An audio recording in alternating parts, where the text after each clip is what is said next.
can hear. Oh, my stuff's not on. Echo.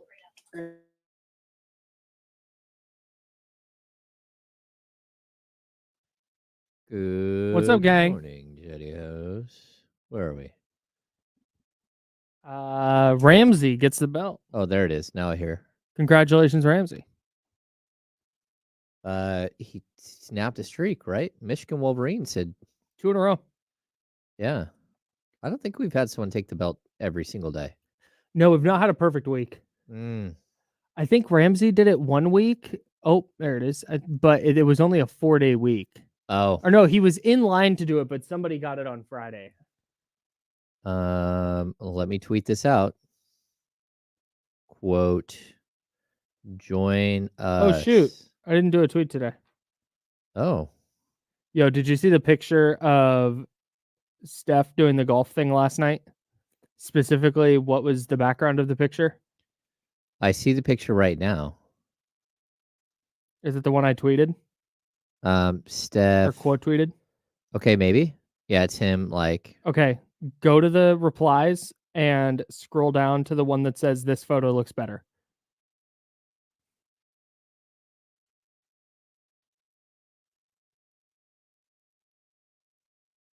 Do you see it? Yeah, where did that lady come from? That's the actual picture. The one the NBA put up was heavily edited. Oh my gosh, are you kidding me?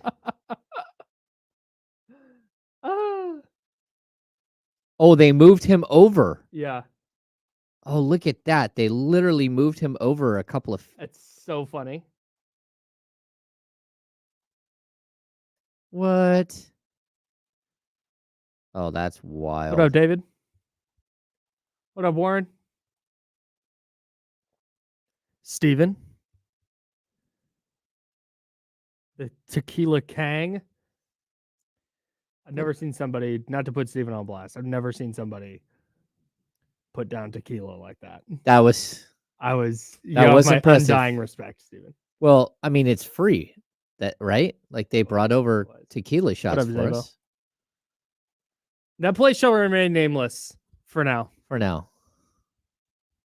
Until I get a chance to chat with them. David, I did not see your Zoolanders. Ah. There's a Zoolanders? Oh, yeah. We're 5 seconds. Here we go. Let's have a good show, gang.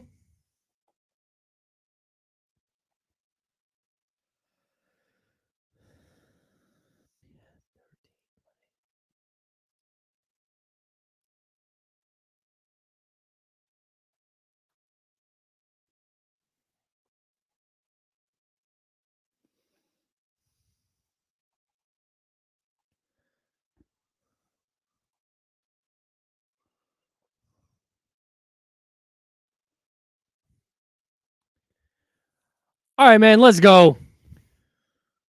That is what that was it, bro.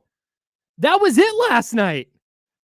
The Sacramento Kings, the 2023-2024 Sacramento Kings got punched directly in the mouth by the Los Angeles Lakers in Crypto.Staples Arena.com arena at their building. It was 37-18. 19-point deficit. That's ball game. And they cut it to 9. And then they spent the rest of the game stuffing Anthony Davis in a locker. And Austin Reeves. Well, Austin and Reeves D'Angelo Russell has been stuffed in a locker before. You can tell. Yeah, man. He's that guy. That was incredible. Yeah. What the heck? It wasn't even a... I don't think I've ever... Well, I've seen the Kings do it this year against the Hawks, but I've never seen a game get so lopsided one way so early and then so immediately become lopsided the other direction. Yeah, I rarely tweet out things like no show, which is what I tweeted out in the first quarter. That's what it was. They no showed the first quarter. The first 10 minutes of the first quarter. I thought it was interesting because you've been asking for 48 minutes of basketball. Every coach asked for 48 minutes of basketball, and it wasn't. No. They just chose the right 36 minutes to throttle somebody. Like, Yeah. holy cow, look at him go. Hey, that's fun. Look at that. Shout out to, like, Davion Mitchell comes in and just starts launching threes. 4 for 4? And then didn't shoot anything else ever again. Never again. Shout out to Keon Ellis, who came off the bench and just provided just crazy energy. Like, super, super good energy. Like, they had a bunch of guys step up, and then you had the star of stars step up. That was De'Aaron Fox. Yeah, really, really fun game to watch, Kyle. Yeah, man. I was blown away. And the fact that it gets to 37-18, D'Angelo Russell makes a 3. And you said, well, hang on, that wasn't at that point. That was in the fourth quarter. But D'Angelo Russell hits the 3 to make it 37-18. That was with a minute 52 to go in the first. Minute 52. Yeah. Yeah. And it's a 19-point game. It was, and then all of a sudden, there's defensive 3 seconds. Malik Monk hits the free throw. De'Aaron Fox gets fouled, gets to the free throw line, hits both. Fox comes down after an offensive foul by Jackson Hayes. Fox comes down, little layup. De'Aaron Fox had 32 points in the paint last night, I heard Deuce Mason say. Wow. And that's 32 of his 44 were in the paint, including 2 there in the first quarter. And then Trey Lyles comes down. He gets a layup with the and one. And De'Aaron Fox, of course, hits the little jumper at the buzzer. And by the end of the first quarter, it's 9 points. And all of a sudden you're going, hey, this is a game again. Yeah. Even if it's 18, 15 at the end of the first quarter, you're like, man. But that was the start of the turnaround. From that point, from 37-18 forward, the Kings were dominant in every single facet. It's almost like the last 3 minutes of the third quarter of the last game against the Bulls, where the Bulls turned on the Jets to end the third and went on like a 7-0 run to cut the lead to 14 going to the fourth. That's what it felt like. Like all of a sudden, one team has figured it out. Really, overall, just super impressed with almost everything they did. You could see Sabonis couldn't score early, but he kept hitting the glass. And then he started setting guys up. And next thing you know, he had, at one point, I think he had 2 points, 8 rebounds, 8 assists. And then they figure out ways. The other team makes an adjustment to try to take something away, and all of a sudden the Kings are rolling again. So, yeah, super impressive. That was Sabonis now is 9-0 against Anthony Davis in his career. Shout out to Bleacher Report for making a beautiful graphic that says 9-0. And it has Anthony Davis and Domantas Sabonis next to each other, except for they have Anthony Davis on the 9 side and Domantas Sabonis on the O side. But it does say Sabonis versus Davis. Yes. So it's clear. I'm just saying. I'm not going to complain that Bleacher Report is tweeting something like this. That's all. That's all, man. Okay. It's baby steps, right? It goes from, wow, nobody says anything when the Kings do this. Yep. But okay, they finally said something. The graphic's a little weird, for sure. Yep. A little misleading. But alas, that's a step in the right direction. It's like when you we'll worry about graphic design being our passion later. Exactly. It's like when you watch a highlight reel of that game, it probably had every jumper that LeBron James took. And by the way, the Kings won by 10. Yeah. Yeah. Here's LeBron cutting it to 12. All right, game's over. Still, God, dude, I don't want to spend. I don't want to spend too much time on this, but it's going to come up a couple times because it's just LeBron's 39, and he was the only player last night. He was 31 points, 5 boards, 13 assists, and he was the only player last night that it felt like the Kings didn't have an answer for. D'Angelo Russell, nothing. Yeah, that's true. Austin Reeves, nothing. Rui Hachimura did have 29. Rui's just that's true. Rui was good. Rui's just a weird matchup for the Kings. Yeah, Rui's just tough in general. Well, yeah, except for the fact he doesn't play defense or rebound. That's fine. He is kind of like, hey, I'm just gonna go out there and score. I'm scoring tonight. You're like, okay. This is what happened last night was what I want more of from De'Aaron Fox when applicable. The Lakers have nothing at the point of attack. And defensively, really, their defense is, hey, funnel it to Anthony Davis and AD help. Yeah. You do it. And he can't do that when he's dealing with Domantas Sabonis in the areas he's playing on the court. and it was just De'Aaron Fox breaking down the first defender, getting into the paint, easy bucket, or getting to the line. He shot 10 free throws last night. That's not right. Sorry, 5 free throws last night. Yeah, he only shot 5. I was looking at the Kings; they made 10, but he shot 5 free throws last night. Yeah, I mean, I think for him to score as many points as he did and to only get 5 free throws is pretty impressive. And for most of his points to come in the paint. And, I know at one point he literally is looking at the play where he gets tripped up and they take the ball from him. He's on the ground. He just looks up and he's like, that. Oh, they called him for a kick. Yes, he's I don't understand it. That is a foul. Yeah. And the guy's just looking at him like, what are we doing here? I thought for the most part last night, I thought the officiating was fine. They let them play in a lot of spots, but there were definitely some very clear, obvious, and one opportunities. That call that you're talking about where Fox gets tripped and he gets called for kicking. Yeah.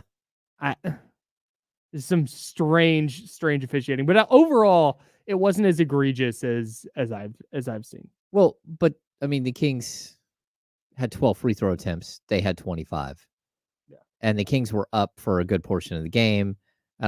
Points in the paint. Kings 76 points in the paint to 50, Kyle. Jeez. And you get to the free throw line 12 times?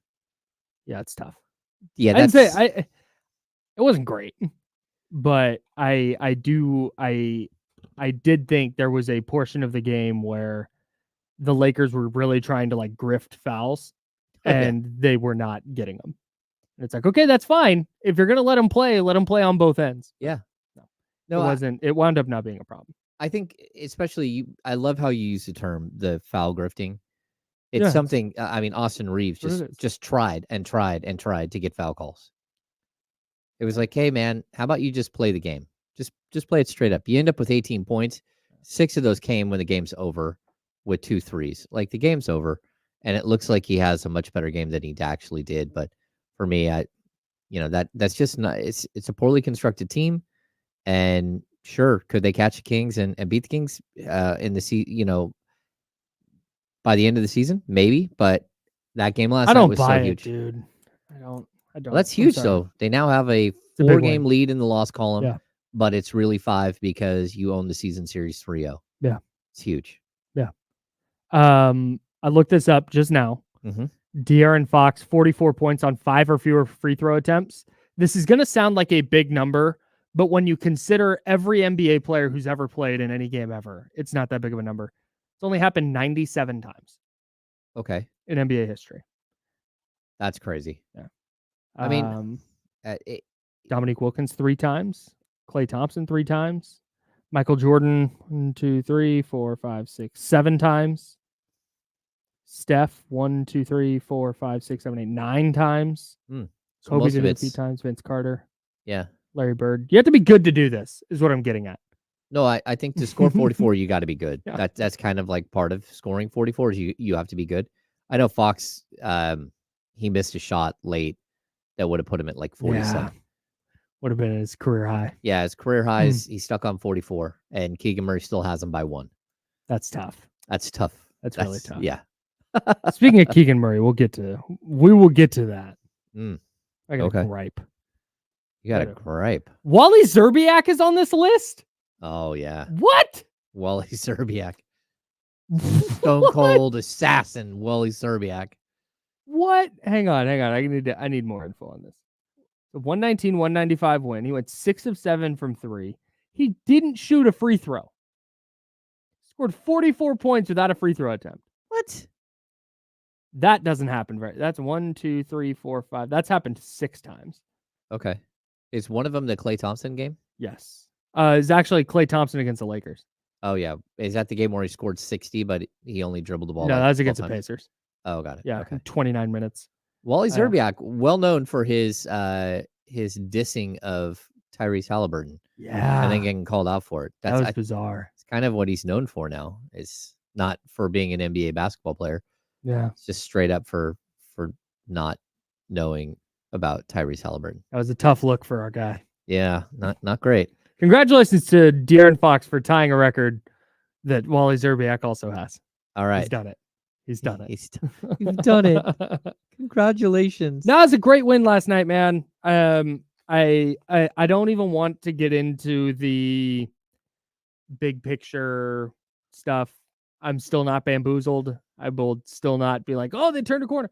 But that doesn't matter. We are at the point now where you're looking at the standings, you're gunning for the number 6 spot, and I actually want to get to a standings conundrum that I'm currently having. But you just need to stack up wins, man. Yeah, just win. And last night was outside of what did we say, the first 10:08 of the game for the first 10 minutes. Yeah. The Kings played about as well as you can play, and they made the Lakers look like a back-end play-in team. Yeah. No, very good stuff. Very good stuff. That's what you love to see. Let's talk about why things went down the way they did last night. We've got 6 quick thoughts from James Ham coming up next. We will dive into some of the minutia of last night's dominant Kings win. There's a team atop the West that could come tumbling down. We will tell you about that. And I've got a standings edition of Would You Rather, an NBA standings edition that we will get to as well. Lots coming ahead on ESPN 1320. We're with you till noon. It's the Insiders on Sacramento Sports Leader. Clear.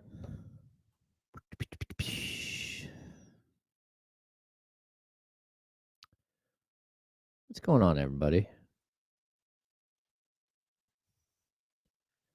This is only, in my 14 years covering the Sacramento Kings, this is only the 3rd time ever that I've seen 35 wins. That's nuts. That's ridiculous for a person covering an NBA basketball team. Trying to get back to 200 games under 500, Kyle. It's not going to happen for a couple of seasons, but hi, Spencer. Hi, Spencer.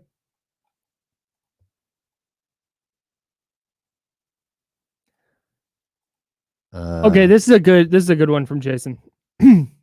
Skip Bayless is apparently talking about the Kings on First Take, which is great. Love that. That's what happens when you beat the Lakers, is ESPN will talk about you.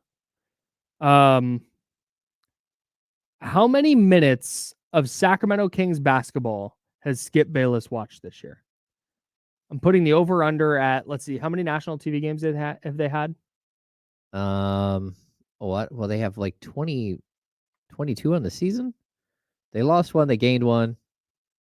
I think it was 22. Let's say if I put the over-under at 30 minutes of Kings basketball that Skip Bayless has taken in this year. Oh, I'm taking the under on that. Me too.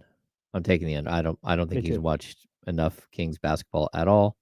I don't think most people have. But then again, it's not like they've been as compelling as they were last year, or this is what I always come back to. And I do a football version of this because it's just the sport I cover more closely. Yeah. If somebody called me up and was like, "Hey, can you do 10 minutes on the Atlanta Falcons?" Oh. Be like, "Nope." I can give you a very basic what I think of them. Yeah. But a Falcons fan is going to listen to that and go, "This guy has no clue." No, totally. So is the Falcons offensive line depth good? No idea. How's their defensive line? I don't know. Grady Jarrett can play. Yeah. I guess that's kind of, No, I am with you on that. But also it's not my job to go on the, what do they call it? The sports leader, the sports worldwide, the sports people. Yeah. The mothership. That's why when it comes to like NFL stuff, it was really good that the Chiefs were in it late, because I watch a ton of Chiefs football. Mm-hmm. I'm not a fan, but it's time. Yeah. We can continue this.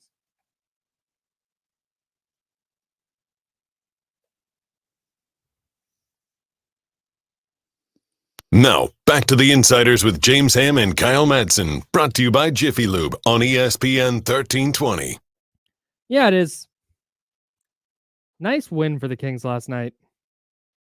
Boy, they needed that. Yes, it did. 130-120. And if you're a Warriors fan, you're also rooting for the Kings last night. Mm. Golden State, now the number 9 seed. Watch out. Oh, Here they come. right behind the Dallas Mavericks. How do you lose by 52 to the number 1 seed in the East and then play the number 2 seed in the East and win by 35? Well, Giannis didn't play, right? He did. Oh, he did? He did play. He very much played. Oh, I did Chris not. Middleton did not. Okay. Yeah, Dame, Giannis, Pat Connaughton, Bobby Portis, who cooked. I Again? love Bobby Portis. You're a big Bobby Portis I fan. do. I have been for a while. I loved him at Arkansas too. Okay. I'm a big Bobby Portis guy. All right. You know what else I am? I'm a big James Ham guy. We got 6 quick thoughts. How'd yesterday's Kings game go? Kings insider James Ham has 6 notes you need to know. Here are James Ham's 6 quick thoughts. I forgot to fill up my water. That's your bonus thought at the top. Hydration. Hydration is key. It's key.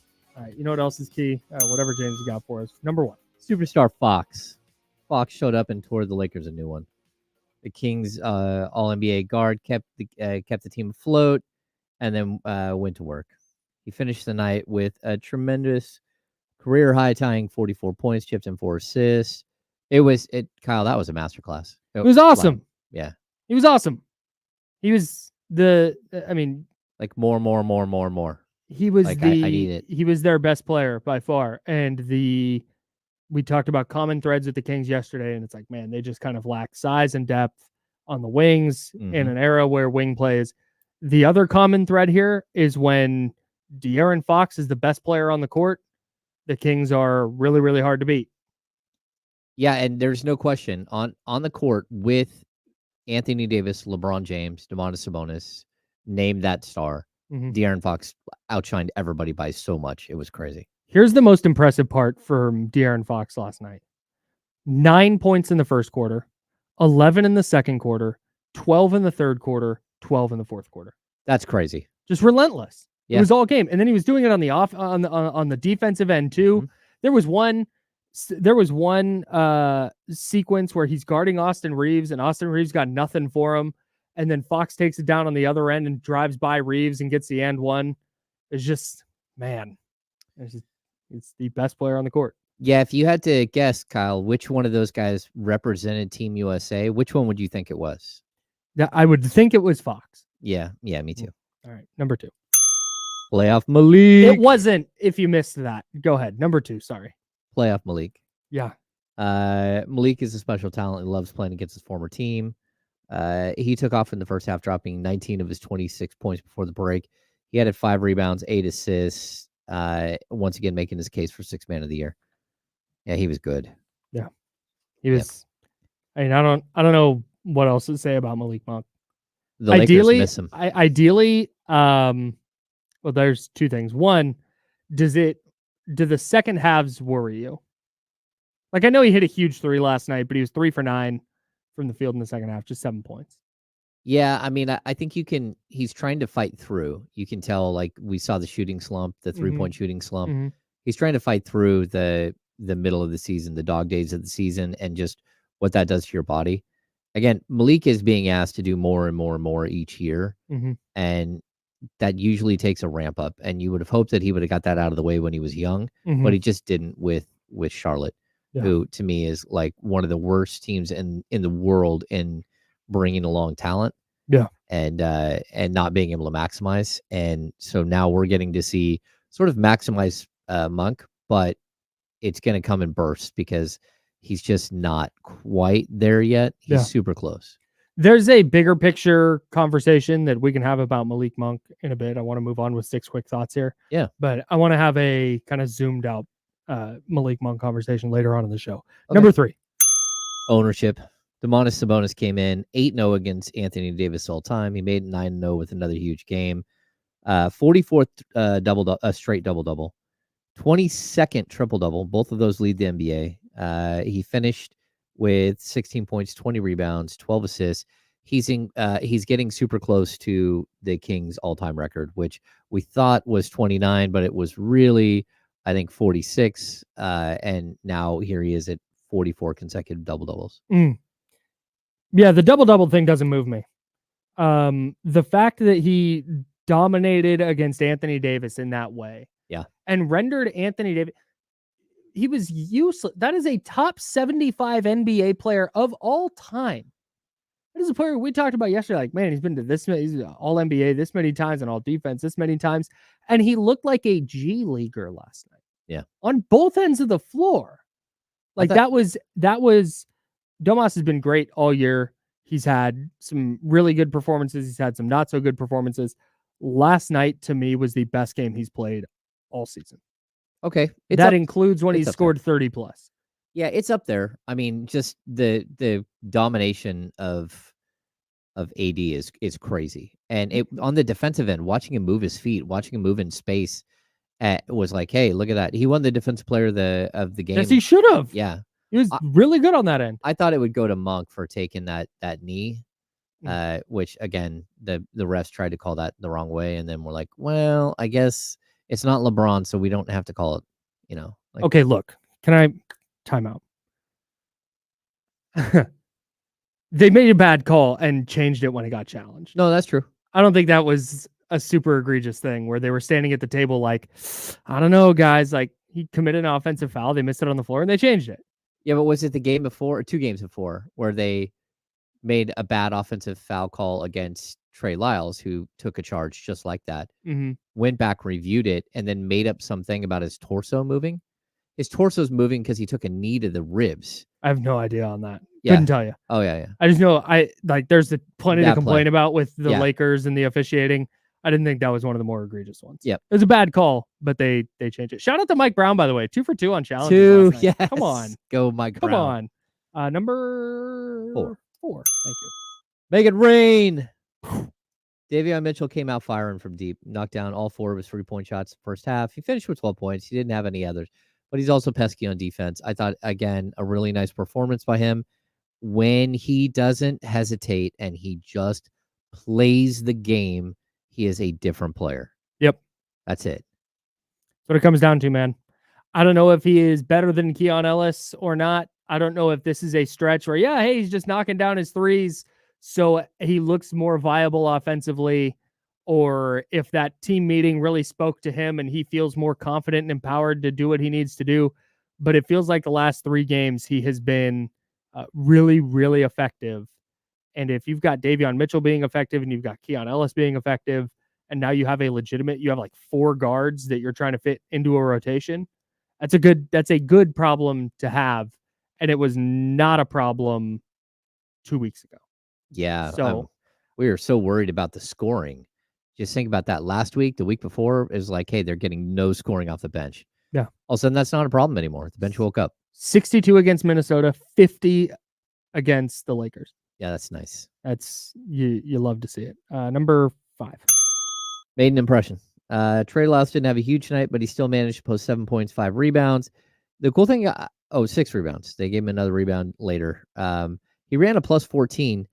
Mike Brown went to him. Played 30 minutes last night. And it's not like he was, crushing it from the outside. He 0 for 2 from 3.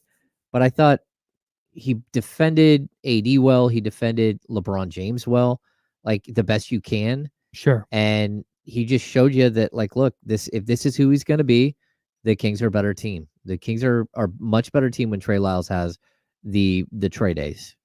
It was like we talked a lot yesterday about the lack of depth and size on the wings. And it felt like this was Mike Brown's answer was like, hey, Trey Lyles is kind of the closest thing we got to another lengthy defender against this team that is, the Lakers have good size and with Hachimura and LeBron and AD, and it's Trey Lyles or Kessler Edwards, and just rolled with Trey Lyles and it worked last night. Yeah, Trey's starting to he's getting the 50-50 balls. He's hustling. He just does all the right stuff. Yeah. He doesn't make a lot of mistakes. And when you're up, what did the Kings get up last night? 20, 19? What's their biggest lead? Is it 22? Was 22. Oh, bad number. No, when you're up 22, you can kind of afford to do that. But I also think that part of the reason they let these leads slip away is not only defensively, but it feels like they don't do things like get the 50-50 balls. They're not doing things like setting screens and moving on offense and doing the things you need to do to continue scoring the basketball. And I think that's another reason you saw him go with Trey Lyles last night. Yeah. Really good work by Trey. Yep. Number 6. 3-0. Yeah. With win over the Lakers, the Kings secured the season series with 1 game remaining. They also pushed the Lakers down in the standings with 21 games remaining. Sacramento holds a 4-game lead over the Lakers in the loss column and a 2.5 game lead overall. That's big because it sure did feel like that was going to not be the case when we were watching them in the first quarter. Yeah. 3.5. What? So the Lakers are, what'd you say, 4 back in the loss column? 4 back in the loss, but realistically 5. With 21 games to go for the Kings. Yeah, but the Lakers are 18. Yeah, I mean, that's not completely insurmountable, but the Lakers would have to get stupid hot and would need the Kings to play very, very poorly. Yeah. So they are all but out of the picture. Not quite. I'm not crossing them off just yet, but they are way, way back there. They are way down there. Good for the Kings. Getting rid of them. All right. Let's. What do we want to do next? Do we want to keep talking about this, or we want to talk about the Spurs? I don't know. It's up to you. Spurs tonight. We got all kinds of things to talk about. Okay, I want to talk about this Malik Monk thing, but I'm not quite done with it. Okay, let's talk Spurs next, because a great win for the Kings. We've seen it before, and then we've seen them play a shorthanded team that they shouldn't even be close against, that they lose to. Let's look ahead to tonight a little bit, and then we'll continue reveling in the win over the Lakers last night. He's James. I'm Kyle. We're the Insiders.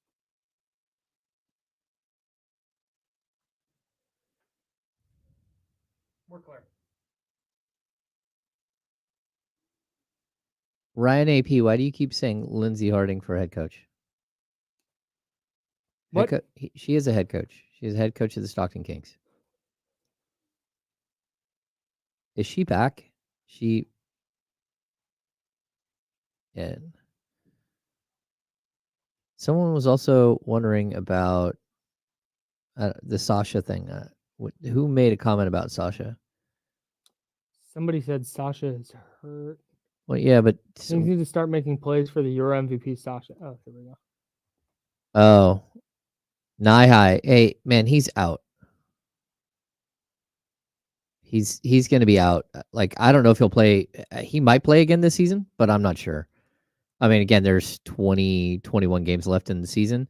He has a grade 3 ankle sprain, which means that he completely snapped the ligament in his ankle.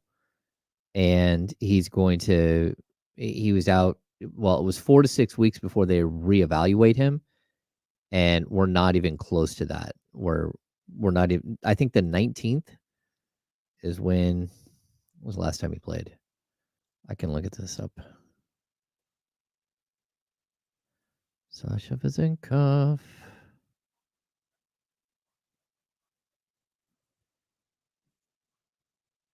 Yeah, Sasha hurt his ankle on February 9th. So right now he's at 4 weeks. I need to go get water. I'll be right back. All right. Yeah, right now he's at 4 weeks, but that was just to be reevaluated. We're probably looking at another 2 weeks before they really truly evaluate him. And then once they do that, he could be out another month. Like, I talked to him and he said they're just waiting. They have to wait for the ligament to reattach itself and then kind of heal up. So, yeah, grade 3 ankle sprains are brutal. That's why when Chris Duarte had a grade 2 ankle sprain, which is a partial tear of the ligament, the fact that he was back in 3 or 4 days was crazy. Even he said it was crazy. But he also said he's torn everything out in his ankle multiple times.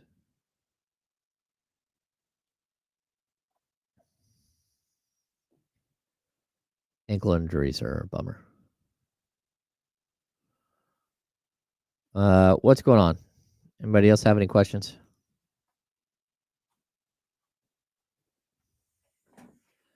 Oh God, with time, minutes. Skieran Bagley.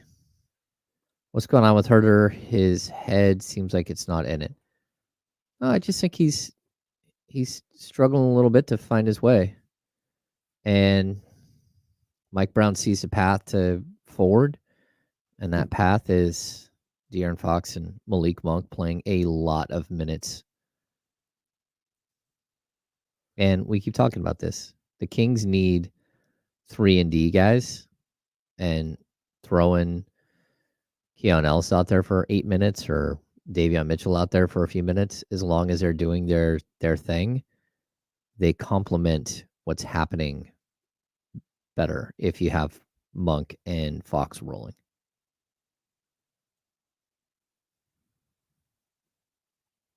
Oh, here we go.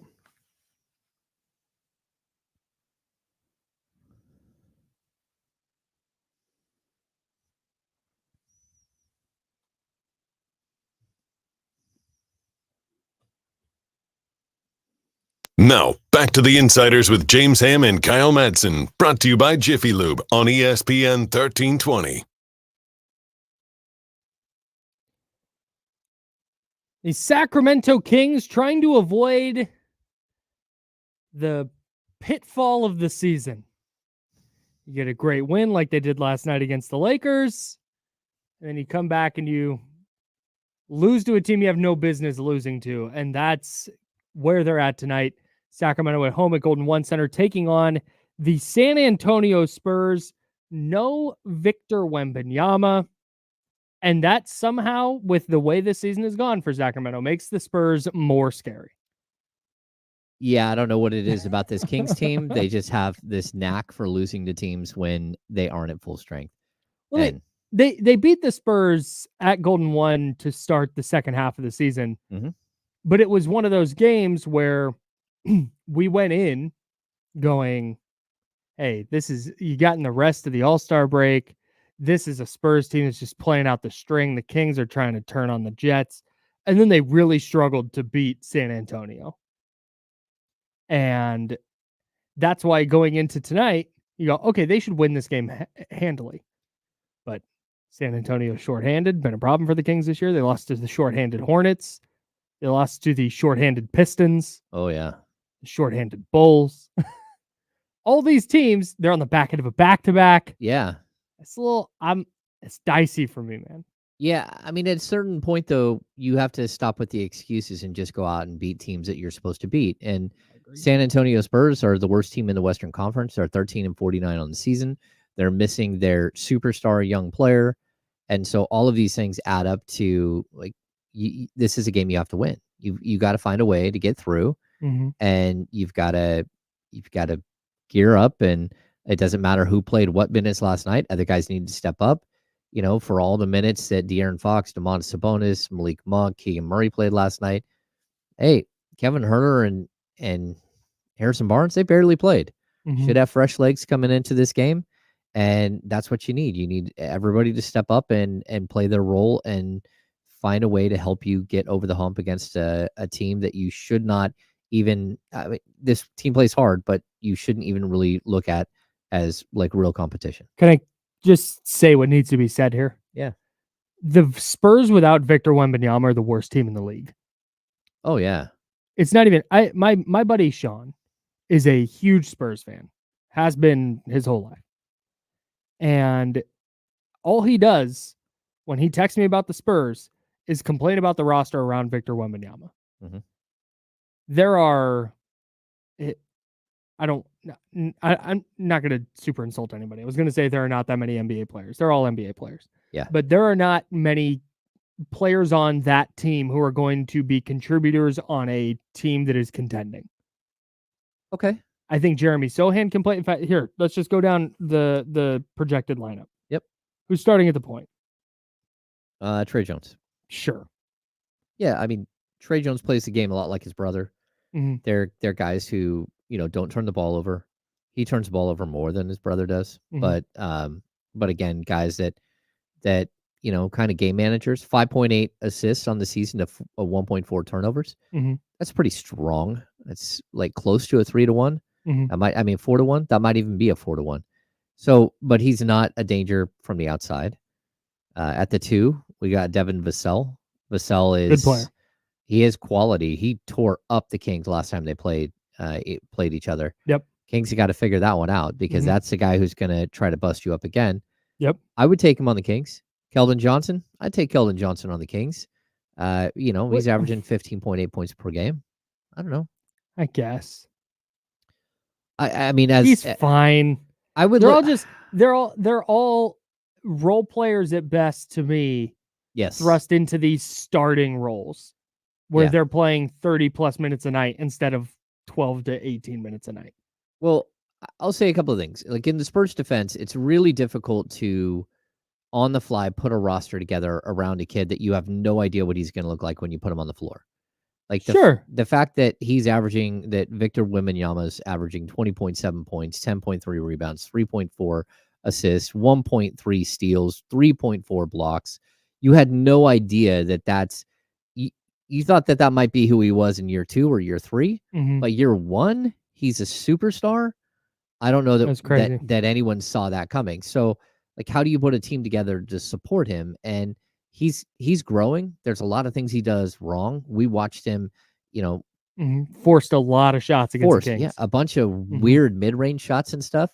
So eventually you're going to have an idea of how to build a team around him. But for day one, you just put a team around him and plug and play guys and see what you have. Yeah, this is not to blame San Antonio. No. This is just where they're at in their rebuild. They're figuring out, okay, is Keldon Johnson going to be on this team? And I know he just signed a contract, but is he going to be on this team long term over the next 5, 6, 7 years? Same thing with Devin Vassell, who also just got paid.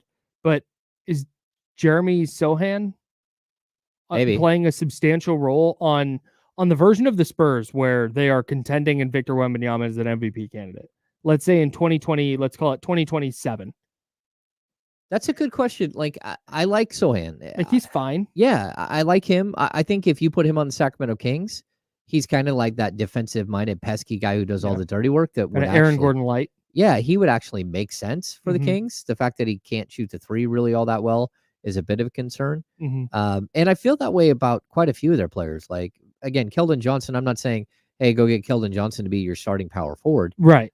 But I could see a way in which Keldon Johnson could be a very, very good version of like Carl Landry. Yeah. How he was with the Kings and the Rockets and a couple other teams. Yeah. Again, I would take Sohan. I would take Trey Jones as a backup point guard. He's, he's got a little bit better size, but more of a true point guard. But you notice as you're saying all this, I would take him as a backup. I would take him as a reserve. Totally, I'd take him as off the bench. That's kind of the point I'm making. Yeah, I would also like. They're also all super young. I would kick back a little bit too and say that without Victor Wembanyama, I still think this is a better team than, I don't want to say the Pistons, but I do want to say Washington. That's fine because they're a better coach team and they play within a system. So the system alone can hold up a little bit. I don't think that, like, again, Zach Collins competing with Domantas Sabonis tonight, that's not going to look pretty. Right. And, Sabonis probably needs to come in with like a face mask on because he's going to get popped a bunch. Yeah. Like, it probably won't be all that pretty. Yeah. So, but again, I like Chetty Osman. I like Julian Champagny. Like, there's a bunch of guys on this roster that I'm like, yeah, I would take them. Yeah, and just to this point, to your point rather, Devin Vassell's 23, Keldon Johnson's 24, and he's like an old guy. Jeremy Sohan 20, Wembanyama of course 20, Trey Jones 24, Zach Collins 26, and he's ancient on this roster. Malachi Branham 20, Chetty Osman's 28, but Champagny, who you just mentioned, 22. Yeah, like this they're all so young and figuring it out, and that's kind of where they're at, and you can see that when they play. There's some games where they look remarkable. They beat down the Thunder 4 days ago, wherever that was. They smoked Oklahoma City, and Wembanyama kind of dominated that game. It certainly dominated the matchup with Chet Holmgren. So that's all great, but then you remove Victor Wembanyama from that equation, and I have way bigger questions about what this team is going to look like. No, I totally agree. I think it's interesting too because the California Classic, we get to see a lot of their young players play. Yeah. So it's kind of the beauty to the California Classic. Before they get to Summer League, they come into Sacramento and you get to see them like go out there. And the guy I would try to sneak in and steal from them is Dominic Barlow. I think that kid has all kinds of potential. He's a 20-year-old. I would go try to, like, I wouldn't give up a first-round pick for him, but I would probably give up a second or two and try to sneak him out of there because I think he's going to be a ball player. Really? Yeah, he really, really played well in the California Classic every time we saw him. And just really, he's working to refine his game. Yeah. Undrafted, but top prospect guy that kind of fell apart, if I'm not mistaken, who had kind of a weird high school whatever situation. Did he go play internationally? No, I don't think so. No, he's Where on did a he play 2A in college? Oh, he played at one of the prep schools. Yeah, he played at St. Joseph's Preparatory School in Philadelphia. Which counts as college? It counts as, for your one and done. Yeah. Oh, I had no idea. Also, no, he played for the. I don't think he didn't play for the Ignite. He played for the other team. Oh, he went straight to the G League. Yeah, he went straight to the G League. Got it. He played for what's the team in Florida? Couldn't tell you. There's another G League squad that he played for, I don't know why it's not coming to mind. Shooting 49.9% from three this year. Yeah, limited. Only played 13 minutes a game in 24 games, but yeah, that's the exact kind of player. 6'9", 220, might shoot it a little bit. They've got a bunch of them hiding. Yeah. Just go. Yeah, you see them play in the California Classic, and you see all of their great young players. You're like, hey, I like it. Just go talk to Pop tonight. Just say, Pop. Hey, let's slide that kid over here. Yeah. Right. What's your matchup of the game with Victor Wembanyama out? Oh, I want to see Domantas Sabonis and Zach Collins. I don't. I know, because you hate Zach Collins' face. I'm out on Zach Collins, bro. I know. I would like elbows, man. I would like to see Keegan Murray against Devin Vassell. Oh, Can they slow down Devin Vassell? What did he go like 10 of 13 or 12 of 14 or something from the field? Yeah, he tore them in their last time. matchup. I would love to see Keegan Murray on the second night of a back-to-back. He didn't make a major impact offensively against LA. I would like to see him on the second night of this back-to-back make not only an impact offensively, which we'll talk about when we get to keys to the game, but I would also like to see him play better defensively tonight against Devin Vassell specifically. Because if you're shutting down Devin Vassell, okay, all these other guys are going to play hard and they're going to do all the right stuff and they're going to make some mistakes, but Jeremy Sohan's going to get some points from the dunker spot and Trey Jones is going to knock down a 3 or 2 or whatever it is. But Devin Vassell is the guy who the losing path for the Kings is, Devin Vassell had 40. And the only reason we know that is because he almost did that to him last night. Correct. Yes. Really close. You limit Devin Vassell, and that's probably ball game. Yeah. All right. March Madness. We got that for you tonight at 6:30 p.m. for the final time in the Pac-12 regular season. ASU at UCLA. That is coming up later tonight. And then on Saturday, got some top 25 college hoops for you. Big basketball day Saturday here on ESPN 1320. So it's number 15 Kentucky at number 4 Tennessee in that SEC battle.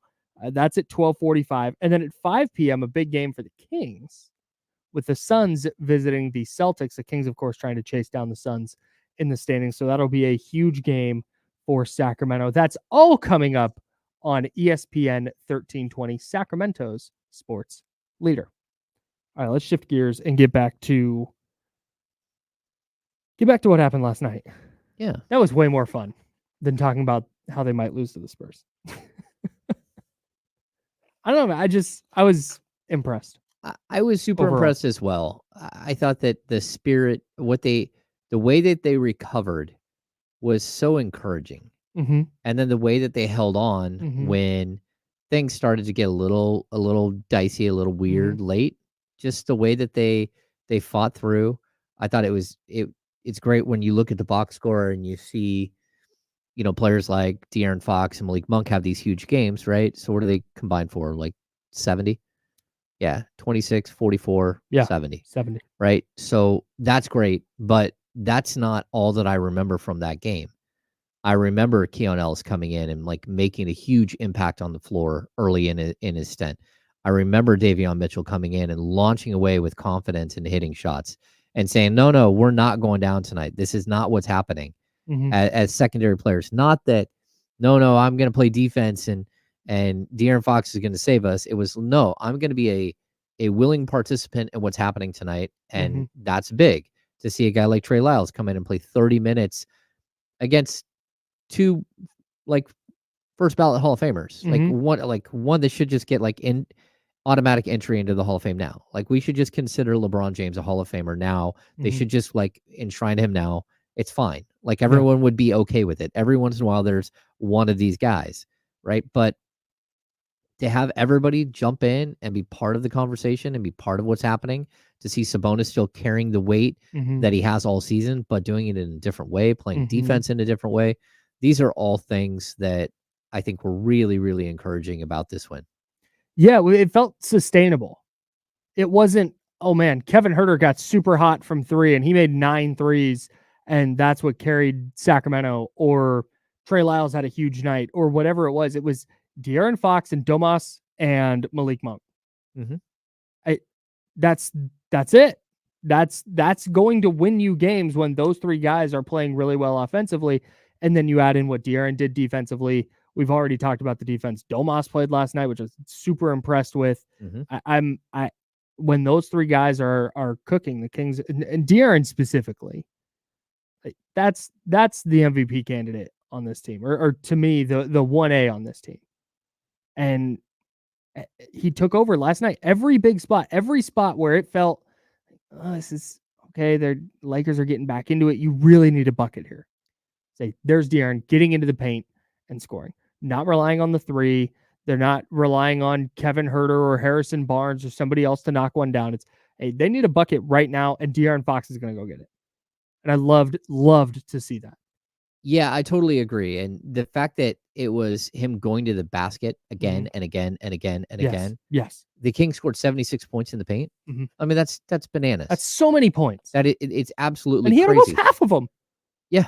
When your point guard has almost half of your 76 paint points, that's pretty solid. That's pretty solid. Really, really good. You know, just like that, he's back over 27 points a game. Like, look, I think the one thing that we may learn throughout like this next 20 games, that there is a possibility that De'Aaron like ran out of gas for like 4 weeks around January, right? And he had some problems just like figuring it out.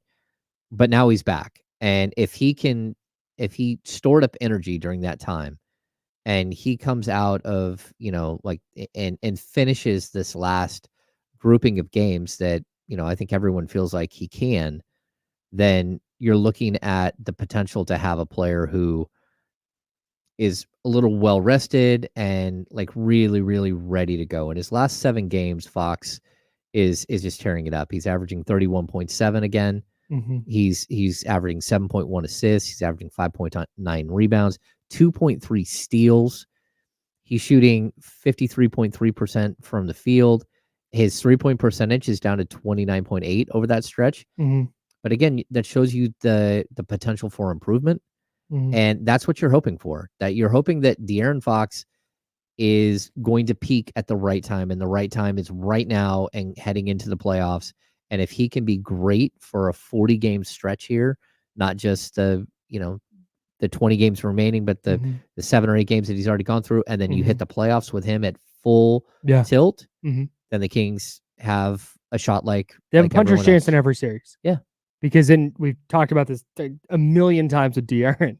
Yeah. But with him specifically, if you have the best player on the court in a playoff series, you have a chance to win 4 out of those 7 games every time. Yeah, totally. So I'm right there with you. The thing that jumps out to me, and I was a little bit wrong on this with Fox, is early in the year when he was shooting such a high percentage from 3, 40%, even when he dipped down to 39, the high 39s, and he would shoot 10 or 11 threes in a game.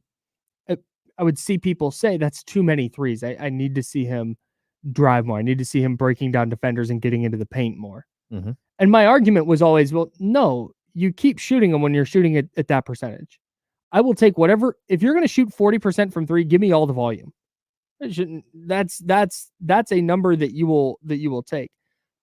On the other hand, I see where that was, at the time, it was right. But when he is attacking and he's getting downhill, A, he's unguardable. But B, the 3-point percentage is a big deal for De'Aaron, not for volume. It's just for the threat of it. Yeah. It's because now teams go, hey, he's shooting, what's he at, 37% now? 36.7. So just under 37%. That's a credible 3-point shooter that a defender can't just sag off of. Oh, no. And say, yeah, take it. We're happy. We'll live with you taking this 3-pointer. Because you can't. Because they'll knock it down. Yep. But that doesn't mean he needs to shoot 12 a game. And in fact, you mentioned that 3-point percentage has gone down. He's taken in the last, in his last 6 games? I can count. In his last 6 games, 7, 6, 4, 5, 7, 6. Instead of what he was doing early in the year where we have 11, 15, 16, 8, 10. Yeah. I think that 5 to 6 number is probably about where it should land, as long as he's getting downhill like he did last night. Yeah, and I think when he starts getting downhill and he starts getting to the basket, the Lakers game is almost an anomaly, right? He's going to get to the free throw line a lot more. When he's playing that type of basketball, you look at his 5 free throw attempts, how many of those were on and ones last night? Probably 3 of them. Yeah, 3 of them. 3 and so 1s. There's only one other time where he got fouled and got sent to the line. Yeah. That's pretty crazy. Yeah. So I would like to see a point where he's just like optimized De'Aaron Fox is probably 6 threes a game. And it's all of these paint touches and getting to the rim. Yeah. And then if he adds in the assist totals, if he starts flinging the ball around like what we saw in the Chicago game, yeah, we start seeing different aspects of his game. Like that's what I think everyone should still love about De'Aaron Fox is that we still don't know what the ceiling is. Yeah. Like we thought it was 25 point something points per game, and that was last year's number. Also, that's not the ceiling. And he can not only get better as a scorer, he can get better as an assist guy. He can get better as a defender. There are so many aspects to his game that he still has the potential to get better. And the fact that he's 26 and we're still talking about a player that can show improvement, that's pretty cool. He's getting very good at picking his spots. Yeah. And not thinking, I have to go. Shai Gilgeous-Alexander's a player we've talked about quite a bit recently. But he has exactly 31 points in 8 games, and he scored 30 plus in 44 games. That's what the Thunder need from him night in and night out. Yes. For the Thunder to be where they are in the standings, they need Shai Gilgeous-Alexander to look like an MVP candidate and scoring 30 plus a game. There are some nights where the Kings need De'Aaron to go get 44. Yeah. If De'Aaron has 30 last night, I don't think the Kings win. I don't think the Kings wind up winning that game. Maybe they do. But it was the aggressiveness and the stamp he put on, every quarter. We talked about it. 9 points, 11 points, 12 points, 12 points. Yeah. In each quarter. It's that intensity and setting the tone like that. That's what he can do. He is the leader on this team. But it's, okay, he had 44 points, 4 assists last night. But then you talked about the Chicago game, 20 points, 10 assists. The game before that, 27-6. Before that, 33-7. Before that, 28-9. Like he's picking his spots. He's going to go get his 25 plus, his 27 plus. But then there's going to be games where, he gets 20, but hey, he's dishing out his assists. And then there's going to be games where he goes and gets 44, and he's not assisting as much because the other team just can't guard him. So you're going to go score a bunch. Oh, totally. And that growth in him as a player is a really, really big deal. Well, and keep in mind, he did miss 2 games with a bruised knee, and that bruised knee is still a thing. It's not like it went away, but he scored 44 points with that injury. That's still sitting there, and what he put up the night before, like 20 and 10, a couple of nights before. So yeah, his numbers are impressive. He has 7 games this season over 40 points. 44 he's still stuck on as his career high, but he's got 21 games this season over 30, and he's a player with just unlimited potential, and you love to see it. He needs to see the stats that when he's off, the Kings have no chance, at all. So, it's not just his scoring, but like when he's not like being that guy, setting a tone. Yeah. That's what he did last night. That I thought was great. He go 9 points in the first. He closes out the second quarter with a bucket, and then he didn't let off the gas. He goes and gets 24 second half points and kept LA at arm's length. Yep. And it's not, you don't have to be clutch player of the year to have an impact on the game and have an impact on winning. Those 12 fourth quarter points were a big deal. Those were huge as the Lakers were really storming back and trying to get in that game. You can be a quote unquote clutch player without being in clutch time. Less than 5 points and 5 minutes left. Well, that, and I felt like the way that he scored, the fact that he could just get to the basket at will, it was demoralizing. Oh, big time. It's like, why is no one stopping him? Yeah. You get it. You worry. LeBron drives in and he goes and scores. And, okay, cut it to 15. And then right back down, back to 17. Yep. I like that. Yeah, no wasted motion, no wasted time. Loves just the like pace. It was just, man, really, really good performance. Hey, you can listen to our show. We have a podcast. Not a separate podcast, but this show, if you can only listen to a little bit of it and you want to make sure you catch the whole thing, or if there's something you want to go revisit, make sure to check out the James Ham and Kyle Madsen show. Download and subscribe on the free Odyssey app or wherever you get your podcasts. It's The Insiders. It's this show, but there's like a whole legal thing. I don't know. I didn't pass the bar. We just had to call it the James Ham and Kyle Madsen show. Yeah. So that's I'm not what an it attorney, is. but I do sleep next to one every night. Yeah. I'm not an attorney, but I've watched some television. Yeah. Objection. Hearsay. All right. Anyways, we got to get to what was good, and then we'll get into some of the bad and ugly as well from the Kings win last night. And we'll take a look around the NBA and take a look at the standings. I've got a fun would you rather coming up for the Kings in the standings. Ooh. And I'm excited to get to it right here on ESPN 1320, Sacramento Sports Leader.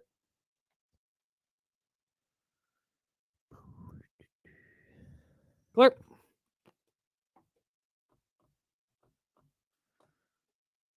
If you guys don't mind, hit the thumbs up button for us. It'd be greatly appreciated.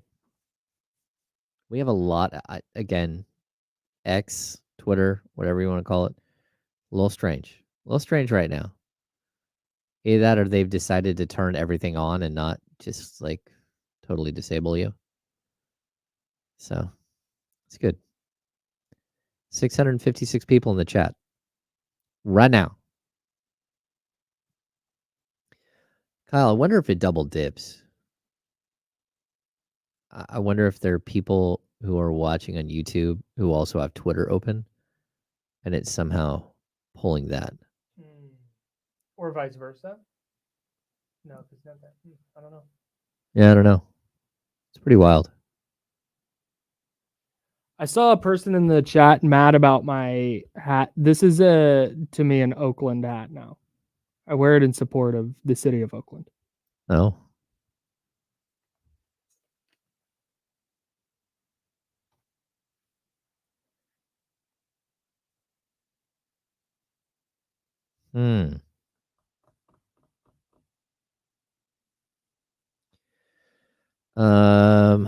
Nihai, what do you think the Kings are missing the most in order to be a serious contender? I don't know that it's a superstar. Like, because I think so many teams in the league, you could say, hey, if they had a superstar, they'd be a contender. I think it's got to be close to an all-star level player. That's kind of where I'm at. They need another near all-star level player or like fringe all-star type guy that fits a specific role, like a 3-and-D guy.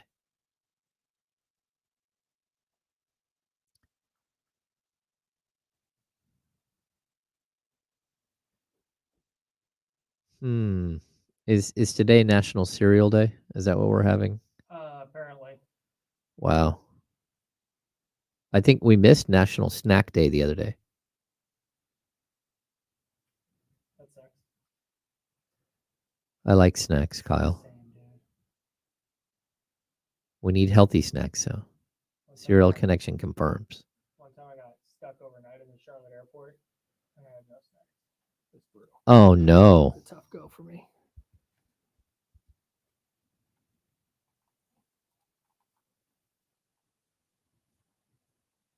What do we got, Ramsey?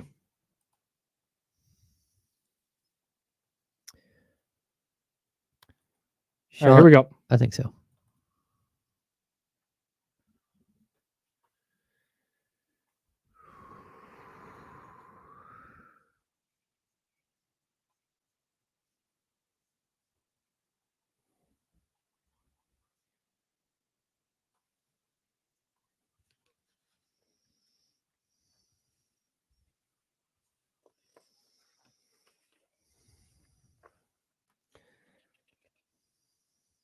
Hour number 2. Second and final hour of the show. Then we will give way to D-Lo and KC, and they'll be rocking with you from noon to 4 right here on Sacramento Sports Leader. 916-909-1320. That's 916-909-1320. That is the Farmer's Dog talk line. Farmer's Dog, a healthy life starts with healthy food. Feel free to fire up that phone number if you got something to say about the Kings game last night. Let's get to good, bad, and ugly, and then I want to get to my would you rather. Okay. Cool? Yeah. All right. Good, bad, and ugly. We should have an intro for that. All right. What was your good thing from last night? The guard play. Yeah, it was good. Yeah. Fox, Monk, Mitchell combined for 82. Absolutely brilliant play by all of them. I think there were moments in this game that were decided. The game was decided by moments from each of these players. Fox had moments in every quarter. Davion in the second quarter, Malik in the second and third. Like there were just like really, really good moments by all of these guys that helped push you over the top. Yeah, man. Davion Mitchell ran a plus 23 in the second quarter. Yeah, look at Keon Ellis too, like a plus 17 for the game. Yeah. And very limited minutes, like very, very impressive. He played 14 minutes, ran a plus 17, 5 points, 3 rebounds, and a steal. Yeah. It went from not sure which one of these guys you can play to don't know which one you can't play. Yeah, it went to, well, both of them and not Chris Forte. Well, what are you going to do, Yep. My good thing last night, shout out to the Kings. They didn't let go of the right. They could have let go. There was a point early in the game. They were down 19. They could have punted and said, oh, not our night. There was a point in the second half where the Lakers cut it to 12. They might have gotten it as low as 9. I don't think they ever got it to single digits. But as they came back, you texted right before, I think it was LeBron hit a 3 on the wing. And you were like, Mike Brown needs to take a timeout. And he did. Yeah. And he did. And that stopped the run. And that was it. That felt like the Lakers are getting momentum. Quick timeout. Kings regroup. They came out and closed the door. They wound up losing the fourth quarter by 2 points. But when you're trying to hold on for a lead like that, it's you'll take losing a quarter by 2 when you entered it up by 1 million. So. Yep. No, I think that's what you have to do. I mean, this team is run out of get out of jail free cards. They have to go out and throttle up every time and figure out ways. And if that means putting De'Aaron Fox and Domantas Sabonis out there for 40 minutes a night, hey, that's what has to happen. Yeah. Deal with it later. Yeah. What was bad for you last night? Herter and Barnes were non-factors. Yeah, they were. They both played limited minutes. Harrison Barnes ended up with 11 points on 5 of 7 from the field, but ran a negative 10 in 15 minutes. Kevin Herter played 12 minutes, 1 of 3 from the field, missed both his threes. He scored 2 points, had 3 personal fouls, had 3 assists, which were nice, and a steal. His assists have been nice lately, and the 2-man game with Domas has been pretty impressive. Yeah. They have some moments, but overall, those guys lost out to guys like Davion Mitchell, guys like Keon Ellis, like we were talking about, guys like Trey Lyles, who played 30 minutes. They're playing better. Yeah. They're more effective. Yeah. I'm sorry about it, man.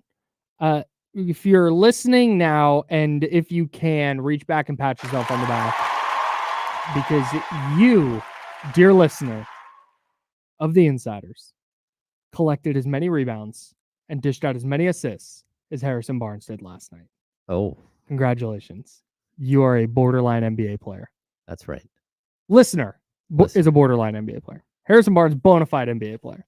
Yes. Don't get that twisted. My bad thing was, did I write one down? Yeah. The Lakers are 15 of 32 from beyond the arc. Oh, I didn't even notice. Yeah. 15 of 32. That's bad. You don't love that. It wound up being fine. They won by 10. Again, this is nitpicky. It's supposed to be, it's good, bad, and ugly. We're trying to find that was something that jumped out. I felt like the Lakers never missed a 3 last night. Yeah. Every time, and they were down by so many early on that it didn't matter. That's interesting. I didn't even notice the 3-point shot. I thought it was it was almost like inconsequential. Like I know that Austin Reeves hit a couple late when the game was over, Mm-hmm. but they didn't have that many like padding of the stats in the fourth quarter that you would point to that. Like you can't keep doing that, but I guess if you're going to win, you're going to win. Yeah, like I said, it's not the end of the world. Yeah. But when you start looking at long-term trends from the season, that was they broke a couple of trends last night, but that was one that kept going. So got to fix that. What was ugly? 19-point deficit early. Yeah, it was. You just can't. Holy you can't smokes, expect to dude. come back in a game like that. Because how many times do we get to the end of a game and say, "Oh, you lose by 6, you trail by 19 early, but it took so much to get back in the game. Mm-hmm. You just didn't have enough to put you over the top." The Nuggets, when they lost in overtime to Phoenix the other night, they expended all this energy battling back from 22 points down, and then they get blown out in overtime. Oh yeah, because you're fighting uphill, and then you get to where you need to go, and you don't have any energy to finish the job. And then Kevin Durant got hot, and you're just like, all right, you left the door open. Yeah. Ball game. Yeah. No, I was certain at that point when he got to 37-18 and the crowd is in it and they're dunking and LeBron's doing no look passes. And that just felt like a Laker avalanche where the Kings were going to lose by a bunch, but good for them. Not only in that building where it's a historic building and against the Lakers, and I say historic, it is a big time building, and against the Lakers, that is an easy spot to get overwhelmed and just go, all right. It feels historic, and you're surrounded by stars. Yeah. Like it's not like wasn't old. Jack there? Like Probably. Yeah. Well, he hadn't been at games for a long time. I mean, Jimmy Goldstein sitting on the sidelines. Like it's just like Staples Center matters. It does. And if have you ever gone to a game? I have not. Okay, so the lighting is so specific. Yeah. It's like you're on a Hollywood set. Right. So the floor is lit, and it's almost like a yellow hue. Right. And then you get about 8 rows deep, and you can't really see any. It goes dark. Like it's this really dramatic effect, and it's the only arena. Like that's where Golden One is one of the nicest arenas in the league, without any question. But it feels sterile a lot of the times. Even like it's a lot of like blue light. It's a lot of like black. I see what you're saying. Like concrete floors. Sure. Like the whole thing feels a little sterile. There aren't a lot of areas in the building for like artwork or things to liven it up. There's not a lot of wood. So when you're looking at it, it's very sterile, and it feels like even the court is really bright. It's really lit. It is very bright in there. Yeah. So that's just not the case when you go to Staples. It's somewhere that I tell people, like, you want to really capture like the Showtime Lakers, or like catch a game that feels different. It's a cool place to go. Yeah. I would like to do that. Maybe we can do that next season. Yeah. Take a little road trip. I'm in. All right. Yeah. Great. Mark it down. When was Keegan last night, man? Yeah. I don't know. Maybe I'm expecting too much, but I thought at some point here down the stretch, because we talked about a couple weeks ago, maybe last week, how important Keegan Murray is. Mike Brown talked about how important Keegan Murray is. Do I still have that sound? Is it still here? Yeah, here. Here's Mike Brown. Listen to this. Yeah, I've had, and I will continue to have conversations with Keegan. We want Keegan to be aggressive because we feel like his development is necessary for us to continue our climb as a team. And so not just because of tonight, but, going forward, I'm always going to tell him, hey, be aggressive. Just because this guy's in the game or that guy's in the game, you go ahead and you take the lead. If you see any opportunity to take advantage of the defense or your defender, we're all for it. 8 shots is not that. And that was last week or a couple weeks ago. And I understand it's not like they needed him last night. They had plenty of offense, but I would like to see the Kings more often having plenty of offense with Keegan Murray shooting it 17, 18 times. Yeah. 8 shots. That is just a lack of aggressiveness. The opportunities are there. The Lakers can't defend. I want to see him be more consistently active for everything. It's not just about this year. It is about long term. They need Keegan Murray to get to a certain level as a player if he's going to be their third guy. And I don't think you're going to get there taking 8 shots in a game. Yeah, I get your point. I would also say, like, every game has its own life and No doubt. its own vibe. And I agree. And I don't think the way that Davion Mitchell was hitting everything in the second quarter, like, okay, maybe Davion gets a quarter here. Maybe it's his time. Mhm. And then, Monk just takes over and you have these great moments for Monk. The early third quarter where Sabonis came into the second half with, I think, 4 points and comes out of the third quarter with, like, I don't know, probably what he finished with. There are players that have moments, and I don't think you have to force your way into all of these moments. You don't have to play like, hey, I'm with you, but he was 3 for 8 last night and 3 for 8 against Chicago. yeah, that's not good. This has been a thing all year. And he went, and again, this is just field goal attempts. 14, 17, 15 in the 3 games before Chicago. Like, that's more like it. That's more the direction you want to see him trending. And then he comes back with 8 and 8. And you kind of wonder if that aggressiveness is just not coming, if it's just not there. Yeah, I mean, he didn't take a shot in the fourth quarter. In 7 minutes of play, he didn't take a shot. Yeah, actually, all he had was a rebound. That's it. He had 1 offensive rebound, and I remember it. It was a nice play. But, yeah. I want to do this. Would you rather? We'll do that, but I want to get to keys to a Kings victory tonight against the Spurs as the Sacramento Kings at Golden One Center, looking to avoid the dreaded loss to a worse team, while that team is also shorthanded. Boom, boom, boom. It's happened a lot this year. How do they avoid it? We'll tell you next on ESPN 1320, Sacramento Sports Leader. Clear.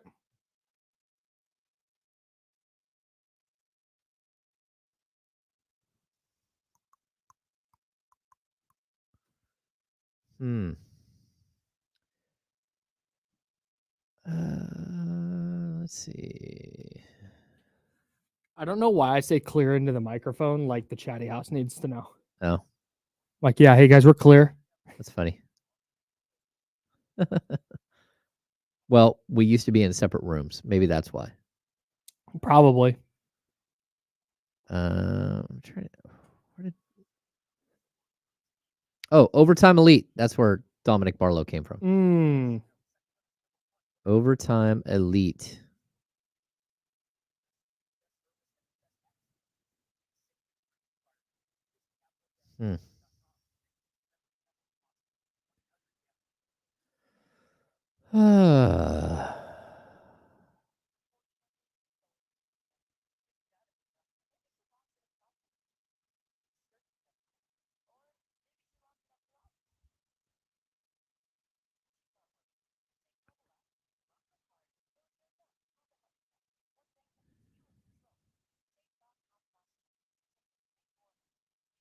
Good Lord.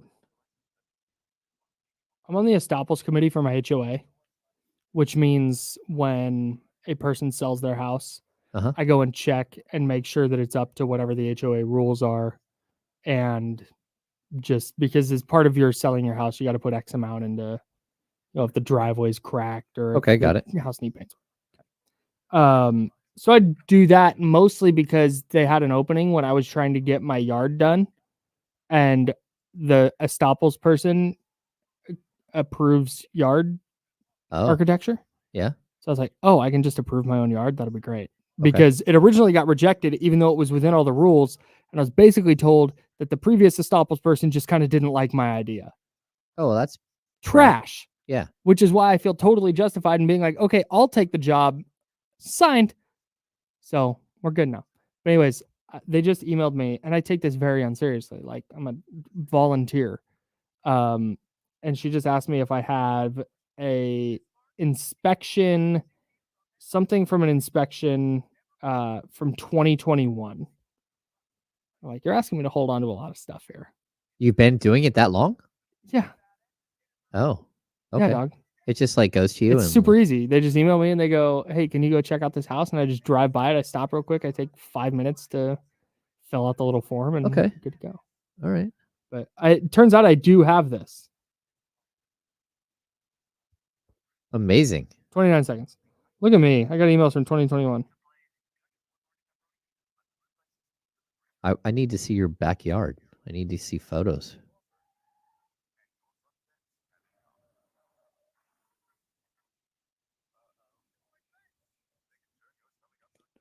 All right, here we go.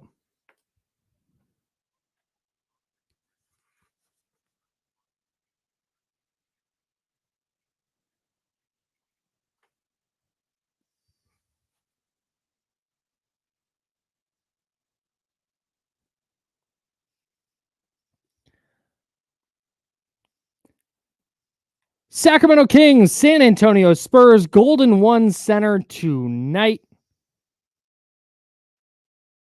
It's an important one. This is not a big game. They're all important. I'm no longer going to specify when it's an important game. The Kings need to stack wins, especially against bad teams, especially against bad shorthanded teams. Every game is a big game from here on out. Yeah, I agree. Like if you want to be a playoff team, if you want to avoid the play-in, if you want to, I think they're all important. I think games like the Lakers or the Suns or the Mavericks or Golden State, I think those are big. Yeah. Every game is going to be important moving forward, though. See, Kyle, For but this is the Sacramento Kings thinking that gets them to overlook teams that they shouldn't overlook. You know what? You're totally right. And that's why every game is a big game. And that's why, again, the Kings have been looking at the season in 5-game sprint, like stints. They also, they try to focus on one game to the next and the next. I really wish like the hyper focus on one game, but it's tough. I think that's one of the reasons why back-to-backs are so difficult. Like if you play back-to-backs against a team that you've played a couple of times, that's one thing. But when you play a back-to-back against a team that you don't see all the time, like how do you game plan for it? Because it's not like you're going to have a shoot around. It's not like you're going to have like a film session on that team, what the tendencies are of that team. You play one night, you get up the next morning. Sometimes you have to travel and then boom, you're right in it. And you haven't really had that prep time. That's a big deal. Yeah. All right.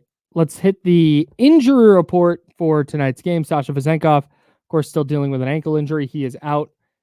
Victor Wembanyama also out dealing with a right ankle issue. So no Victor Wembanyama for the San Antonio Spurs tonight. Yeah, and that's a bummer. Charles Bassey is out too with an left ACL tear, which is too bad. He's another big man that probably would have filled in with Victor Wembanyama out. Shot blocking, Yeah. Theo Ratliff built like player, Totally. Yeah. No idea who Theo Ratliff is. No, I know. That was just an out of nowhere kind of. Oh, okay. Pull. Gotcha. All right. Keys to the game. James Ham, what is your first key to the Kings not losing to the shorthanded Spurs? Don't blow it again. Just go in there. Just don't blow it. You know what's at stake? We all know what's at stake.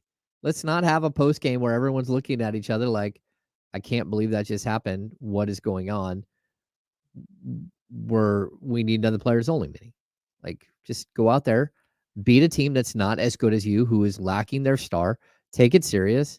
Hopefully your starters can get a rest tonight that they didn't get last night because you run over a team.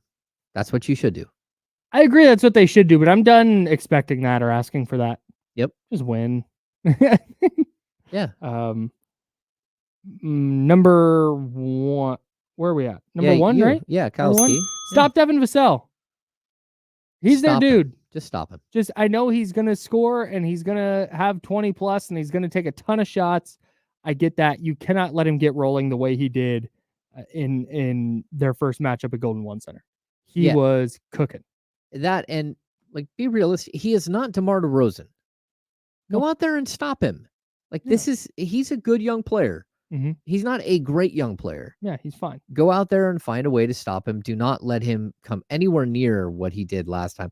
And again, I'm going to give the Kings a little bit of an out with the last game where they they held on and won by 5, 127-122 against the Spurs. That was the first game coming out of the break. Like, that's always a weird game. You've had a week off. Some guys just rolled back into town after vacation. It's always a weird game. But what you can't do is let a guy go 13 of 18 and 3 of 4 from 3. He doesn't even shoot that many threes. And he just lit you up. That can't happen again. Yeah. Yeah. I want to see. That's where I would love to see Keegan Murray. I talked about him offensively. It's where I'd love to see him pick up that assignment and play really, really well in that spot. All right. Number 2. Number 2 for me is find second wind after an emotional win last night. Yep. Like, everyone's going to be tired. It's not easy to go into, stables.crypto. Whatever the hell we're calling it. Yeah. It's not easy to go in there, a 7:30 start, beat a team that you have to beat and have an emotional win, have a big night by Fox, and then leave there, fly home, get back in the middle of the night. A lot of players played 37, 38 minutes. Even Trey Lyles playing 30 minutes off the bench is not something he typically does. Mhm. You need to find it. You need to show heart and figure it out and show that you can play on the second night of a back-to-back. And, they started 0-4 on back-to-backs, Mhm. and they've caught up. They're now 4-5, Yep. which is pretty substantial. Yeah. Number 2 for me, don't let Zach Collins, I know it's kind of a bit, but you can't let him get under your skin and affect this game in a greater way than Zach Collins should be affecting a game. Zach Collins is a fine player. He's not bad, but he is a capable NBA player. But he's gonna push and he's gonna pull and he's going to throw an elbow here and a forearm there and maybe have a dirty play here or there. You cannot let him under your skin where all of a sudden Zach Collins is having this outsized effect on the game because Domantas Sabonis is in foul trouble or De'Aaron Fox gets an early tech, and I don't want any of that. Zach Collins is going to go have 15 and 9 or whatever he's going to wind up with, and that should be the extent of his effect on the game. Yeah, I totally agree. If I'm the Kings, I try to get Zach Collins sitting on the bench as quick as possible. Just attack him. Attack, get him in foul trouble, get him out of the game, have him go sit and watch. And you can do that because once you get past him, they don't really have anyone. Like, I don't even know how to say, well, let's see. They have Sandro Mamukelashvili on their bench. Talked about him last time. Which, Mamukelashvili, 6'11", 240 pounds. Like, we've never heard of him. He, for some reason, he's played there a long time, and he averaged 10.8 for the Spurs in 19 games last year. In 19 games, yeah, 10.8 and 6.8. Yeah, that's because he was finishing off the season playing a bunch of minutes, but like that's who is backing up Zach Collins. So go ahead and beat up Zach Collins so he doesn't impact the game at all. Yeah, definitely. Number 3 for you. This is the worst shooting 3-point shooting team in the league. Now you went and did it. I did. I keep saying it. Just collapse the lane. They shoot 34.6, shrink the game. I say this every game, and then the Kings give up.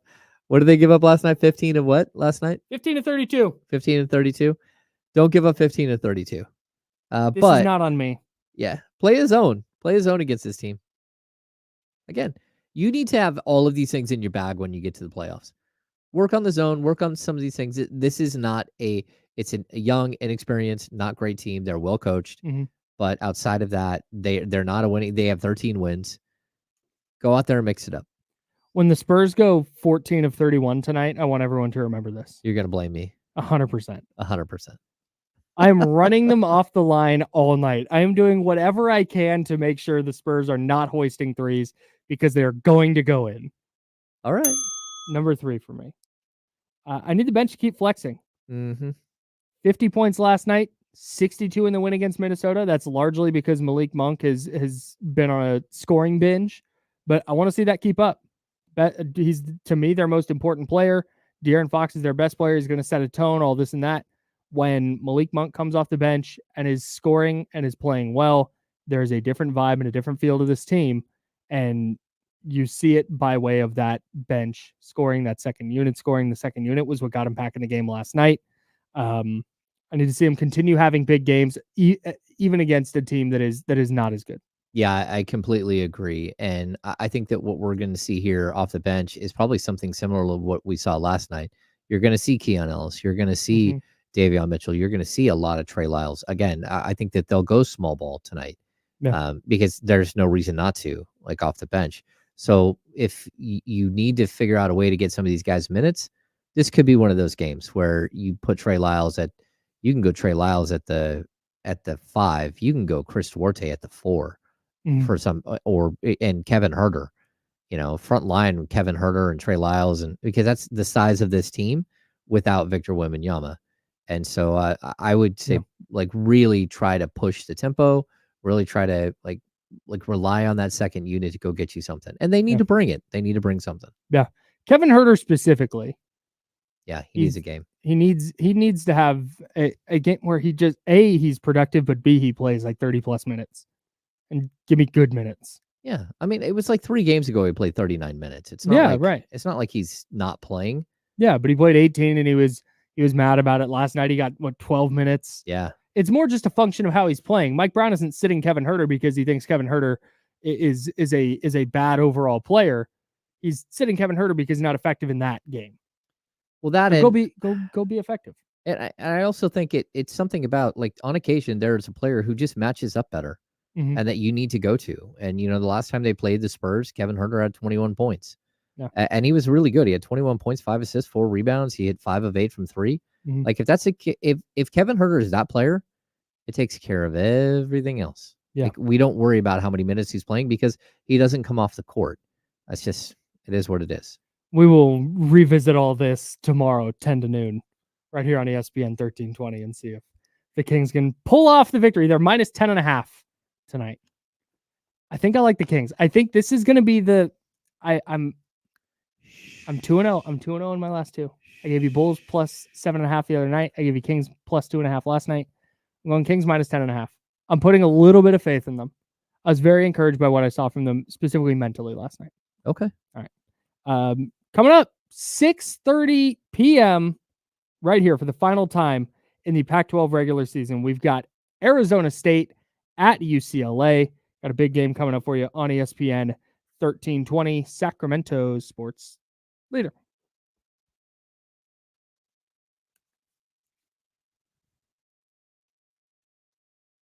We're clear. Yeah, clear. It's like you're about to hit someone with the paddles. Clear.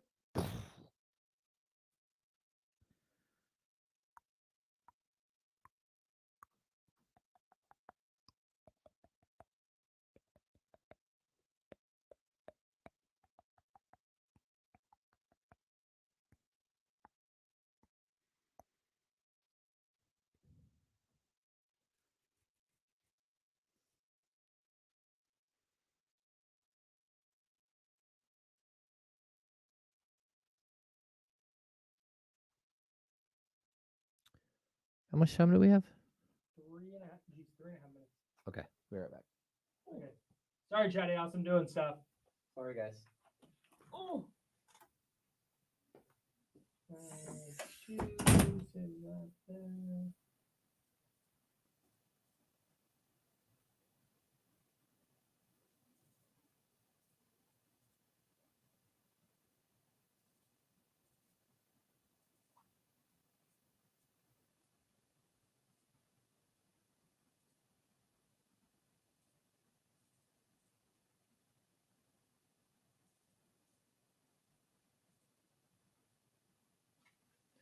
All right. We back.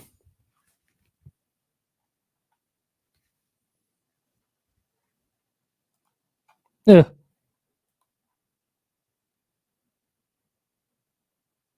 Okay, I'm back. My bad.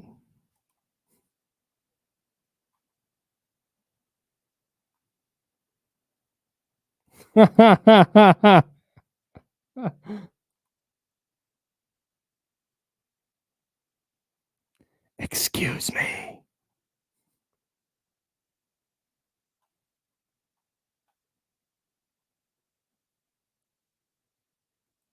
Nah.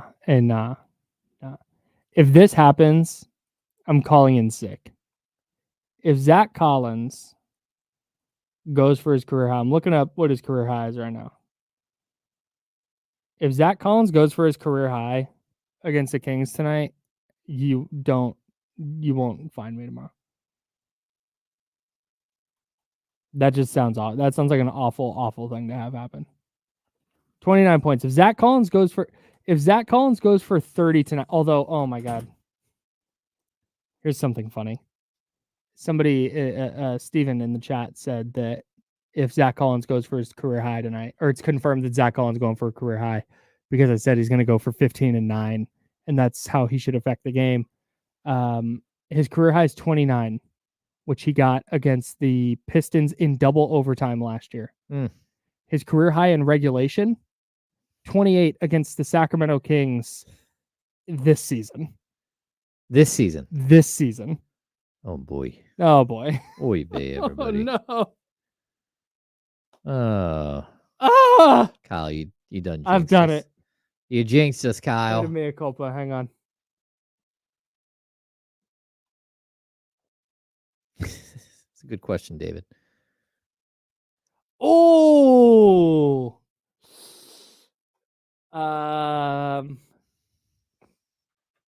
There was nothing more alarming than Cole Aldridge pulling out his teeth. Oh. That Oh. sounds gross. Whole front row is gone. Like, hi. Zach Collins. Would you take Zach Collins on your team? Kind of the dirty work guy. Longer, more athletic. I think maybe a better defender than what you have. Hang on.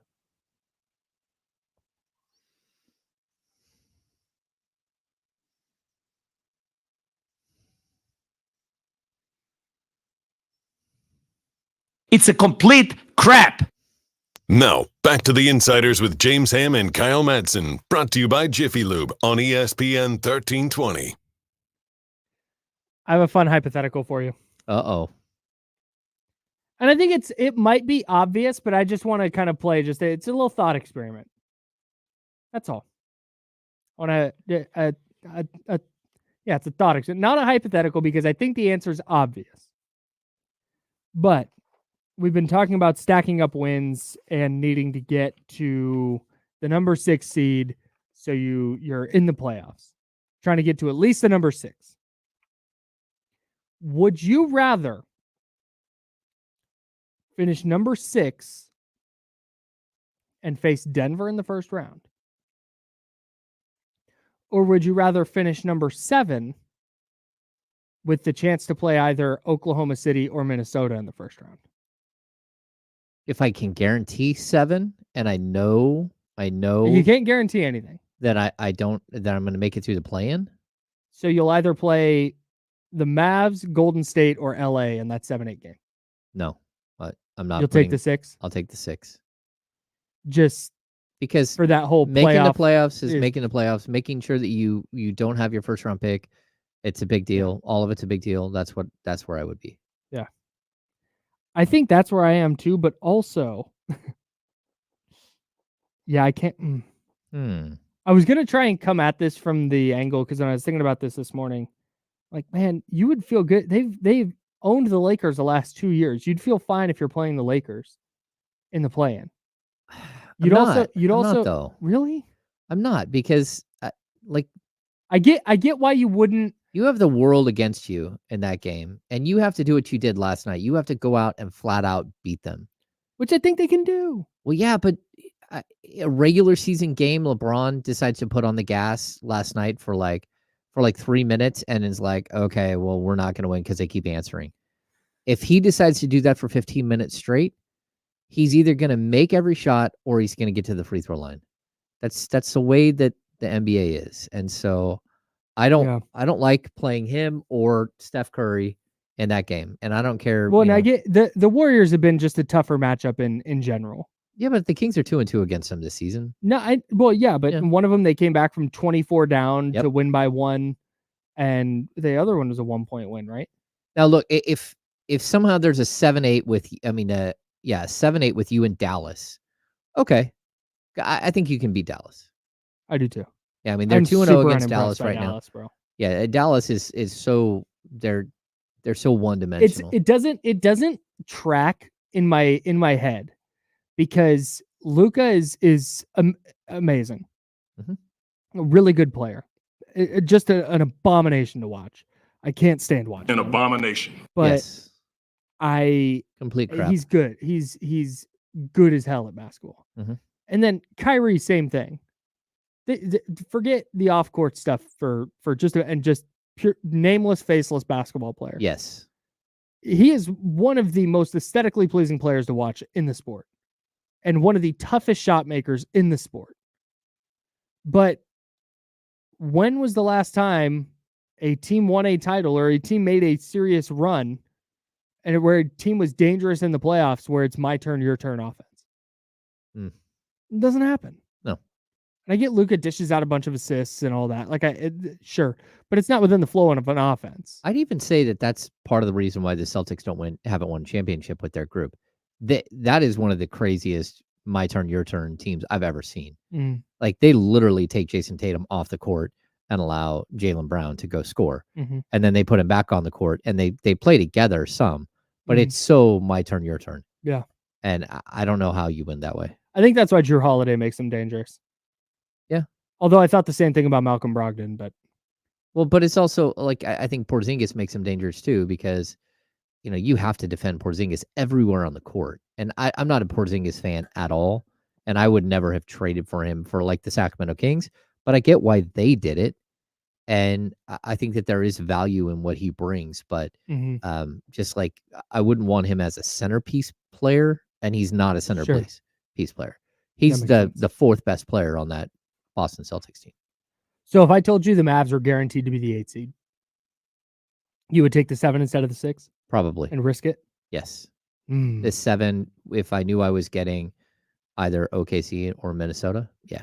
Well, especially Minnesota now. We haven't even touched on this yet. Karl Anthony Towns out indefinitely with a torn meniscus. Brutal. That's...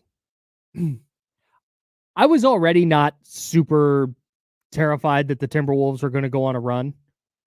But the world where the Timberwolves go on a run involved Karl Anthony Towns turning into a top 3 center in the league, which, depending on who you ask, he already is. But he would be dominant, right? He'd be averaging 30 and 10 and knocking down a bunch of threes and just making Rudy Gobert a viable option on the court, and everything's working together. And oh my God, they have this stifling defense with Anthony Edwards, and Karl Anthony Towns can't be stopped right now. And here come the Wolves. I don't see that with Anthony Edwards and Rudy Gobert. Like, we've seen that. It's the Jazz. That's what they have. Okay. When it was Donovan Mitchell and Rudy. Okay, I'm with you. I'm with you there. I do think that there's a possibility that, first of all, Ant-Man becomes like the superstar, superhuman that everyone thinks that he is already right now. He does. Like, this is going to open a door. I really, really like Naz Reid, and I really like Jalen. Is it Jade McDaniels? Yeah, Jade McDaniels is there. But they don't have enough scoring without. They were already a team that isn't a good scoring team. They're 19th in the league in scoring in points per game. They're 17th in the league in offensive rating. You take Cat off that team, and they become pretty bland as a scoring team. I mean, you're going to have to count on guys like Nickeil Alexander-Walker to step up and be something that he hasn't been before. You're going to have to. But that's all. And I don't even hate that in the regular season. But when you get into the playoffs, guys like Nickeil Alexander-Walker get played off the floor. Oh, yeah. As teams game plan around, and on even before the Cat injury. Check this out. Since the All-Star break, the Timberwolves have played the Bucks, and they lost by 5 at home. They played Brooklyn at home and won. They beat San Antonio at home. They beat Memphis at home. They lost to the Kings in overtime at home. They lost to the Clippers at home, where they scored 88 points. The Clippers scored 89 points and won that game. And then their second win since the break, their fourth win since the break, the Blazers. Well, that's a cupcake schedule. Yeah, Nets, Spurs, Grizzlies, Blazers, all wins. Clippers, Kings, Bucks, all losses. Any team that's any good at all beat them. Yes. Yeah, I was already kind of wary of them, and you take Cat out of the mix, and I just don't. And check, they're tied for first right now with Oklahoma City. They're a game up on Denver. Okay. Now follow this, because I'm going to ask you a question based on this. Here's their upcoming road trip. At Indiana, at Cleveland, at Lakers, at Clippers, at Jazz, at Jazz. Then there are home Nuggets, home Cavs, home Warriors, home Pistons, at Nuggets again. Oh, they're shot. Where do they wind up in the standings? They're 2.5 games up on 4th place. Yeah. Do you think this is so? Do you think this is so dire that? Because I really think you mentioned Ant turning into a just superhuman, which maybe.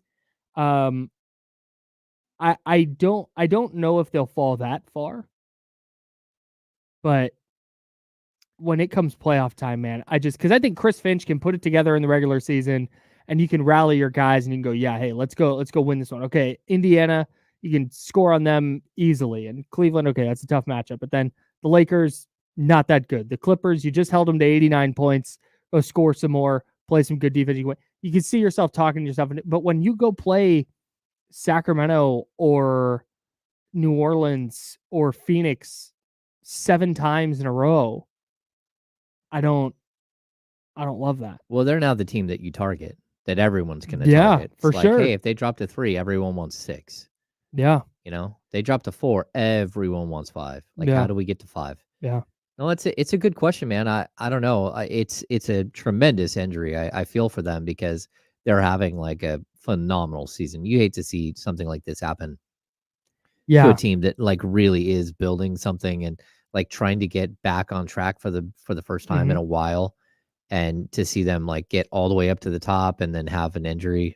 It's just a bummer. It would be the same thing if the Kings last year climbing meteoric rise and they're the 3 seed. If they would have lost, I mean, their players played through injuries, but I think it's even worse because you could compare that to this year.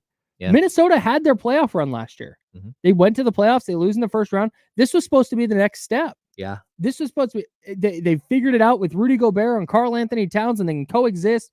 And Anthony Edwards is growing into this great player, and Jaden McDaniels and Naz Reid, and look at all this depth. Mike Conley's over there.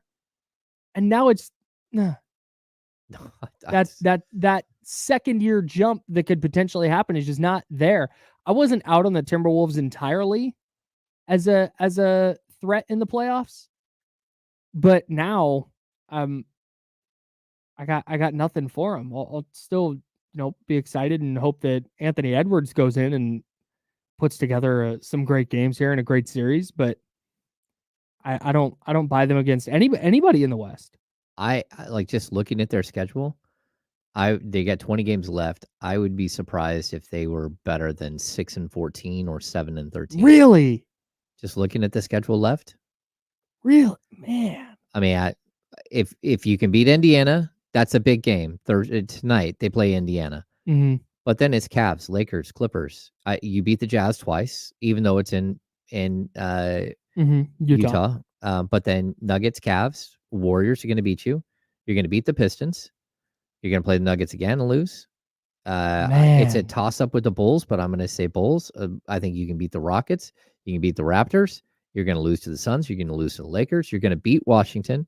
You're going to lose to the Nuggets. 50-50 coin flip with the Atlanta Hawks, and then the Phoenix Suns last game of the season. If Phoenix is playing for anything right there, you're going to lose. Man. And just following the trend, it sounds harsh, just going, yeah, they're going to lose to this good team and they're going to beat this bad team. But that's literally what they've done since the All-Star break. Yeah. That's been their entire ethos as a team, and that was before they lost their second best player. Mm-hmm. Oh, I would like to see their record against 500 teams throughout the season. I can get that for you right now. Yeah? I can get that. I'm looking it up. All right. You're going to dig into that. Yeah. I am. Yeah, if they're the 3 seed, I know which answer I'm taking in our little hypothetical there. Yeah. The Minnesota Timberwolves are 23-14 against teams above 500 and 20-5 against teams below 500. Okay. So 23-14. Sacramento 20-20 against teams above 500. Yeah. So they're up there with a team like Minnesota. Yeah, Phoenix 17-17, New Orleans 19-16, Clippers 20-18. Yeah. Yeah. Turns out it's harder to beat good teams. Welcome in, Damian. That's what we're talking about today. Hell yeah. Harder to beat good teams than it is to beat bad teams. So, yeah, Science. Thank you. We're locked in. That's right. Big win for the Kings last night over the Lakers. Just to give you an update in case you have not looked today, the Kings are the 7 seed, a game and a half clear of the Dallas Mavericks. They are half a game back of the Phoenix Suns for that number 6 seed, the final playoff spot. Kings fans rooting for Toronto tonight. Phoenix is in Toronto. Phoenix is hosting Toronto in down there in the desert. Damian Barling going to join us shortly for the handoff as we are going through the Karl Anthony Towns injury and what it means for the West as we welcome in Damian Barling. So bad because I could hear you stalling for time as I was trying to log in. I was doing my No, best. it's okay. That was on me. The way you were sitting in the corner of my eye, you were ready. And I launched into my thing, and then I looked over at the stream and I realized you were not. That's my fault. Very much. Don't feel bad. That's on me. I didn't feel bad. Okay, good. I did a little bit. Like, oh, he's stalling. Log in. Vamping. Come on, he's I'm stalling. vamping. Damn it. Charlie, where's the read? Wait for it. ESPN 1320 is going hoops crazy. Farmer's Dog talk line. That's right. Bark at us. Bark at Anytime. us. If Farmer's Dog wants to send me some product, I'm down. I looked into it right before that deal went into place. I was Oh, yeah? "Ooh." Yeah, it's like I love Sprout, but man, that thing isn't cheap. Well, It's yeah. like good, healthy food for you. Like all Yeah. of it, like it gets delivered like every 2 weeks. Like it's a dope service. Mhm. It's just you gotta It's that real stuff. you gotta Really love you your gotta pet. commit to it. It's Yeah, not you gotta really commit to it. Well, a healthy life starts with healthy food. That's a good And that's a true good call. for dogs and people. It's facts. That's true. That's facts. That's facts. Great win for the Kings last night. Mhm. I know you guys are going to talk about that. This Karl Anthony Towns injury, though, torn meniscus, out indefinitely. Mhm. Where do you think this is what we're going through. Where do you think the Timberwolves wind up in the standings? And are they just out as a viable contender to you now? Yeah, like you can't lose one of your top 3 players in a tightly contested top of the conference and still be, oh no, they're fine. Right. Like, no, you can't. Like Karl Anthony Towns is so important to what they do because of the way that Rudy Gobert plays. And I think Rudy Gobert has had an extraordinary season. I think Karl Anthony Towns has been really good. I think the collective of the Minnesota Timberwolves has been good. I think they're going to be able to survive. I think they could still finish first or second. Obviously third is very much in play. I doubt they finish below that. But when it comes to winning a series, I don't know, man.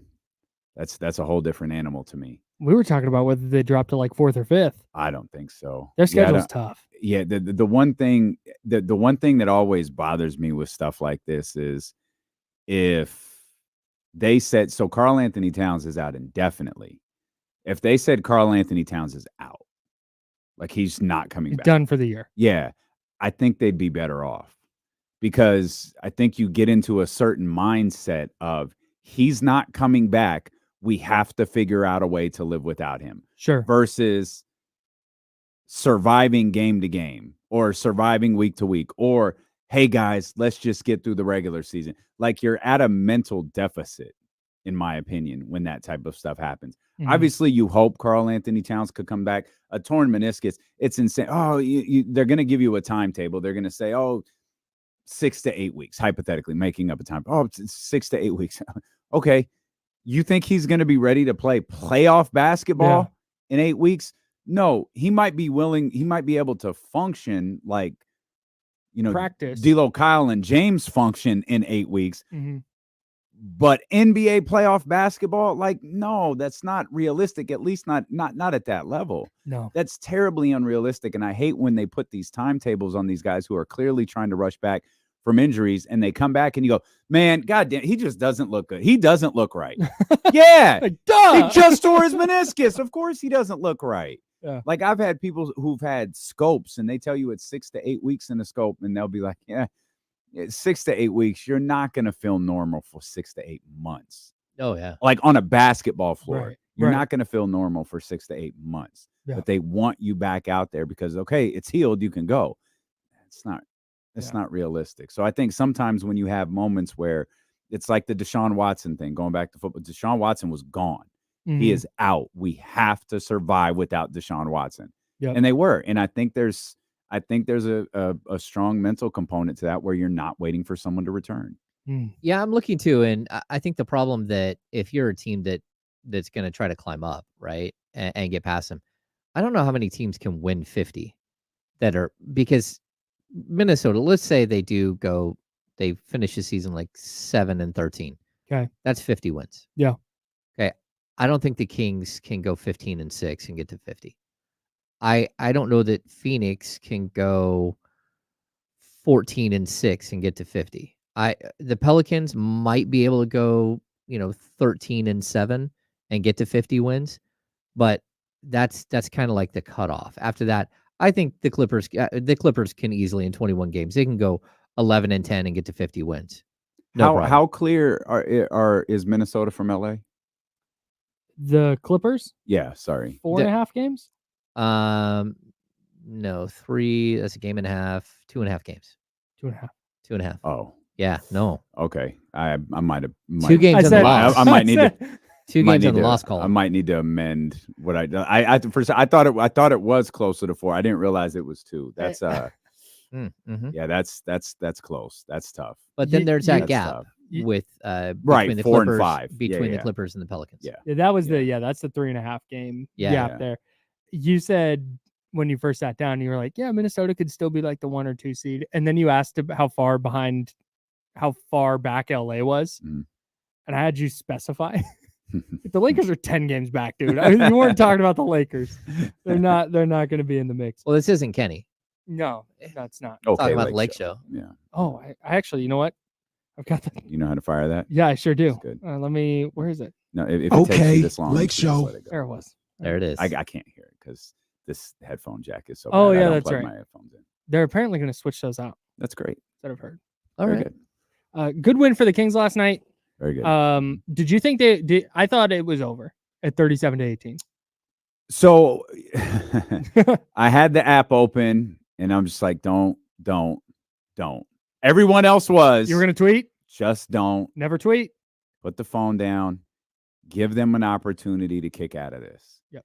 And they came out of that timeout great. De'Aaron. Like, okay. Yep. I like this. And then they did everything offensively, defensively. Like it's as complete of a basketball game as I think we've seen them play. The 120 that they gave up, I don't think is even remotely indicative to what they did defensively yesterday. I totally agree.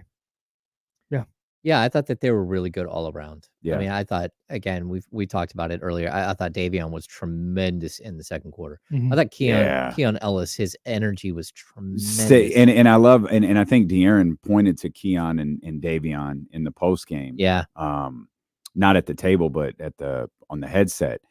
He pointed to their play. But talk about Davion for a second, Hammer. That's as confident as I've ever seen Davion Mitchell shoot the ball. No hesitation. That's how he looked in the preseason. We talked in the preseason. We're like, wow, he looks like he knows exactly what he's doing on the court now. He looks so comfortable. Davion really, as frustrating as this up and down for the Kings have been, Davion has looked absolutely fantastic to me since Mike put him back in the lineup. You know, we got to be at like 6 weeks now. Yeah. He's been in the lineup for a while, and I feel like he has been, the game he started wasn't, the best, but overall, I think he's played really, really well, and he shot the ball really well over the last 12 games. All right, D'Lo and KC coming up next. I'm sure there's going to be a deep dive on the Kings win over the Lakers last night. That is coming up right here on ESPN 1320, Sacramento Sports Leader. James and I will be back tomorrow at 10. We're the Insiders. Thanks for listening. Thanks, guys. See ya. Thanks, guys. Hey, hit the thumbs up button for us. Whatever. Or retweet, wherever the fuck is whatever. Hit the retweet button. Yeah, or the heart or the follow Twitter, or whatever, something. whatever's happening with the Twitter bots. Amen. Okay, I'm turning us all off. Let the Twitter bots watch too.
My main man.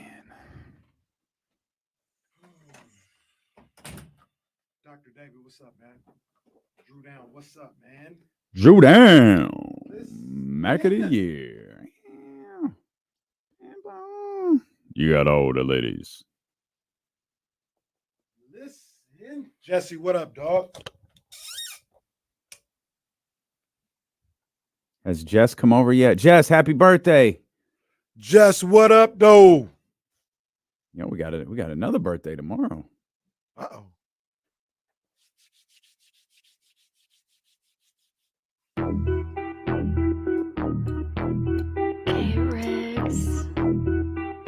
Yeah. We got them screaming D-Lo, KC, D-Lo, KC, D-Lo, KC, D-Lo. We got them screaming D-Lo, KC, D-Lo, KC, D-Lo, D-Lo. We your number one spot. We your number one spot for some sports, huh? Got the city going crazy when we work, huh? We top 2, but we ain't 2, we in first, huh? And when you need the real, we is who you search, huh? D-Lo, KC, D-Lo, KC, D-Lo, KC, D-Lo. We your number one spot. Hey. Okay. You know what it is? Hey, one more time. Okay. Y'all know what it is. Come on, man.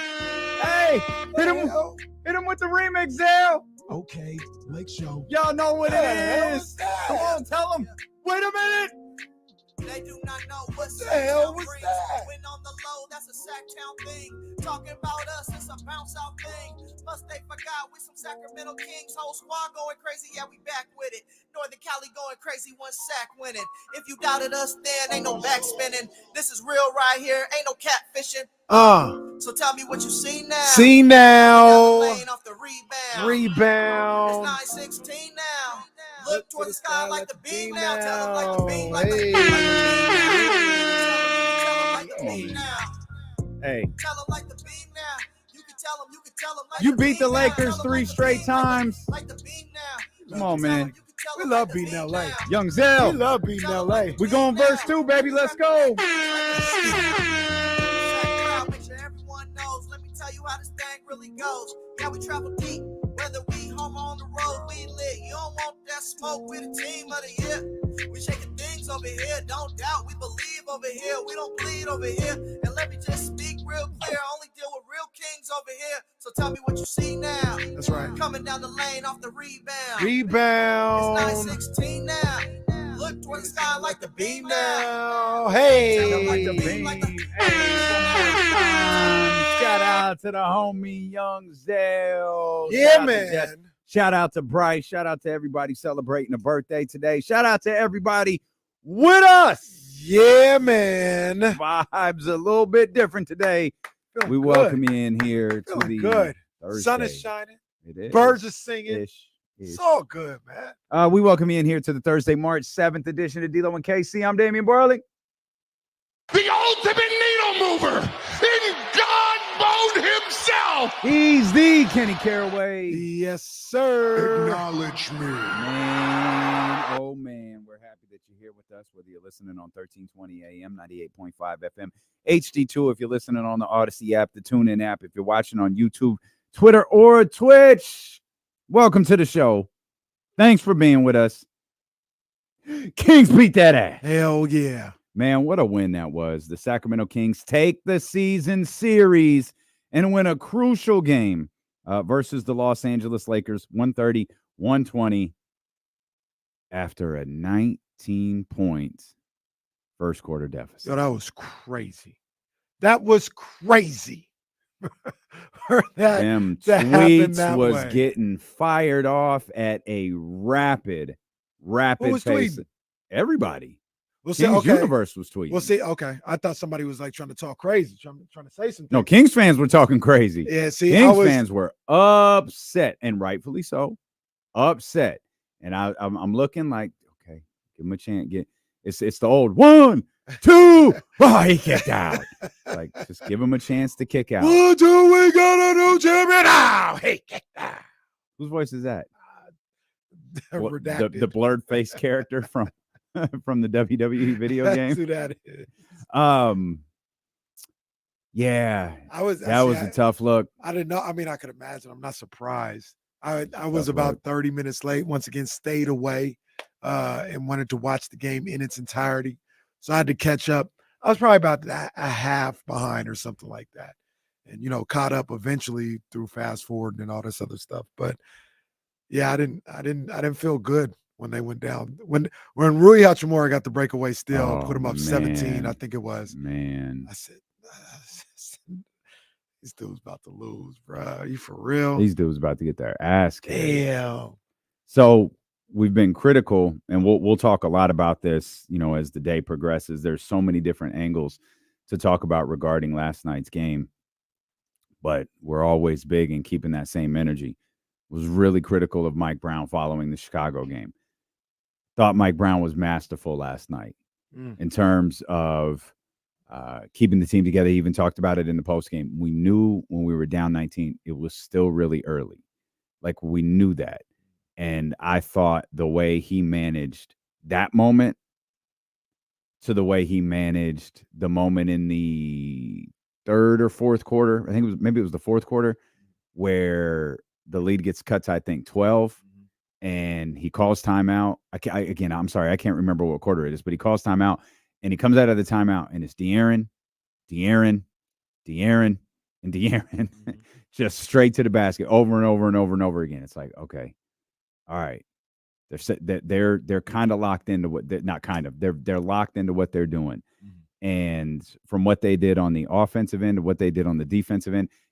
I don't think I was just telling the insiders, I don't think 120 is indicative of the way that they played defensively. I thought they were so good defensively, and I know the broadcast and fans, rightfully so, are talking about the 15 straight field goals and everything that went on during that stretch. But what they were doing defensively is what made all of that happen. What they were doing defensively, to me, was the most impressive.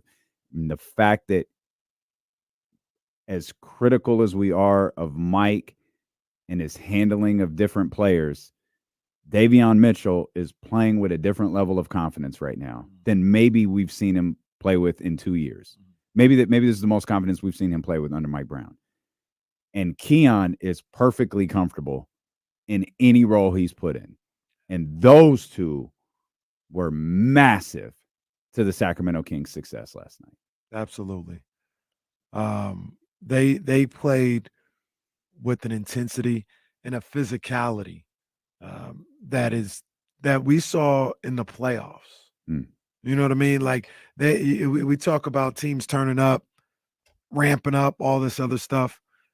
That's the Kings team, to be honest with you, with the intensity, the physicality, the quickness on both ends of the floor that I saw in game 2 of the first round series, that I saw in game 6 of that first round series against the Warriors. That was playoff basketball last night by the Sacramento Kings.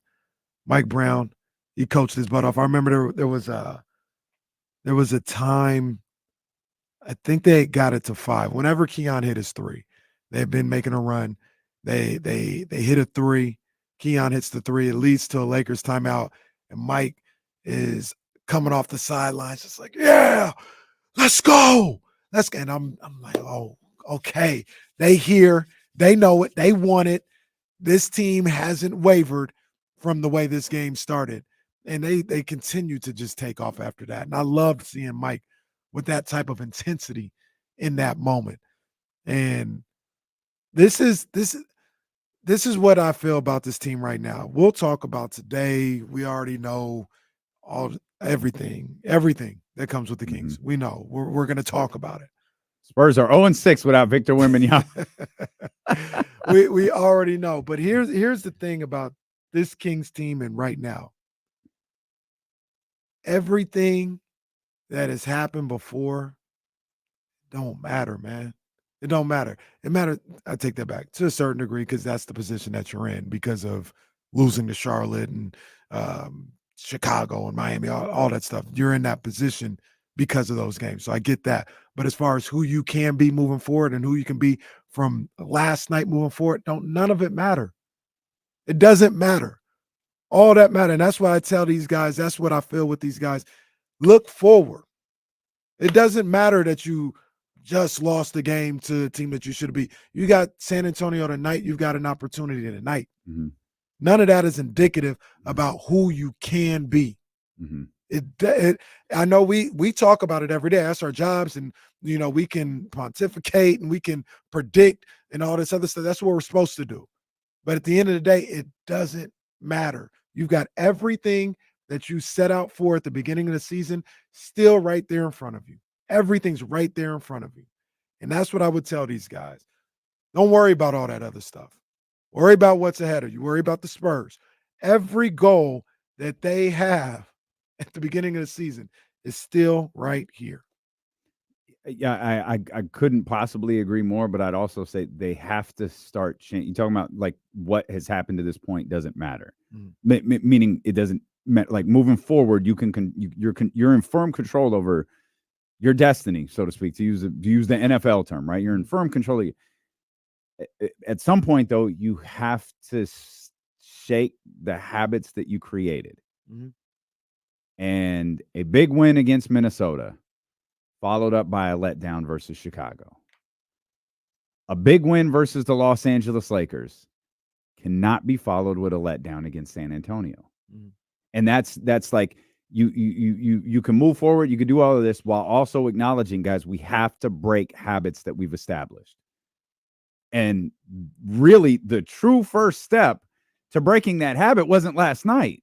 It's tonight. Mm-hmm. Like, you couldn't set up breaking the habit without the win last night. Right. You got that huge win against the Los Angeles Lakers. You got the relief of having that extra game because you won the season series. And now you have an opportunity.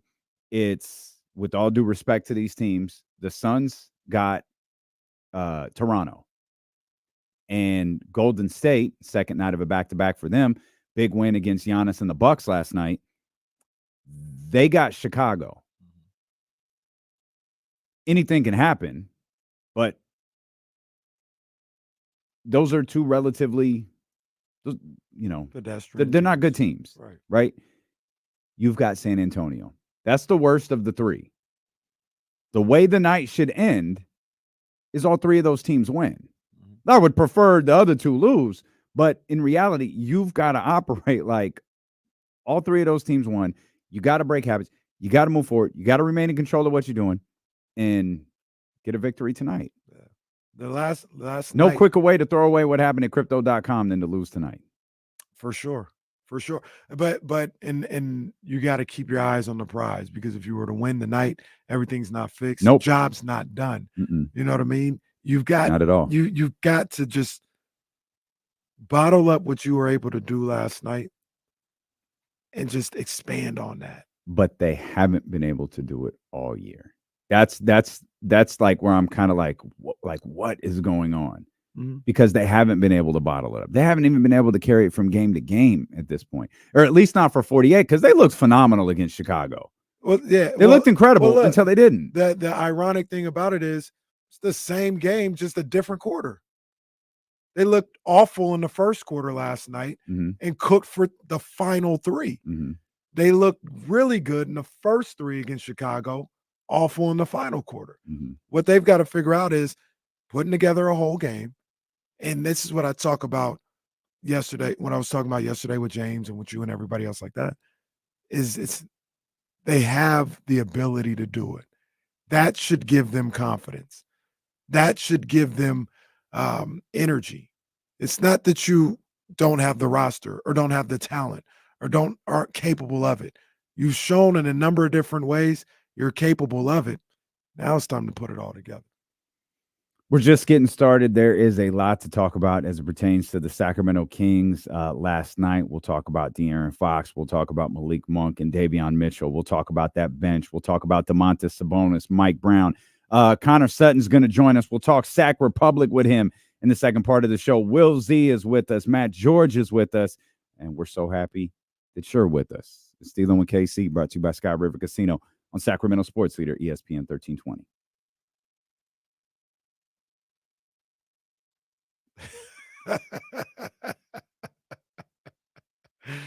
So I got a dream. Should I wait till the show, or should I say it now?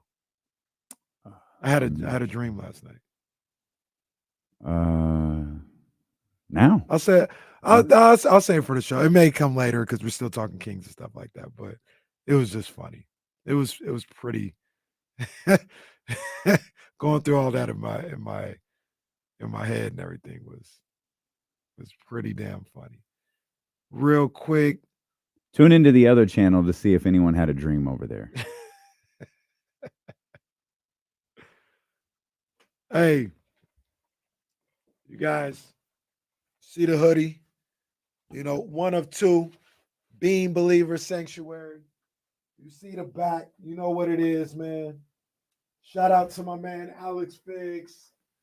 They're dropping tomorrow at noon. There it is. Tomorrow at noon. These hoodies, my man Alex Figs bringing them to you. Dropping tomorrow at noon. Droughtisover.com. And I don't know if Alex is in here right now or not.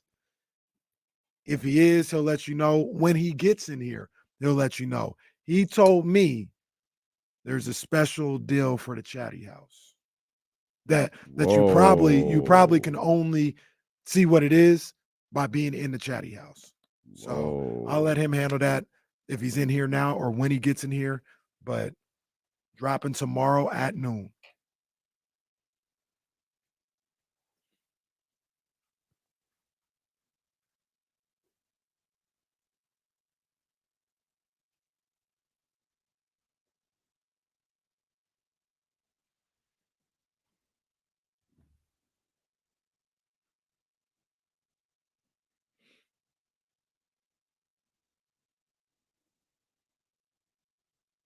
Been asked a lot about those lately.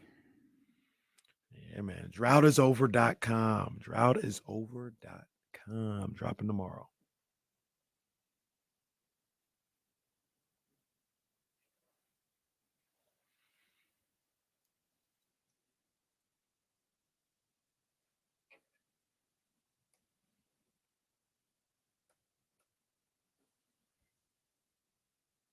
Hit that like button. I don't know nothing about that, CV. I can't speak on that, but I do need you to hit the like button. That's it. I don't know what it'll get you. I don't know. It'll get you a thumbs up from D'Lo and Casey.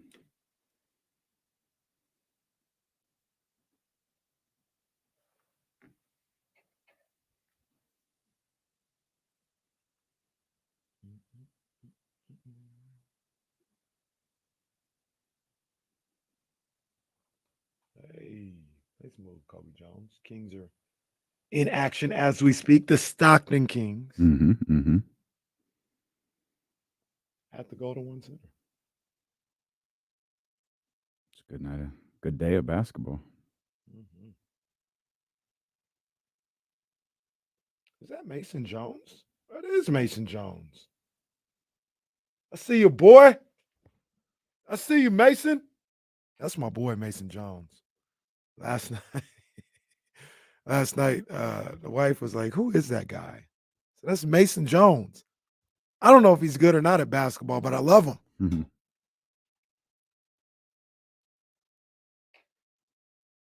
We're putting him in the Jack Cooley Hall of Fame. Yeah, he could be there already. Yeah, I'm about to say, yeah. I don't want to disrespect Jack Cooley, so I won't. No, not disrespect, but as far as guys that Kings fans like loved and stuff like that. Yeah, but I think, yeah, for sure. But they like Jack Cooley because he would play and he would do some things from time to time. We just like Mason Jones because he'd be getting hype. Vibes. Yeah, man.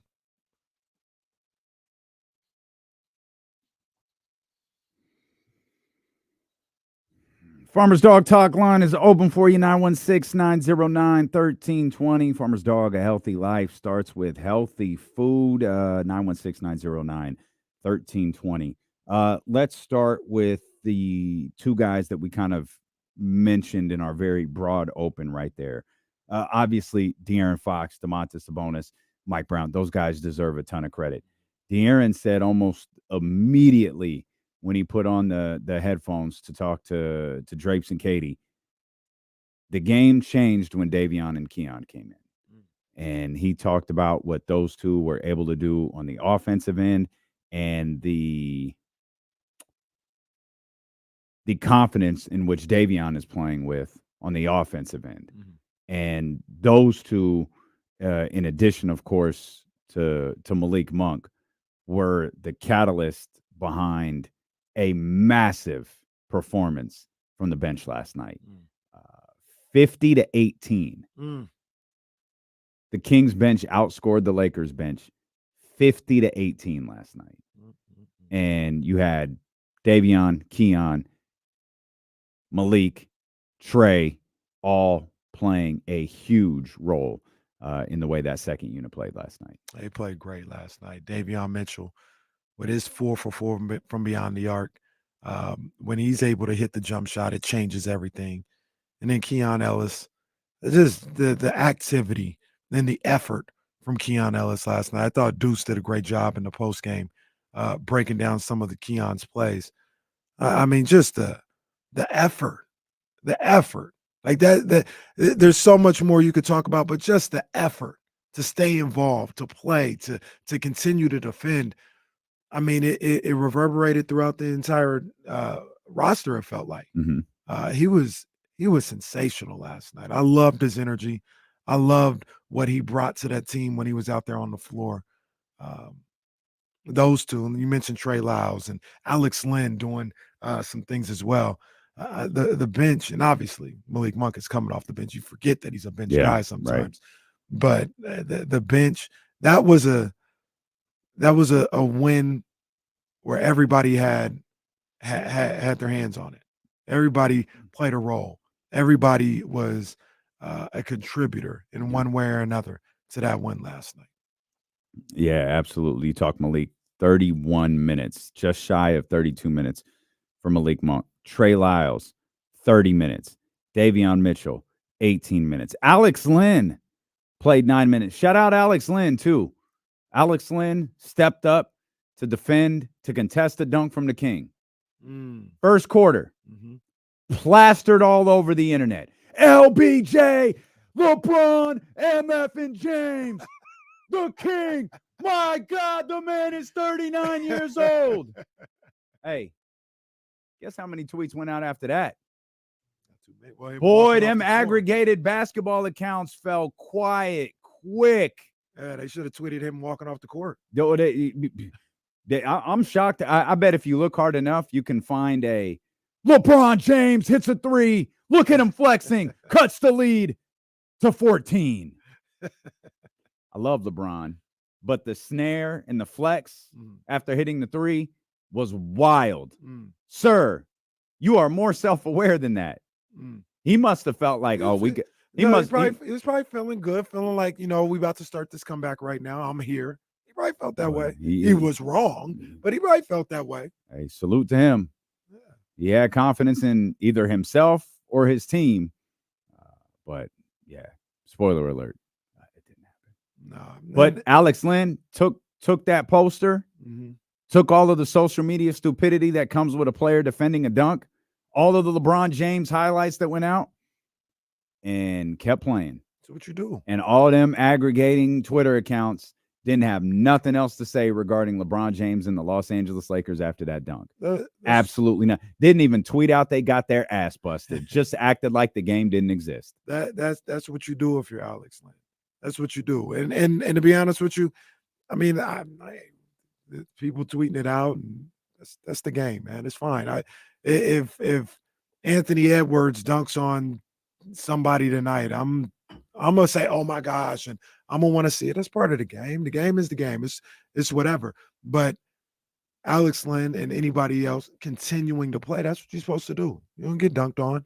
It's gonna be viral for a little bit, then you keep on moving. And you worry about winning the game. And that's what that team did last night. They worried about winning the game. Winning the game. That's the most important thing. They're not here to win the highlight reel or to win NBA today or anything like that. They're there to win the game. And that's what they did as a collective last night. They were locked into winning the game. Loved it. And they did just that. Protected the ball a little bit better than they did on Monday. Forced the Lakers into some turnovers. They also lit the Lakers up. We talked about it a little bit and I kind of dove into the situation a little bit as like on the fly, like we were talking about it. We was talking about the way the Lakers were scoring, and it just was like, well, if they scoring like that, that means they probably got D'Lo out there. That means they probably got Austin Reeves. That means they probably got Rui. LeBron's not a great defender anymore. AD is just kind of a rim protector. We'll talk about him in a second. I was like, the Kings should have their way. They should have their way. They ain't got no defenders out there. They ain't got nobody that can stop De'Aaron Fox. Nobody that can stop Malik Monk. They ain't got no defenders. Sure enough, Kings lit their asses up. Scored 130, shot what, 50 what percent 55. from the field? 55% from the field. Mm-hmm. Points in the paint was a destruction. 76 to 50. Third time, by the way. Third time the Kings have beat the Lakers in points in the paint this season. That's what we talked about yesterday. Mm-hmm. They're going to have Kings also won second chance break points and fast break points. The way I feel about this team, I know not 100% there yet, but I feel 97% there. If you think you're going to beat this team, this Kings team, I don't care what they've done this year or how you feel about them or defense or all this other stuff. If you think you're going to outscore them, like you can not play defense and just outscore them, that ain't happening. That's not the way to beat the Kings. The way the Timberwolves play, the way the Pelicans play, using their defense and all this other stuff, that's how you beat the Kings. If the Lakers or anybody else thinks they're just going to let the Kings score and they'll outscore them because the Kings, quote unquote, don't play defense, you in for a long night because they'll light you up. The Kings will light you up. You got me thinking. Let me look at something here real quick. I think, shout out Securing the Bagley, I think he had the stat yesterday. They're like 29-3 or something when they score 120 or more. It's something ridiculous. Well, can I cherry pick? For sure. Oh, damn it. Crap. Hold on. This isn't numbered right. Hang on. Give me. Oh, you. Oh, no. Hang on. I got to count. Talk amongst yourselves. So, Adrian Broner's out of pocket. Come on, man. Adrian Stop doing that. He's completely out of pocket. He out of pocket. Bill Haney got back at him. You see that, Jesse? Oh, yeah, Jesse. Why are you doing that? You could have just kept talking about the Kings. Well, I don't want to steal any points. No, it looks like you're cooking up right now. No. Oh, crap. Shoot. All right. So 125, because I was looking like, what's their highest scores of the game? They obviously lost 143 to 142 against the Bucks. They lost 130 to 125 against the Phoenix Suns. Is that's not the one where they blew the lead? That was the TNT game, I think, right? Correct. Okay. That was the second one. Fourth one, sorry. It was the second one after that one. So 125. That's a cherry pick number, I understand. Mm-hmm. Those two games I just mentioned are the two games out of, I tried to count this quickly because Kenny was talking about some nonsense. Those are the two, I think, of 22 games that the Kings have scored 125 or more and lost. The two in 20 and 2. Cooking. You're not going to outscore them and beat them. And you can, I mean, and to, I think you said it was Securing the Bagley. Yeah, you stretch it out. 124, win.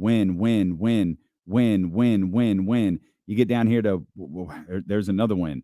They lost 126 to 121 to the Indiana Pacers. Yeah, there's only 1, 2, it looks like 4 losses at 120 plus. Kings Muse has it at 28-3. Securing the Bagley has it at 30-4 for 120 or more. He said they're 31-18 when they score. No, 31-8. Or excuse me, 31. What did I say? 18. 31-8 when they score 115 or more. Go back to the Kings Muse one because that's the one right there. Because the number we had yesterday, where the Lakers have been scoring 122 points per game during this stretch in which they've played really good ball, like 15, 16 games or something like that now. They scored 120 last night. So it was like, can the Kings, the Kings going into last night's game had been averaging 116 over this New Year stretch where they're a 500 basketball team. The Kings Muse stat 28-3 when the Kings score 120 plus. That's a number. And That's a number right there. And boy. I don't know. I mean, there's some I discrepancy. actually Either think way, he's wrong. crazier. It's Yeah. 4. It's Yeah, 4 well, because I'm looking at 4 of them right now. It's 4. Kieran says 30-4. 30. Yeah, it's 4. Okay, it's definitely 4 losses. It's 100% 4 I mean, losses. First of all, that's 34 games. And one of those was Detroit. Jeez, goodness gracious. They actually got him. One of those was Detroit. It was 133 to 120 in that game. But think about that. And I know scoring is up this year. 120 may not mean nothing to anybody, but that's 34 games of scoring 120. Here, let's have some fun then. Let me check out. Oh, they're not going to make this super easy on me, but give me a second. Let's check out the darlings of this new NBA offense, this innovative NBA offense, led by the greatest point guard in the history of professional basketball, one Tyrese Halliburton. Let's see here. Team. Well. Whoa. Oh, yeah. Jesus Christ. They're probably at 50. That's my guess. Good God. I'm going to say 55. I can't even count. I don't know because when you set it up to go list by like their highest scoring games, it doesn't go 1, 2, 3, 4. It shows you the game number in the corner. So the 13th game of the season, they scored 157. The 7th game of the season, they scored 152. And that's how it's numbered. I can't count how many games they've been over 120, but it's a ton. It's got just looking at it. They're above 500. Like their highest outputs, 133 plus, is double digits. They haven't lost. Once it gets to 132, it gets a little dicey after that. But it's a lot. It is a lot of basketball games. It's over half of the games that they played. It's well over half the games that they played. 40. StatMuse has the Pacers at 42 games of 120 plus. Wait. Woo. Woo. You said 42? Yeah. 2, 3, 4, 5, 6, 7, 8. I'm just counting losses. 9, 10, 10. Kieran DeBagley 32 and 10? Yeah, that's what Kieran DeBagley has in the chat. 32 and 10. Man, that's a lot of games. What were the Kings? They are 30-4, 120 or plus. I guess it's not that many more. They just got a lot of 130s in here. They got damn near 10 games over 140. Goodness gracious, man. Who's the other one? Atlanta scores a ton of points, Atlanta don't scores they? a lot. Yeah. I wonder if Milwaukee Atlanta might be in there or something Atlanta like that. can't even remotely be good though. There's they can't be. Their record is awful. They're under 500 or 500 or so, around there. But I could do this all day. I'm going to get lost in this. I got to stop. Even this. then, there's not. I don't know. I would say I think Will Z mentioned it yesterday. I think they're like top 5 when they score 115 or 120 or something like that in the league. There's only 3 or 4 other teams that have scored that many times. The Hawks have lost 3 of their 4 highest scoring games.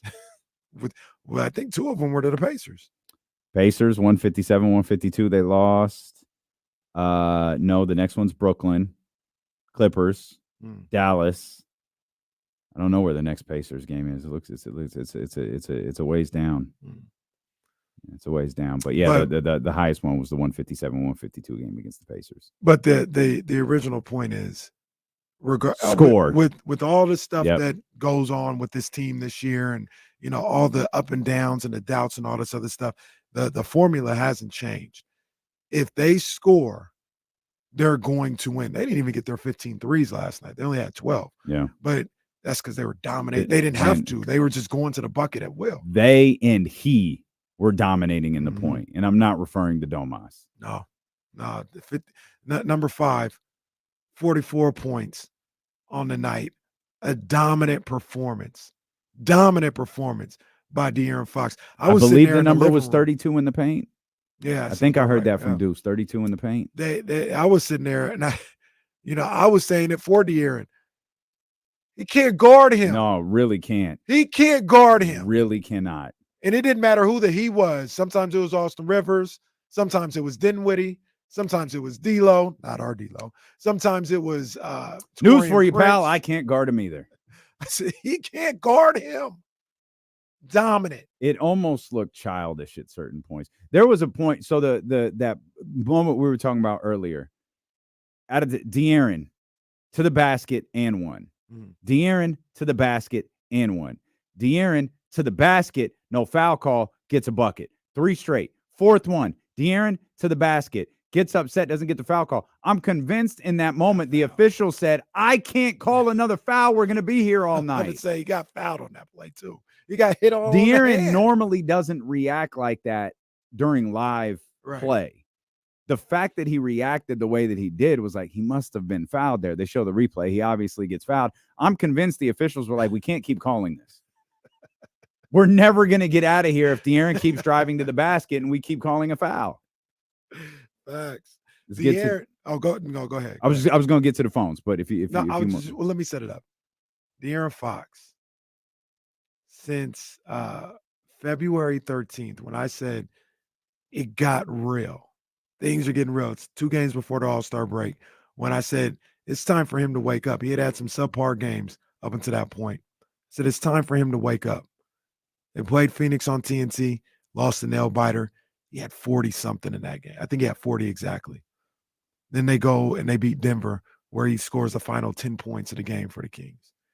So starting with those 2 games, he's played 7 games, 31.7 points per game, shooting 53% from the field, 30% from 3, 73% from the free throw line, 7 assists, 6 rebounds, almost 2.5 steals a night. Wow. 2.5 steals a night. 2.3 is the exact number. Wow. He's turning up. Wow. He's turning up when it was time for him to turn up. He is turning up. And that includes a game like Chicago, where I thought, we didn't see 4th quarter Fox the way we wanted to, or whatever the case may be. I need more of this. Let's start with Jamil, 916-909-1320 on the Farmer's Dog Talk line. Jamil, what's up, baby? My guys, what's going on, man? Hey, Sabonis, another triple-double. I'm seriously starting to think this guy warms up to Ice Cube. It was a good day today. You know what I mean? Hey, another thing, bro. Let's please get Will Z on this one, man. All you guys are talking about stats and the record when we go over 120 and all this and all that. Watching the game, I had an epiphany. Yeah. Davion Mitchell comes off the bench looking like Bobby Jackson. I'm like, what the heck's going on right now, right? 4 for 4? Then it just hit me. Mike Brown won both of his challenges. Oh my God. Man. I can't believe it. Man. I cannot talk about believe it. Let's get Will Z on this. Has it happened this season? Please help me out, guys. Let me see, because that's when I said this is the turning point. This is the turning point. Mike Brown won both his challenges. Oh my God. Right on, Jamil. We appreciate you. It is a moment. It is a moment. I'm just trying to figure out the correlation. Oh no, he was trying to figure out what was clicking, what was working, why everything was going the way it was going. Mike Brown winning the challenges is why everything. That's why that was the moment where he realized, this it's not Davion looking like Bobby Jackson. I got it's not Domantas Sabonis looking, playing Ice Cube before the game. It's the fact that Mike Brown won both of his challenges, and now the Kings' fortunes are turned. Yeah, I'm all for it. That is the most stunning stat of the night. Not the 44 straight double doubles, not the 22 straight or not the 22 league leading 22 triple doubles on the season. It's 2-0 in challenges for Mike Brown. I wonder. I kind of feel like sneaky Mike Brown is, had a nice little run as of late. Like maybe, I don't know. I don't even know if this is a stat, but it feels like, I don't know, like 4 of his last 6, 5 of his last 7 been overturned or held up or something like that. I feel like in the last 2 weeks or so, he's been getting a little bit more in his challenge bag. Before it felt like Kings would call timeout. Mike Brown would be like, "Hey ref, we want a challenge. Challenge what, Mike? We want a challenge." And it's just all right, and that's how he'd lose him. Now maybe he's figuring it out. They legit just put on the headphones and be like, "This guy." Yeah, Mike asks us the challenge again. Just replay something and just tell us whether or not it's the right call. Just replay the national anthem, and I'll go tell him. And no, sorry, buddy, we just call upheld. TC, What's going on, brother? Yes, sir. What's up with my two brothers? We good, man. What's good with you? Man, just tapping in. Hey, D-Lo, KC, check it out. I told y'all we was going to take off. You did.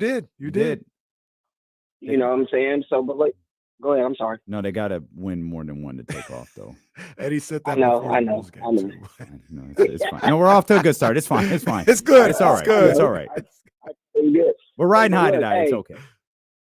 We is. Hey, I got a feud. Look, man, I got a feud with LeBron. If LeBron don't knock it off, bro, that's what he be with the shenanigans. Like you said, D-Lo, him looking and flexing, looking at the camera. Hey, look, I was watching the game last night, right? I looked over. I said, dude, he going to have that same look on his face, bro, when we win this game tonight. LeBron is a fool, bro. He got to stop it, dog. We got a team full of dogs, though. They didn't give up last night, though, and I like what happened last night. And I'm with you, Kenny, on the team, how they was playing with that physicality, how we played against the Warriors in the first round, D-Lo. Hey, we ready, man. The band is ready. Get ready. Grab your popcorn. Hey, let's go, ready. TC. Let's go. Appreciate you, TC. Well, we don't know what LeBron looked like at the end of the game. We don't. He's going to have that look at the end of the game. We don't even know. I'll say this. There was a moment right before the game clearly was like over. LeBron, I think on consecutive possessions, he drove to the basket. He hits the second layup and he has this look. And I saw it immediately. I read the look like, I'm the only hope for this stupid ass game. Like he's like, I can get, he had the De'Aaron look, I can get any shot I want to. Yeah. And I don't know if it's going to be enough. That's me completely interpreting. Now knowing hearing what he said post game and him, walking when the game was clearly over with 3 minutes left. That was pretty unnecessary, though. What? Him walking off the court and into the locker room. Well, you didn't have a broken ankle. Yeah, maybe you can't play anymore. There's 2 minutes left. Sit your ass on the bench. It's not that serious. If it's not that serious, then why are you walking off the court? No, your reaction isn't that serious. That's a LeBron James reaction. If that was Bruce Brown, no one would care that he walked back to the locker room. Bruce Brown wouldn't do that. Bruce Brown's probably done it 10 times, but the camera doesn't follow him because it's Bruce Brown. Bruce Brown ain't done that. He just walked to the locker. But what I feel like after listening to him is his reaction was he was in pain. Go back and watch the clip again because he's talking about it was fine for most of the game. And then when I sat and tried to come back in, it was like I knew it was toast. I'm just not the guy who believes everything LeBron does is fabricated. I'm not saying it's fabricated. Well, it was dramatic. He just walked off the floor. He didn't do anything. Why do you walk off to He went to the locker room. His day was over. Why is that a big deal? Why did he do that? He was getting his ankle looked at. Again, LeBron. This is only LeBron James that gets this type of reaction. Why do people do that? Why do you do that? Because you trash LeBron James and then go, I like him. No, you don't. Stop! Don't do that. No, you don't. Don't do that. I like LeBron more than probably anybody in this office. I got love for LeBron, but that's unnecessary and it's dramatic. And sit your ass down on the bench with the rest of your teammates. Yeah, your reaction is dramatic. Stop. It is. Stop. De'Aaron Fox could barely walk in the first game they played against the Lakers. He stayed there on the bench. Why is it too much to ask for you to stay on the bench for 2 more minutes? The treatment that you're getting. Why does it matter? Because you're part of a team. You're part of a team. Okay. Would you tell Reese, leave your teammates because your ankle hurts? Would you say that to him? Is Reese going to get his ankle taped, wrapped, iced? Does 2 minutes? Is his foot going to fall off if he doesn't do it for 2 more minutes? Does it matter if he sits on the bench for 2 more minutes? So I'm asking you. You would tell Reese, I'd have no problem. I wouldn't tell him. I'd have no problem with Reese going to the bench. Hey, I would not tell him that. Hey, go get it looked at. Go get it looked at. You got 2 minutes. You can get looked at it in 2 minutes. Just go get it looked at. The game's over. It's not that big of a deal. Nah, go get it looked at. Go get it looked at. Get it wrapped up. Because I'm gonna have to march your ass out there in front of the media. So go get that taken care of. You're not getting out of your media obligation. I wouldn't tell you can't talk to dad because you get in trouble, but you can go get wrapped up. You didn't. I didn't ask you. You asked me. I tell him go get it wrapped up. It's not I'm volunteering the information. I wouldn't tell. Well, you're not the coach. I am. In your fictitious scenario, you made me the coach. Pablo, what's up, Pablo? Oh yeah, we can go to break. Yeah, no, that's a good idea. Why are you killing the vibe? We were rolling. I didn't even say that out loud. So I was just talking to you. I mean, we can keep No, going. it's fine. No, hey, Jesse just said, you didn't hear this, Pablo. Jesse just said, the hell with Pablo. We don't want to hear what the hell he has to say. I mean, we can keep rolling if you want. Well, it's too late now. You already told us we got to go to break. 916-909-1320. Pablo, we'll get to your call and everybody else's when we return here on Sacramento Sports Leader, ESPN 1320. I had no idea it was 43 or 44. I thought it was like 41. I thought it was like 12:30. I hadn't looked at the clock the whole segment.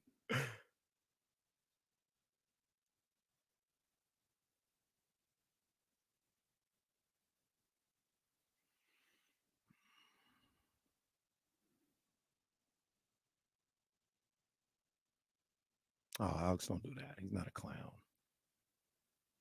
He is dramatic, though.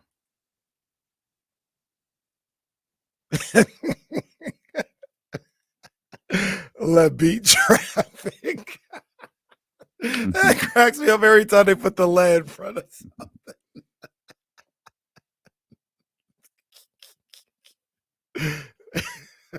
Let beat traffic.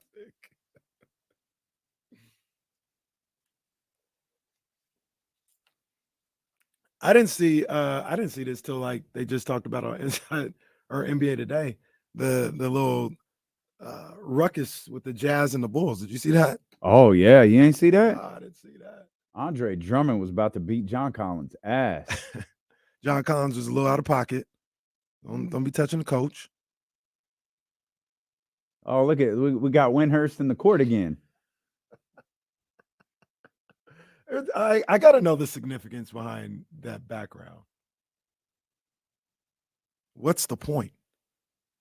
Well, it's probably better than showing his It's where Windhorse used to be a team manager for his high school. Missouri house or whatever. It's a green screen. Yeah, I was going to say something that was mean. Well, it's a green screen, though. Yeah, why that court? Why not New York City behind you? Like, why? What's the point of this? This isn't even I want to know the significance. Maybe licensing. I don't know. Why not Cleveland, Ohio, or Iowa, wherever he's or any other court? Maybe that's the Windhurst court. That would be. I think that's the Windhurst court. See, I was gonna say something. Don't be mean to Brian Windhurst. At least they don't have the camera 3 inches from his face.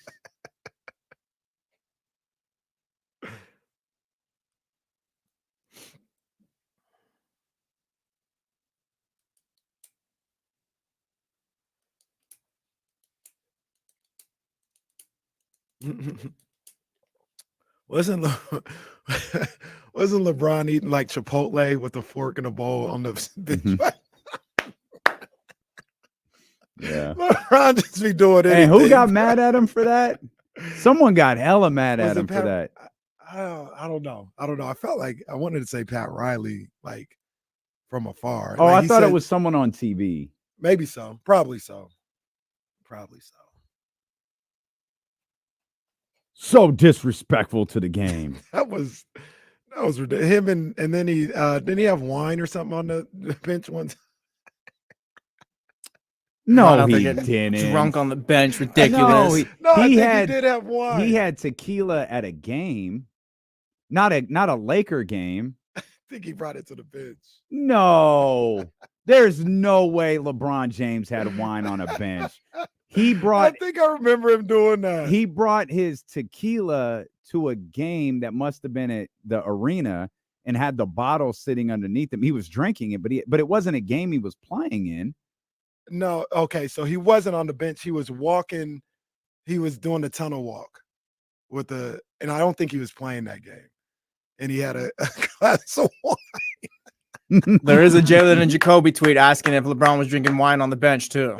Oh, because he's got the thing with the black bottle. Yeah. There's oh no, that's Gatorade. Okay, first of all, LeBron wasn't eating Chipotle. He was eating something out of like a dish. But it was Michael Cooper. It was Michael Cooper who was pissed off. That's right. He got a whole bowl. LeBron. Anthony Davis ready to check in, and he out here in street clothes with Chipotle. That's Anthony Davis. Hey, you want some real quick? You want some before you go out there? LeBron a fool, man. LeBron a fool. I didn't like that. Again, he's LeBron James, but you still got to have respect for the game, man. He's over here. I don't mind the guy eating, but go eat in the locker room. And then when you come out and be a part of the team, not just sit on the end of the bench eating. That is a good point. Why didn't you just eat that in the locker room? He's sitting right next to Anthony Davis. What do you mean? Can you imagine like you're on the Hornets down 20 to the Lakers and you look to the bench and you see LeBron taking a shot or something? LeBron James did not have alcohol on the bench. You guys stop it. Yeah, absolutely. Had a little taste. On the bench? Come on, man. Where you got that black bottle? If it was water, then you just have the water bottle. Yeah, you just take the label off too if you're not with that company. He had a covered black bottle. Well, it happens. LeBron a fool, man. And that's a good point. So on that game, I remember that he wasn't, well, clearly to get the food, you weren't out there when the game started. So you were already like not out there on the bench while the game started. Why not just finish the bowl in the locker room? Well, it's the third quarter, so he might have gotten it at halftime. Finish it. LeBron a fool, bro. Y'all be hating LeBron a fool, bro. He's hilarious. No, he's comedy. There's a Reddit thread titled, "What is LeBron eating?" LeBron is comedy, Y'all bro. been killing LeBron. My man trying to keep his body healthy, and y'all mad at him. Oh, this is hella funny. LeBron a character, bro. That's why I love him. I love him. We're going to miss him when he's gone. Let's get Pablo in here, man. 916-909-1320, Farmers Dog Talk line. What's up, Pablo? Hey, what's up, fellas?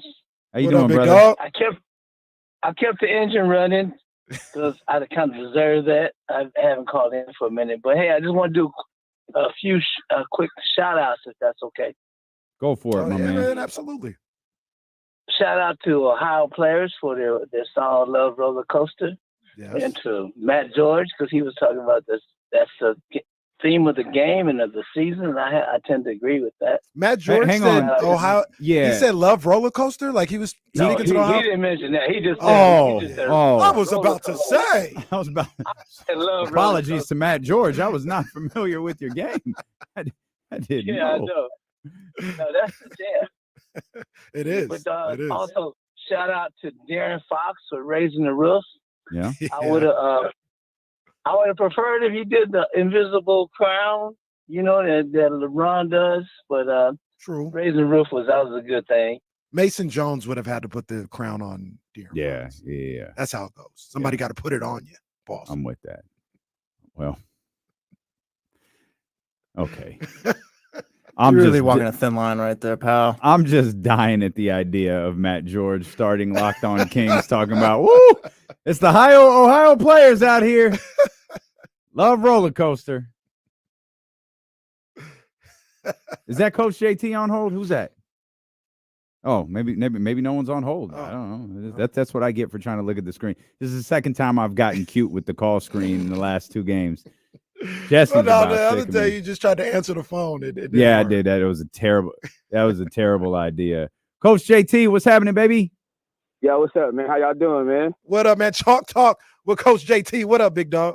Yes, sir. All right, question, man. I'm back on my grind with the game breakdown. So look, last night, how effective y'all think we can be going forward without Horter and Barnes giving us defensively what we need out of them in the game, man? Because Mitchell and my Ellis guy, man, they look effective. We look more energized, look more physical.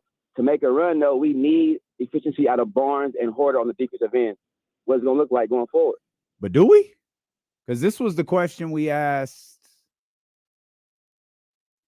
This was the question I asked when De'Aaron came back, is what does this do for Keon? Like, because Davion's going to continue to play because he's played well. But Fox is back. So how does Keon factor into this? And you were like, he might not. I said, the only way Keon probably gets minutes is if Kevin doesn't. Kevin committed that foul against Anthony Davis. It was a cheap ass and one. I hated that foul. And I knew the second Mike took him out, he ain't coming back. Not in this half, he ain't coming back. And he got a little bit of run in the second, committed his third foul, and it was kind of like a run-ish the Lakers were on. He didn't get subbed out immediately, got subbed there out shortly there afterwards, and didn't come back. Coach JT, I think it falls into Herter's not going to be effective defensively. Not the way Mike wants. I think the way we judge Kevin sometimes is he was better than he was last game, or he was better than the game he was before, or he's been better on the defensive end than he has been. All of that, and I know I've said that before. We've discussed that before. I don't think any of those, maybe with the exception of one or two, is what Mike wants. And Keon, like Mike couldn't sing Keon praises enough last night following the game. Talked about how he's 4-0 as a starter, talking about how he steps on the floor and he energizes the game, whether he plays the game before or not. When his number's called, he's ready. He was extremely effective last night. For whatever reason, it just worked perfectly. Kevin and Harrison weren't. Harrison was fine offensively, but he wasn't the best defensively, and I don't think he had another statistic beside a point last night. You're correct. Well, no, you're actually wrong. I'm sorry. He had 2 turnovers. Well, oh no, I take that back. Okay, He had a block. Okay, all right. Yeah. But he didn't have any rebounds. He didn't have any assists. He just had the and he, to his credit, he had like 11 points. 11.2. Okay. 5 of 7 from the field. I don't know, man. I don't know. I don't know. We, as recently as yesterday, Kevin's got to be a part of this. Absolutely. And I think in the long run, that's still the case. I agree 100%. Because let's not forget, the team is who they are. The team is who they are. I want everybody to remember that through the good times and the bad times. The team is who they are. And yes, you came in and there was activity on the defensive end, but you made that game what it was because you scored 130 points. We may want them to be somebody else. Mike Brown may want them to be somebody else defensively. It's not who they are. You're going to have to score. Last night, you didn't need Kevin because Fox was unguardable. They weren't guarding the paint or guarding at the point of attack. The Lakers weren't. So Fox, Monk, Sabonis, all these guys were able to get whatever they wanted. And you didn't need that extra element that Kevin Herter brings to the offensive table last night. But there will be games when you do need that. And you need to be prepared to let him play through whatever it is that if he's playing poorly, let him play through whatever it is that he's playing poorly with. So you can get, at the very least, the floor spaced, all this other stuff. This team, if they want to be successful, they have to score. They have to score. Once again, I'm not saying fundamentally that's how I'd want a basketball team to be or anything like that. I'm just looking at this team, the same team for almost 2 years now. They got to score to win, and you're going to need Kevin Herter as a part of that. But they didn't last night. They didn't. If I'm Mike Brown and I'm challenging Kenny Caraway on this, I'm saying you're right. We do. But part of the scoring comes from what we did on the defensive end. Last night, I think, is the perfect case. They played as well on both sides of the floor as we might have seen the entire season. It wasn't a 110 to 99 game. It was 130 to 120. But the Kings defensively were incredible. Part of the reason it was 130 to 120 was because every time the Lakers scored, even with 5 minutes left, 6 minutes left, it didn't really change till there was like 2 minutes left. Kings, make or miss, take the ball and run. De'Aaron, take the ball and run. They're moving. Their pace is what's dictating everything. If I'm Mike Brown and I'm looking to counter your point, I would say, KC, you're right. We need to score, but what we need to score is we need to score off of what we're doing defensively. Everyone remembers the 15 straight made field goals. But you're forgetting how we got there to those 15 made field goals. The stops, the steals, the contested shots, the rebounds, the closing out the defensive possessions, and perhaps most importantly, the pace we set, which doesn't have anything to do with defense, but still, it's the pace we set off of the defensive end. I would say to Mike Brown, you're right. I don't think you can do that on a consistent basis. But is it a chicken or the egg question? Because we talk about people, they like to say, oh, great defense leads to great offense. Well, sometimes great offense leads to great defense. Yeah, I think the defense has something to do with the activity. And I would tell Mike Brown, you're not built to do that on a regular basis. You can do that in spurts. You can do that maybe in a game, but you've shown you can't guard on a consistent basis that way. And you don't have any rim protection to be able to defend at a high level on a consistent basis. This team is currently constructed more times than not. They're going to need to score. I'd also say De'Aaron Fox had 44 points last night. You expecting and carrying the offensive load. I know he's cooking and everything else like that, but you're going to sacrifice. Keon played really well. He had 5 points. You're going to take Keon's defense and 5 points again and expect De'Aaron to have 44 and Malik to have 28 again? Well, that's a smidge bit unfair because you're taking the 44 away and you're making it as if they just missed shots off of that rather than points coming from someone else. Domas only had he had 16. That's 4 off his average. Keegan had, I think he had 7. I think that's 7 off his average. So maybe they go to him, but you still who had 7 off their average? Keegan. He had 7 on the night. Keegan. I'm sorry. I heard Keegan. He had 7 on the night. Okay. But he had, that's I got 14 you. or 15. Yeah. Malik was well above his. Fox was well above his. Davion was well above his.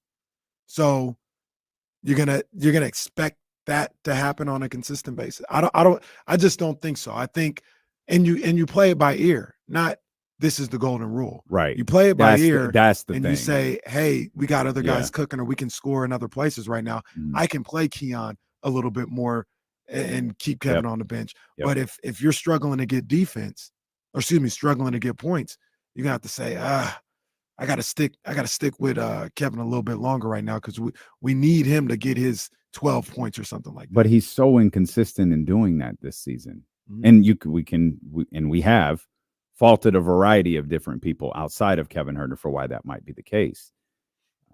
It felt like in the first quarter, Mike was like, we got to get a stop. And they did. Our priority is we've got to get a stop and let that lead to something on the offensive end. And that's where your point, talking about earlier, that he coached a phenomenal game, comes into play. He realized, and it goes to, I think we'd be fine with Fox and Monk and all these guys against this Lakers defense. We got to find a way to get some stops.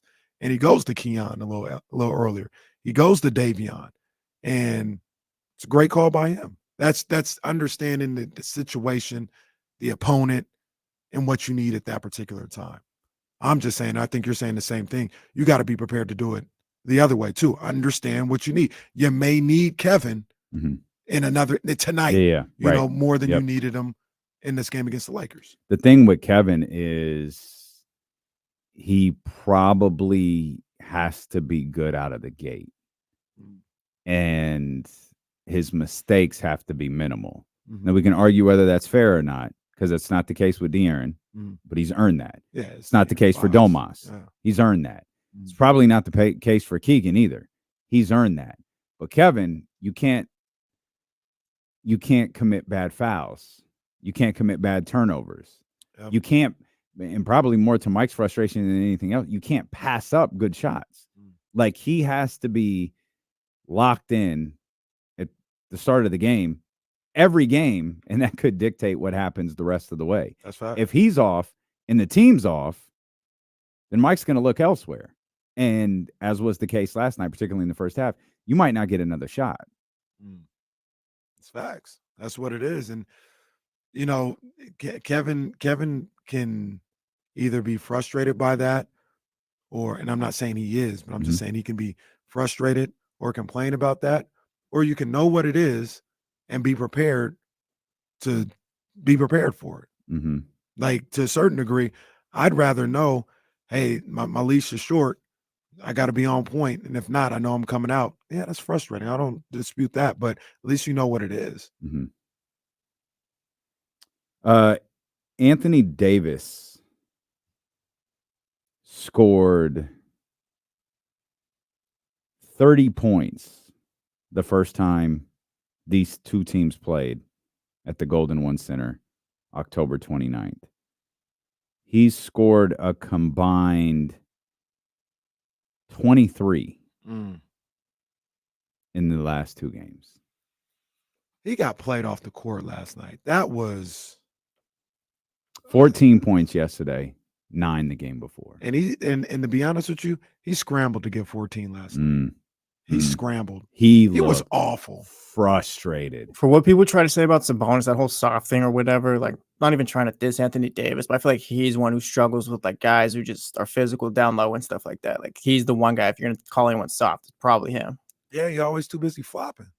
I mean, that play early in the third quarter was a perfect illustration. Yep. He fumbling around, fading back. Yep. Hey!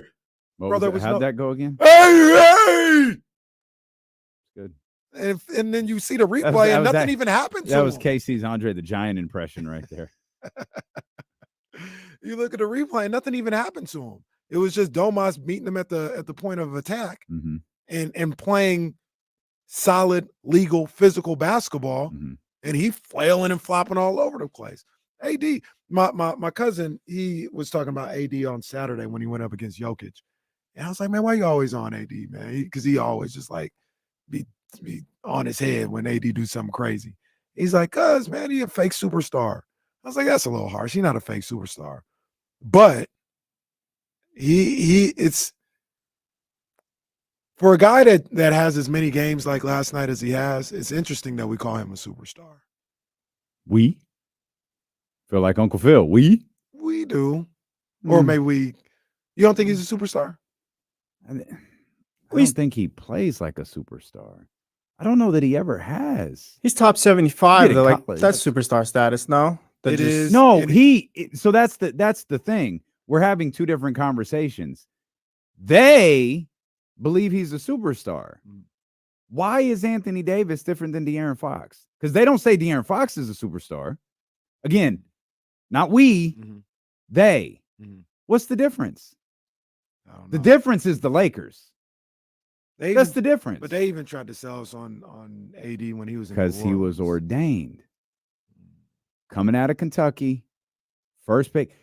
How many times did you hear the story about how he grew 7 feet between his this year and that? And that's why he's a point guard. He's a point guard who grew into a center's body.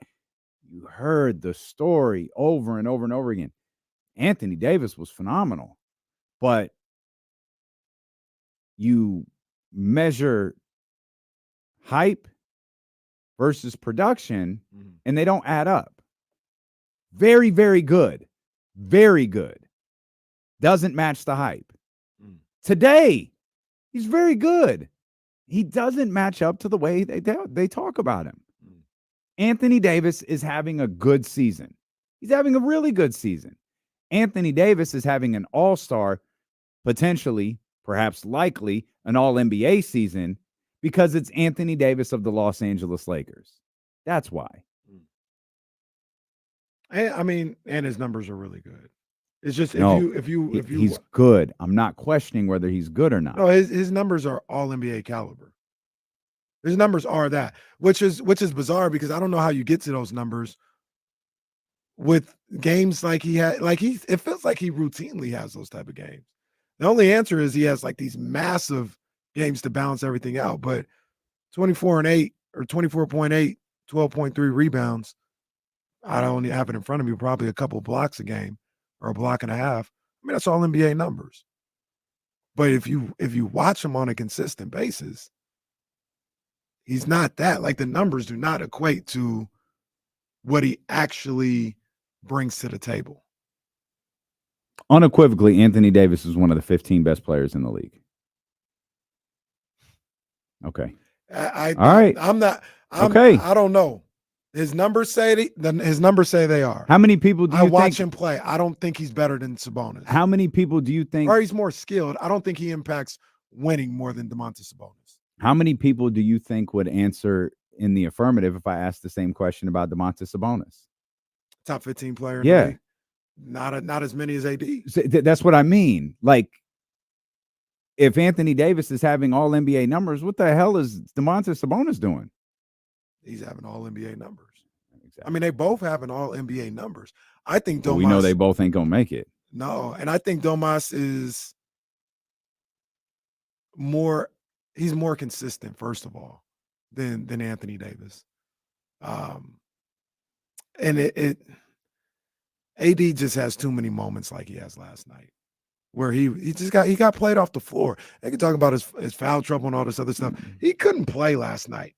He had nothing for Domantas Sabonis. The game against Sacramento, not the one in November, that was his lowest output of the year, tied with a 9-point outing that he had like a week prior in Miami.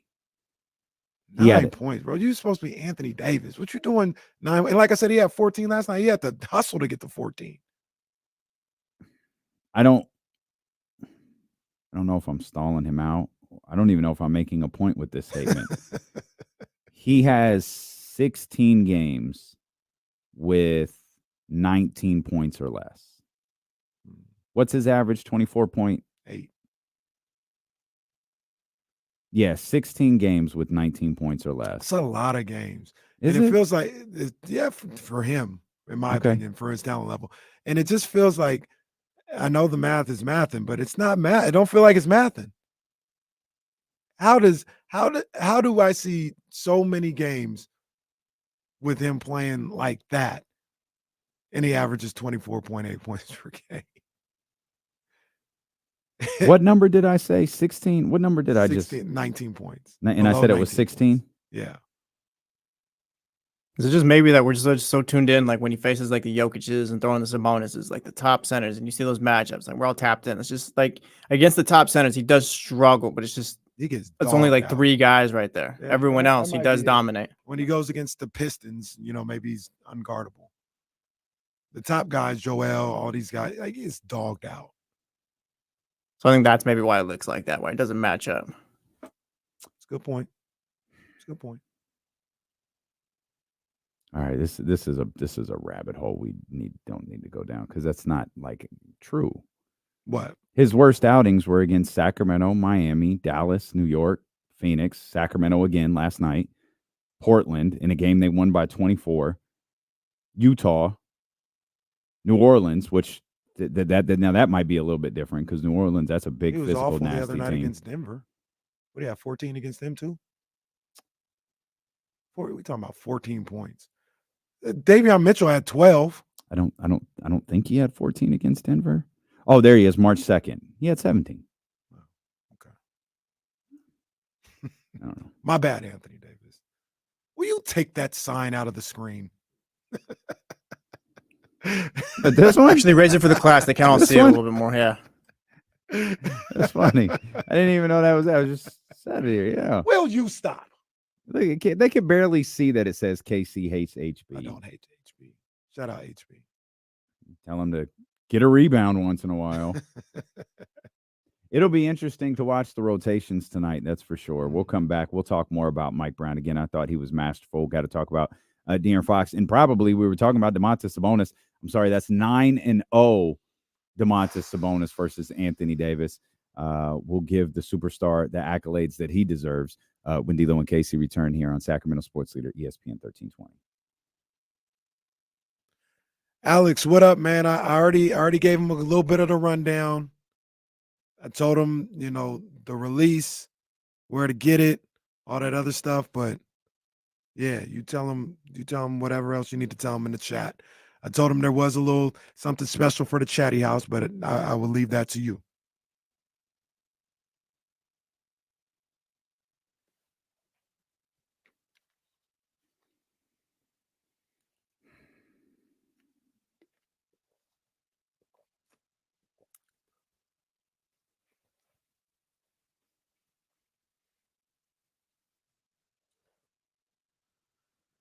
Who's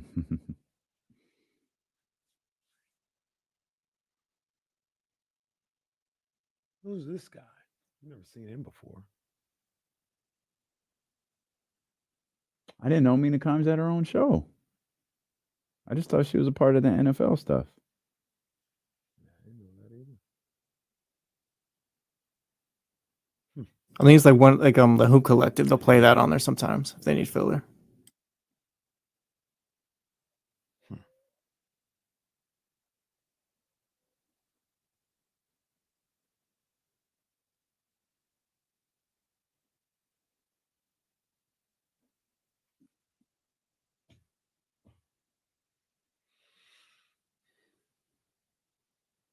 I love that 2020 just brought us TV shows with people doing shows out of their house. I mean, I ain't hating. That's literally what we did for 2.5 years. But I just love that that's ESPN finally realized, hey, we don't have to pay like $10,000 in travel anymore. You could just do the show at your house. What do you guys like better, doing the show here or from home? There's pros and cons. I like it here. I like it here. I mean, the way we do things currently, we couldn't do it at home no more. Yeah, that's true. I can't yell at home. I always get in trouble when I raise my voice at home.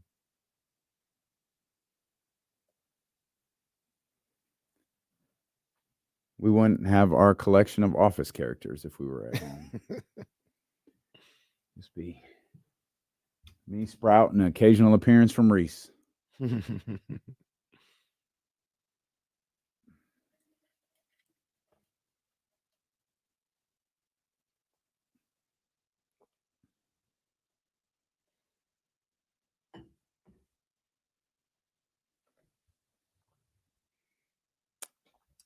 It's licked.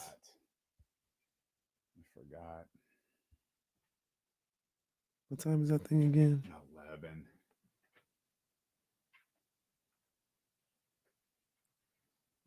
Oh, Jesus Christ. Every time without fail.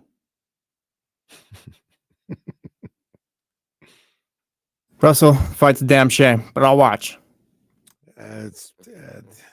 I'll watch. But they got me. I'm definitely going to check it out. I hope there's some type of understanding. Is Mike Tyson fighting Logan Paul too? Is that at WrestleMania? Is that at WrestleMania Backlash? Tyson's revenge. Can we get a better walkout song for Tyson too? That one against Roy Jones was embarrassing. Does he still use Tupac records? No, whatever it was against Roy I don't Jones even was like remember what it some was. like EDM or whatever they call it or something. It was disgusting. Tyson. Look, man, he doing what he want to do. He can do it. He might get knocked out though. If there's no agreement between the two, You think he get knocked out? hell yeah. Yeah, Mike can get He's that. almost 60. And Mike did can you get see him against Roy Jones? Well, yeah, but I also saw Roy Jones, so maybe that like warped my brain because Roy Jones looked a lot worse. This dude, Jake Paul is on the juice and in the prime, That's the physical facts. prime of his life. If Tyson was your favorite fighter, don't watch this fight, baby. Yeah. Don't watch your heroes go down. Tyson. I How does hope this there's an stuff work? agreement. This isn't a real fight, right? It's They called, haven't it's an determined yet. exhibition. They Yeah, we're not sure yet. Yeah. What do you mean we're not sure? Could be real or It could be can't- exhibition. But yeah. It couldn't. The people haven't said whether they're sanctioning the fight as like a WBC fight or anything. It really shouldn't. It You should be an can't exhibition. possibly sanction a 27-year-old versus a. It's boxing. If the money's there, sure you can. You can sanction anything. That's what boxing's about.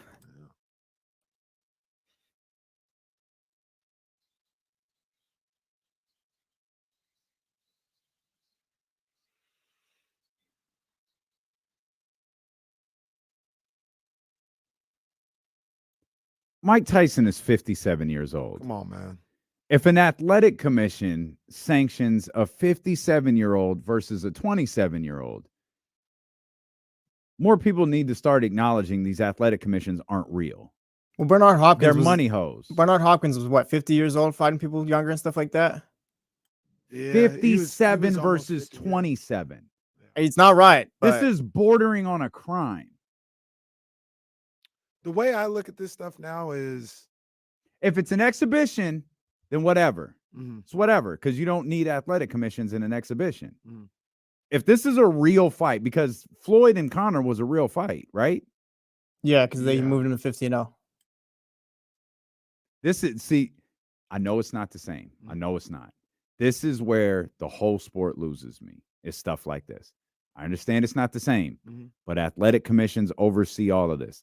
This is where I just look at the whole entire sport of boxing sideways. it shouldn't be sanctioned, but I know you talk about like the age or whatever. I mean, it should be an exhibition or whatever. But I guess I'm at the point now where like people are outraged by Jake Paul and Tyson and Ganu and all this other stuff. Look, man, these are some grown ass men. No, but here's the If that's what they want to do, then that's by all fine. means. As long as it's not a sporting event. If this is an entertainment event where these dudes can make millions and millions of dollars, yo, do it. Well, it's to me, I mean, in my opinion, it's going to be a sporting event if they're not wearing headgear. So it could be an exhibition. Like you could still get And block like, I'm knocked fine off. with that. I'm fine with that. Do that. Like you're all signing up for it. My problem is if there's a board of directors, if there's a board that has to stand over this and go, all right, Mike is perfectly okay to do this. And this counts towards the WMLNGCXY. That's all that is the sanctioning body saying this counts towards something. They ain't gonna be like they. But that's where commissions get involved. And that's where you can't convince me any of this is real. But that's also not boxing. That's like they're going to be in Texas, but that would be the Texas Athletic Commission. And That's I'm pretty sure the that's Texas not boxing. Texas Athletic Commission was the one that got Kimbo Slice killed. Yeah, and that's Texas. The that's- Texas Athletic But Commission. that's different than the WBC and boxing, so to speak. That's the Texas Athletic Commission. Okay. So they're not. have- So the people that would say the like the WBC, But- if they sanction it, they'd be like, Jake Paul will go in our rankings because of that. That's all they would do. They wouldn't determine whether or not he was fit to fight. But how could they determine? Okay. This is too long of a conversation the day after the Kings beat the Lakers. This is just the stuff I don't know. I'm all for Jake Paul, by the way. He's getting all these guys paid. Do it. I'm with it. Feels like Mike. I'm with it. Need that type of bag. Mike want to do it for Mike- fun. You see yeah, all these Mike videos of Mike Mike a training? fighter. Yeah. Mike a fighter. Mike probably believes he could beat Jake Paul's ass. He's probably wrong, but he believes that he can't. I hope there's a gentleman's agreement for this fight. Get a bag, give some people some entertaining moments, but we're not looking to knock each other out. I hope that's the case. But that Man, doesn't I seem feel like who Mike sometimes, Tyson is. but I also feel like it might be like, what's worse? A couple punches that knock you out, or 10, I don't know how long these fights are, 10 rounds of getting punched. Mike's 57 years old. If you're going to fight and knock his ass out and get it over with. I'm not for the repeated shots to the head just for entertainment purposes. Yeah, I'll watch it though. This won't be on pay-per-view either. It's going to be free on It's Netflix. That's the X factor there. So and that's this also is- the I wonder how bigger- that works out with This like, is making money and all this that. is Netflix messing around with the live broadcast stuff again. Yeah. Like they did with I think it was Chris Rock. They did a live Chris Rock special. They're doing a tennis match too, aren't there? A tennis I think they tournament or already something like that? did that with Rafael Nadal or something was like that that. this past I weekend think or it something just like that? happened, Yeah. if I'm not mistaken. But yeah, either way, they did something with that too. They're working out the kinks, getting ready for WWE. Yeah. All right, man. Good luck, Mike. Yeah, I hope everybody Whatever. comes out of that safe. That's crazy though. Come out of That's it a trip. safe and very, very wealthy, I guess. That is a Maybe trip. Netflix is paying. That is an interesting. Well, yeah, you question. figure they have to Probably the pay him probably like a sponsors. set purse or something. Yeah, probably you get the sponsorship money. Netflix is probably paying for it. Netflix might cover production cost. Yeah, there's probably a few things there. July 20th. That might be at my birthday party. All right. You catch D'Lo and Casey on Netflix. Netflix, let's work. That's work. Do it. Let's do it. Let's do it. 916-909-1320, the Farmers Dog Talk line if you want to get in here. Talk about your Sacramento Kings. Matt George is going to join us in the final hour of the show. Will Z is going to join us a little under an hour from now as we'll shift our focus from the Los Angeles Lakers to the San Antonio Spurs, who the Kings play tonight without Victor Wembanyama. Certainly changed my plans for the night because I was like, well, I don't know how badly I want to see the Spurs in person again with Victor Wembanyama not playing. We'll put the stats out that the Spurs are 0-6 without Wembanyama in the lineup. So we'll talk about that as the day progresses. And, of course, we'll talk about that with our man Will Z when he previews the Kings and the Spurs tonight. We did mention this. Domantas Sabonis 9-0 against Anthony Davis. 44 straight double-doubles for Domas and a league-leading 22nd triple-double last night. We mentioned Anthony Davis had 14 after having 9 in the game prior. But, man, Domas, what's been interesting about, and I don't know if this goes back to the Minnesota game. I feel like it happened with the Chicago game. Domas's points are like the last stat that he's getting. He's racking up the assists. He's racking up the rebounds in like absurd frequency. He got that by the half. Sometimes almost by the quarter. He's hitting the double-double numbers or the triple-double numbers with his points like in the second half, late in the third quarter, fourth quarter. Like he's scoring late. He does not look to score very often. Last night he had, I think at one point it was like 6 points. He got the double-double with his assists. It was like 6 points, 13 rebounds, 10 assists. Mm-hmm. And then, he started doing some stuff later. But he took 8 shots. Yeah. That's just I've said my piece. So he is. So my man took 8 shots. But he could be so much more. Like he could put up, we talk about Anthony Davis numbers. All we're talking about the difference in scoring. That's all we're talking about. It's like a 4-point difference, maybe close to 5. That's all we're talking about. Rebound numbers are good. Assist numbers are his rebounding numbers are better. His assist numbers are better. He just doesn't look to score, but every metric that you have from Domas shows, he's capable of doing that. Not only capable of doing, he can do it kind of easily. He just doesn't do it. It's not, for whatever reason. He leads fast breaks, you're wrong. He just skips, and then finds Keon Ellis in the pocket to get a lay. Yeah, I don't know why he doesn't. And I feel like the coaching staff has probably talked to him about it. Like, hey, look for your shot. I'm sure De'Aaron has probably looked on him. Look for your shot or whatever. He just doesn't do it for whatever reason and stays in his comfort zone usually when it comes to that. But this is where I feel like you could have an argument that Sabonis is better than AD because you look at just the talent level, just the raw talent, the skills, being able, the bag that, AD may have offensively. I had the old stat line in front of me. He was 7-13 last night. Sorry. Oh, yeah, I had an early stat line. Sorry. Still, the fact that it happened at any time is still crazy. Yeah. But and you're like, man, come on, man. Sabonis, he's not more talented than AD. He can't do more. But this guy, does anybody believe that AD, you could run an offense through Anthony Davis? Absolutely not. And he gets other people involved. He scores. He rebounds and does all this other stuff. To me, absolutely not. But why not? Is it because he's a score-first player, or you don't think he's capable as a player of running an offense? I don't think he's capable to be able to consistently do it night in and night out. If you asked AD to lead your team would fall apart because some nights it would just be too much for AD, and he'd give you 9 points. He is not. He's not even close to a number one, in my opinion, because he's just not consistent enough. People say what they want about Domas' skills and all this other stuff. He's pretty damn consistent.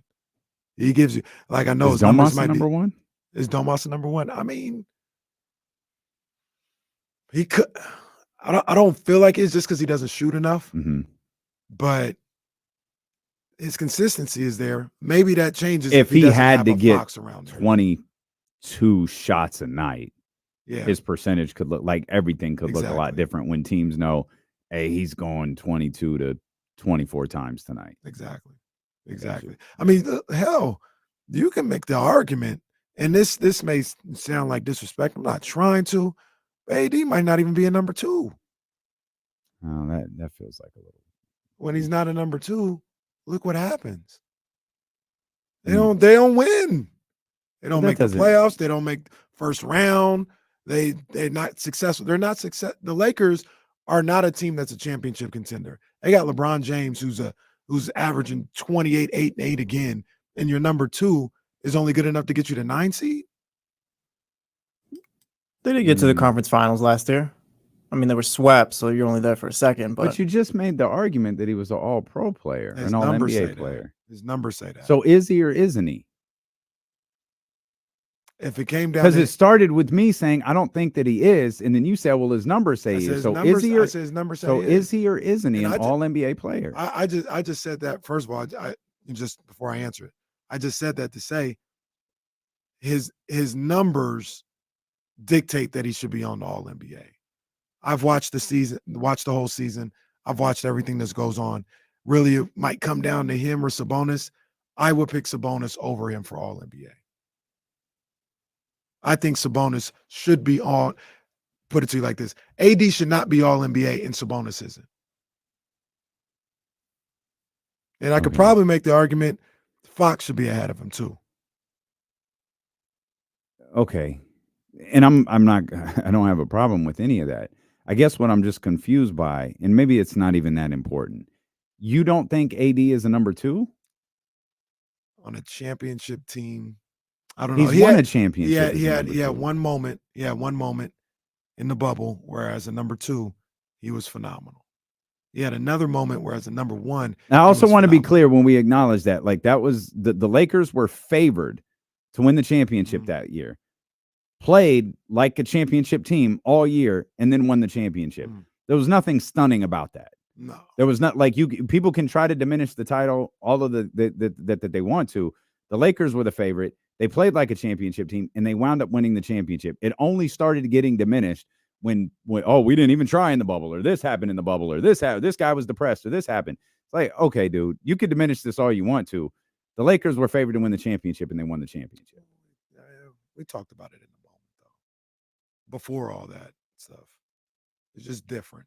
I'm not going to say it's not a title or anything like that. I'm just saying it's different. That's what I've always believed. But AD at that time, yes, number 2 on a championship team. AD's not that player no more. He's not that type of guy anymore. Okay. And we saw it that one time. I mean, like I said, Austin Reeves was closing games for him last year. In both of the first 2 rounds. Yeah, that's a roster problem. In both of it, but that's a roster problem. Austin Reeves was also pretty good too. He's not better than Anthony Davis. No, he's not better than Anthony Davis. But that's my whole point. Like you couldn't even go to Anthony Davis to close out the games. You had to go to Austin Reeves or LeBron. Maybe I'm remembering. You're saying Austin Reeves. You're saying they were going to him offensively. Are you telling me maybe I'm just don't remember? Anthony Davis wasn't playing at the end of games. No, he was out there. They were running it through Austin or LeBron. Let's get Maddie in here. Now, I don't know why we're talking about Anthony Davis. This is Locked On Lakers here with D-Lo and KC. Let's get Maddie in here, 916-909-1320 on the Farmer's Dog Talk line. What's up, Maddie? What's up with the homies? How we feeling today? Don't laugh at the Farmer's Dog Talk line, bro. I heard that little snigger. Don't do that. Oh, man. Hey, KC, tell me why I was walking through Doco this morning, right? And it's a little chilly. So I got on my D-Lo KC hoodie. Yeah. Hey, good looking. KC, tell me why I look up, I see HB giving me a dirty look. What that mean? Oh man. Wow. I don't know why that happened. I don't know, man. I don't know. They getting some bad information, man. The media out here saying I hate HB. No, I expect more out of HB. Yeah. And since HB is giving me something every game, I don't say nothing about HB. Yeah, I'm guilty by association now. So sorry about that, Maddie. Didn't mean to ruin that experience for you. Hey, real quick, man. Just for some sake of conversation, trying to put some good vibes out there. let's say the Kings finish 7th in the Western Conference, right? And they end up winning the 7th place game, and they end up having to let's say they play the Timberwolves. Y'all think we're favored in that series? And if we do, if that ends up happening, do you think we end up having my bad, I'm getting a call right now. Y'all think we'll be favored in that series, and then would you be disappointed if we didn't win that series? No, obviously the complexion of everything has changed a little bit with the news we got about Karl Anthony Towns earlier today. Karl Anthony Towns out indefinitely with a torn meniscus. Just brutal timing for the Minnesota Timberwolves. I don't think the Kings would be favored. No. In that series, not that type of stuff matters in any series. Yeah, I don't think. Yeah, that's a great call right there. They wouldn't. And no, I wouldn't be disappointed if they. I mean, again, don't be very clear. We do this. We did this last year. We'll do it again. Doesn't mean it won't sting. Doesn't mean it won't suck when the season ends. Right. But when you have that moment to take a deep breath and reflect, getting to a playoff series, and that was Maddie's question, getting to a playoff series is what we want from Sacramento this year. We expect more from Monty McNair in this front office in the offseason, but we've got to be realistic with what we're looking at.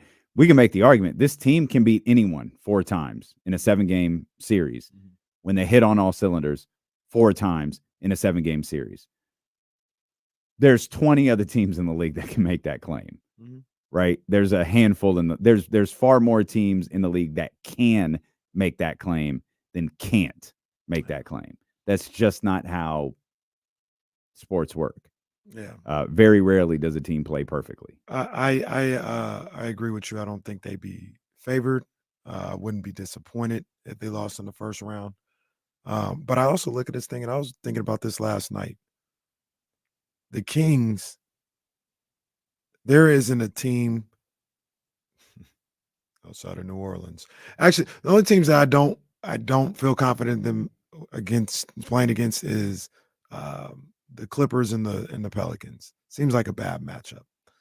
But other than that, the Kings can beat anybody in this conference.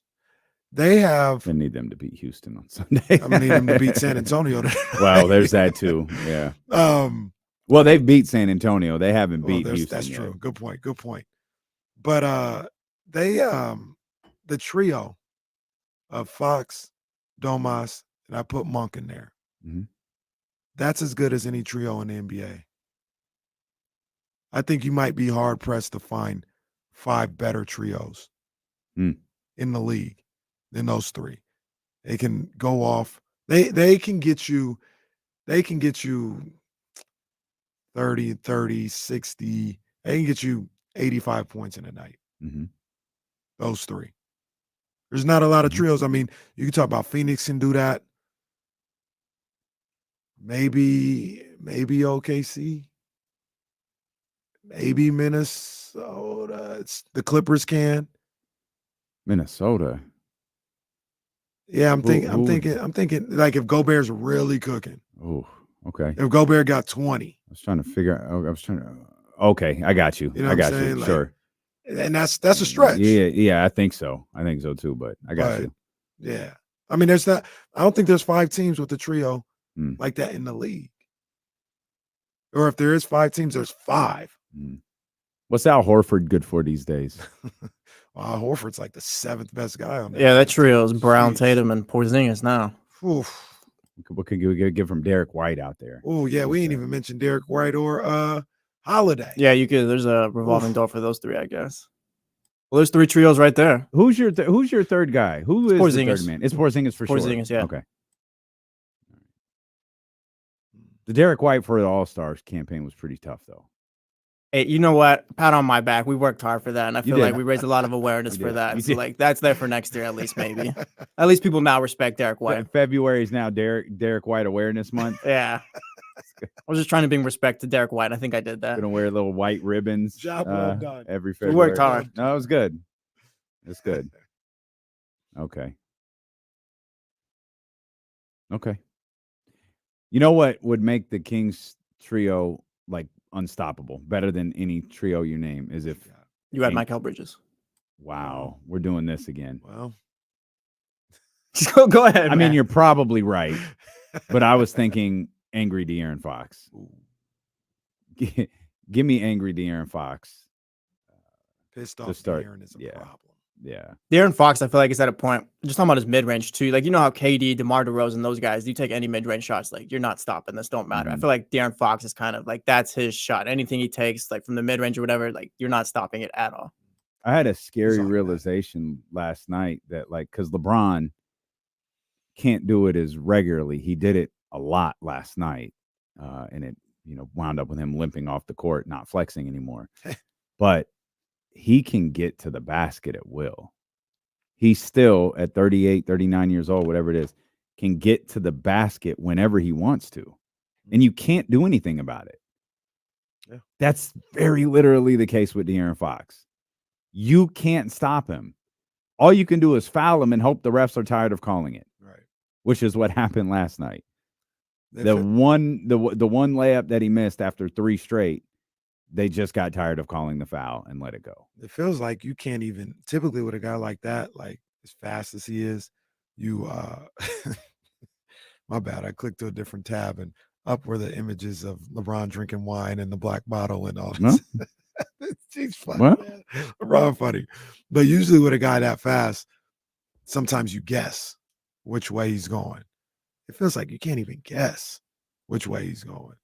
Like, even if, say he's got the ball on the left and you're like, I think he's going to keep it in the left and keep going. You try to get over to the left to beat him to the spot, he still get by you. Mm-hmm. Like, I know Tyrese was on a podcast talking about he's the fastest guy he's ever guarded. Jeff Teague just said a number of times, he retired me. I was like, I can't keep up with this guy. If this is what the league is now. This is where I'm at in my career. I need to just go ahead and call it a career. That good, that fast. Yeah, man, he gets where he wants on the court at any time. He said as much, which is also why we get frustrated. And we're like, bro, just the game against Chicago. Put it up. Get to the cup. Get to the mid-range like you're talking about. That's something that's automatic for you. He's doing it right now, though. Chicago game aside, we read off the numbers earlier. Since it got real, quote unquote, got real in the NBA, he is cooking. I'm not even paying attention anymore. Uh-oh. I'm just looking at the LeBron drinking. Okay, y'all need, first of all, that's not the same game. He's in a completely different outfit. Yeah, I know. The different outfit was the suit. Yeah. He's walking. That's not the same one where he walked in. Yeah, that one he was just brazen with it. He was like, I've got this glass of wine. I'm twirling it around here in the tunnel. I'm drinking wine. The other one, he tried to secure the drinkly. Do I have video of this? No, damn it. No, wait, maybe this is video. LeBron out there slurring his words during the huddle. There's a whole montage of LeBron drinking coffee on the bench. Hold on. Okay, wait. Wait, what's this? Oh, wait a minute. Oh, maybe. Oh, wait a minute.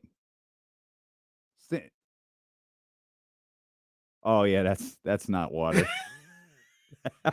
What did he do? A little something after he drank? He took the drink like this. He gets the bottle, he opens it slowly, and he does a little.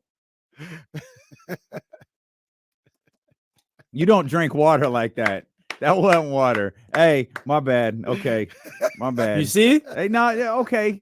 I said my bad. You don't have to rub it in. I said my bad. Yeah, LeBron's out there tasting on the out there because he sneakily said, "Let me get my Tayshaun Prince out there fighting for his life, and LeBron just drinking his favorite Chardonnay."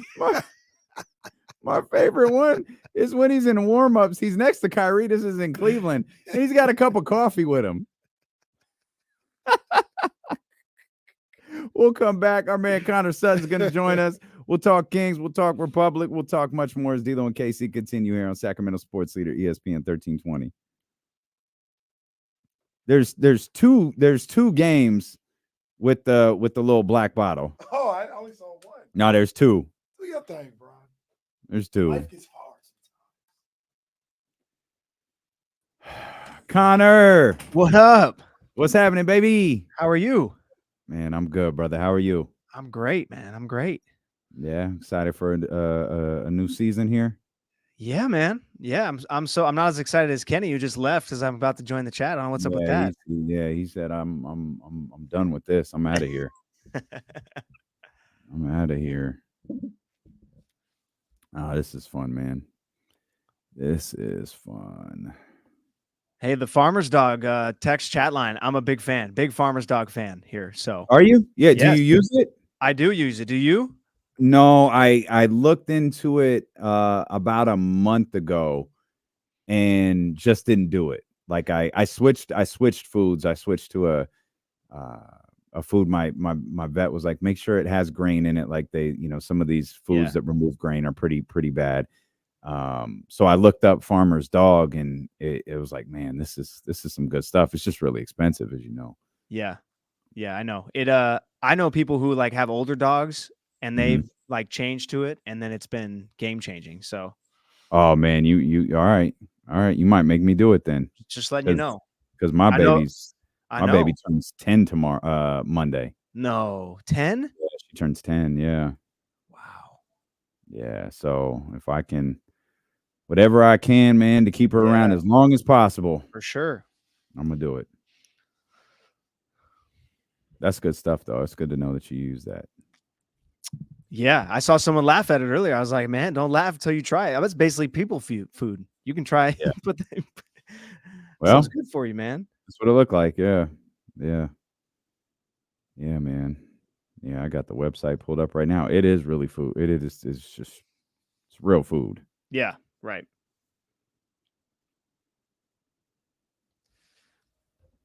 That's good stuff. How's everything going, man? How was the off season? Short, but good, man. Good. Yeah. Quiet. We re-signed 17 players. So only a couple new guys, and we're set, man. I think we're going to be really solid again this year. So looking forward to that. I think the biggest thing is just trying to get to that championship hump. I feel like we've been knocking on the door for 2 years now, and so that's the toughest hump to get over, right? But we got the continuity and things. So I'm fired up. Good stuff, man. Connor, what's up, man? What's up, brother? How are you? I'm good, man. I'm good. Hang on, Connor. We're coming back right now. Okay.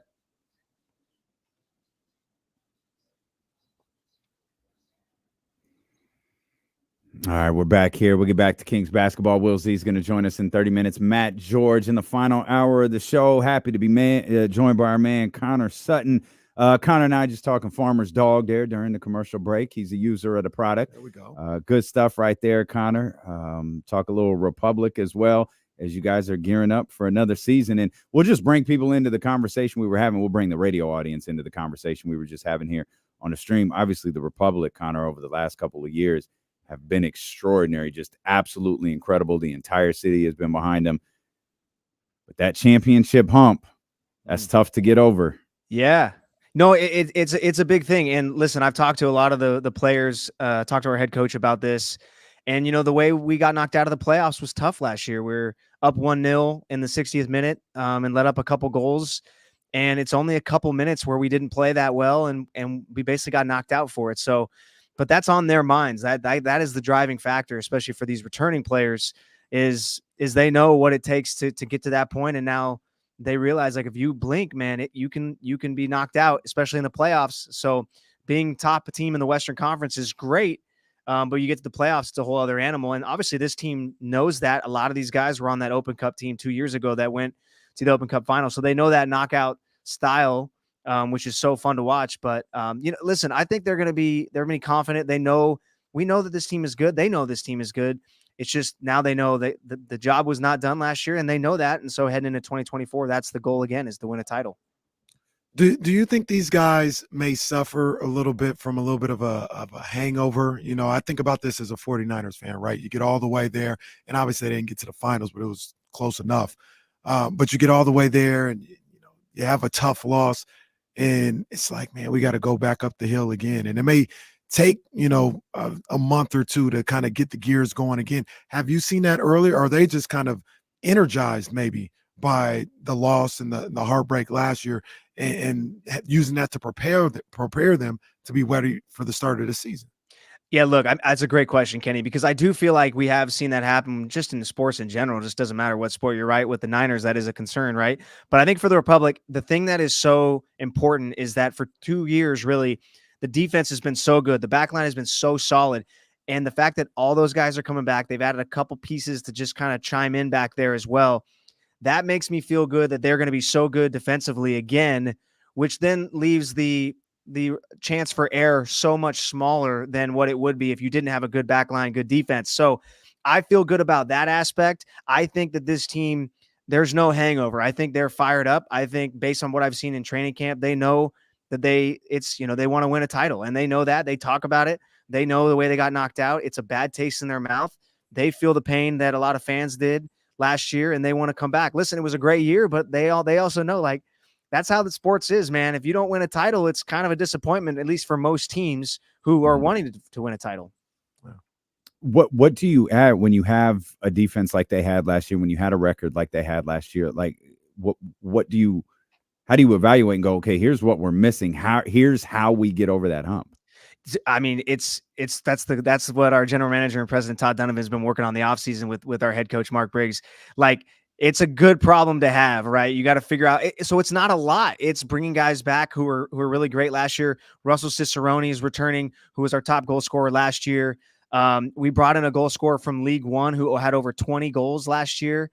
In League One, that's the league lower than USL Championship. So we're looking to see if he can score some. Getting guys back healthy. We did have some injuries during the playoffs that kind of hurt us a little bit. Sebastian Herrera, as our striker, was a little bit injured. So it's not a lot of changes. It's a lot of just, hey, we got some new guys to bring in some new blood. But I think, you see it in sports a lot. And I think soccer is the biggest one, especially in the USL Championship. When you have continuity and you have players who've been playing at the top level of this league for a couple years together, that makes it easier to start at a higher point than the rest of the teams would be who have a lot of new faces coming into the new season. So that's what Sacramento has, in their favor going into this season.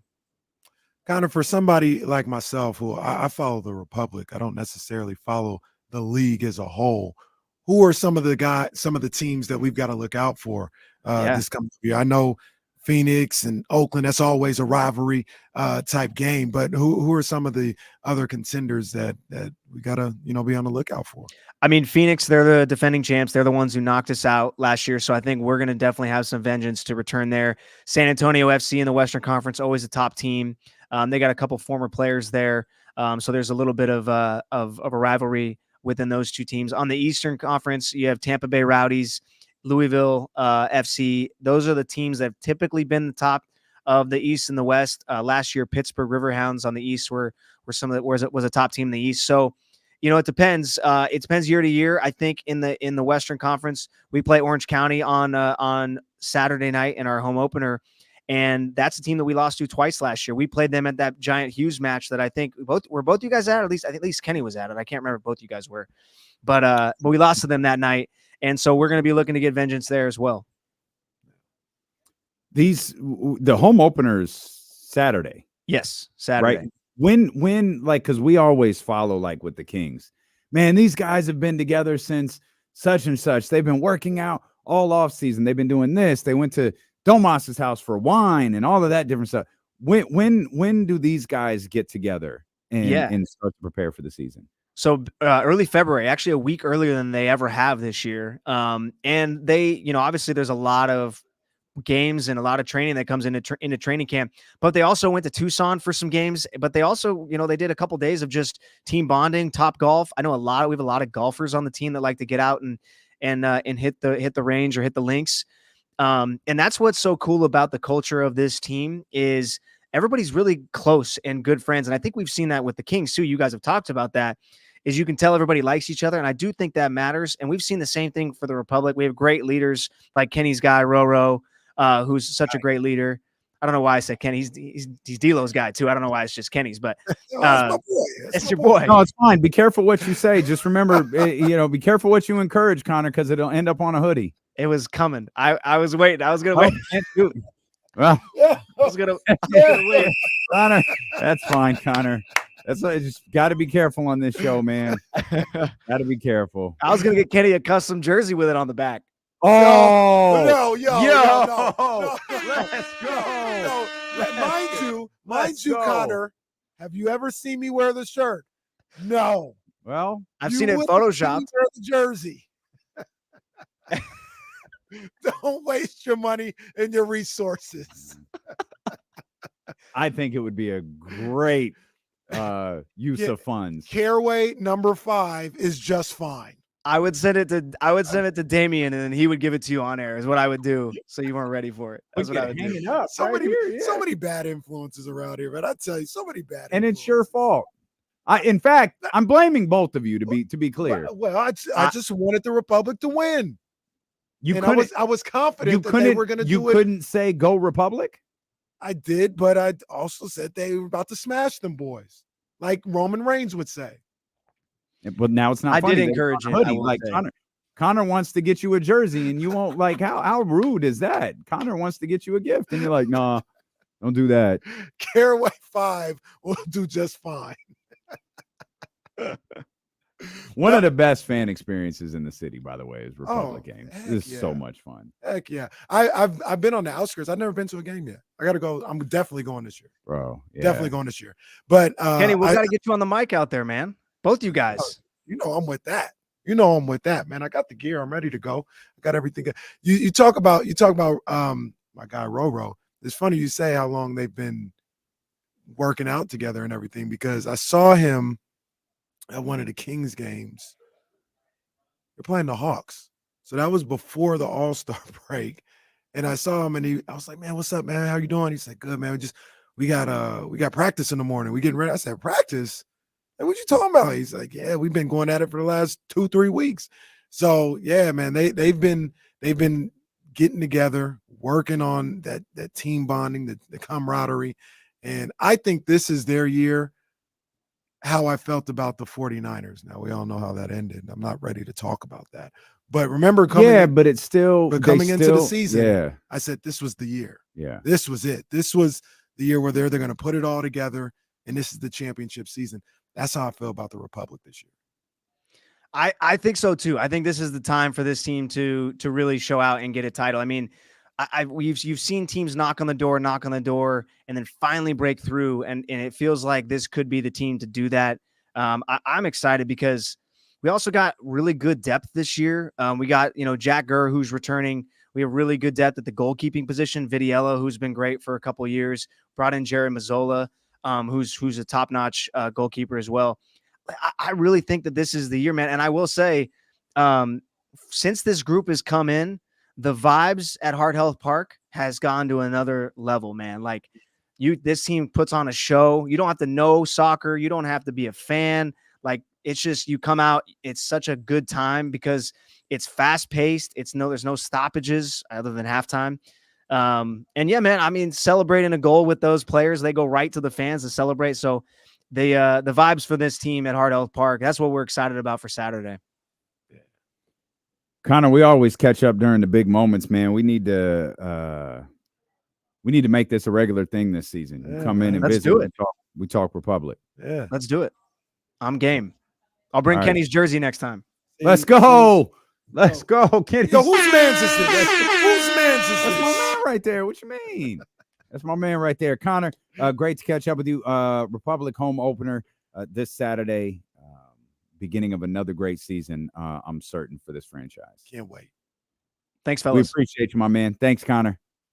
It's our man, Connor Sutton, right there, Sac Republic. Again, you heard it. It's on wax, man. We're going to spend some more time with Connor this year, talk Republic as the season goes along for what might be a championship season. Yeah. For them, once again, the culmination of an incredible 2 some odd year stretch here for that soccer team. I think this is the year, man. I do. I think this is the year.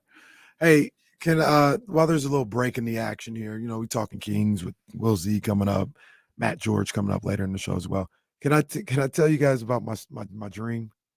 Oh yeah, yeah. So last night I had a dream, right?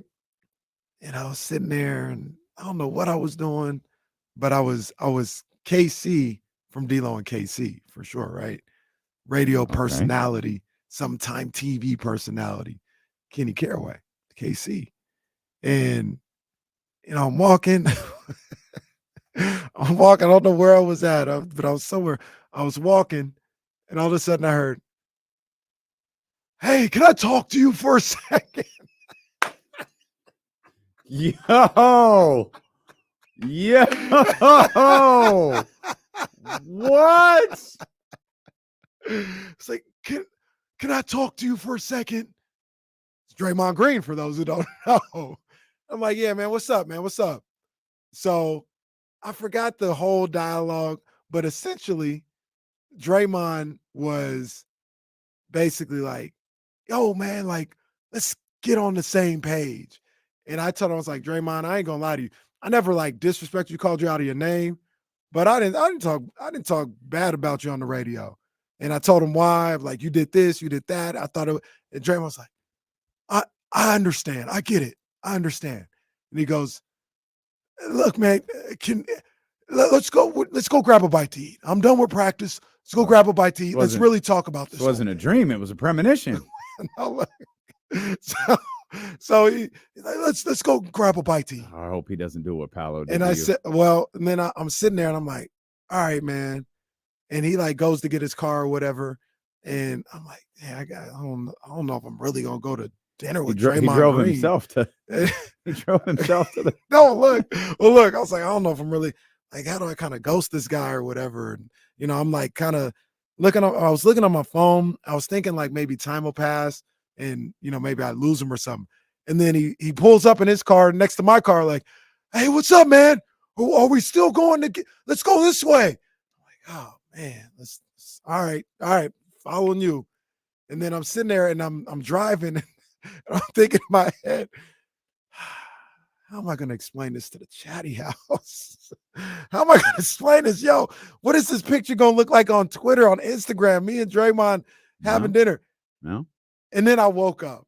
Oh, that was it? Yeah. And I woke up and I was like, it was just a dream. Oh, it was just a dream. Can you imagine the rule of the dream was Kenny had to go to dinner with Draymond or else he couldn't wake up?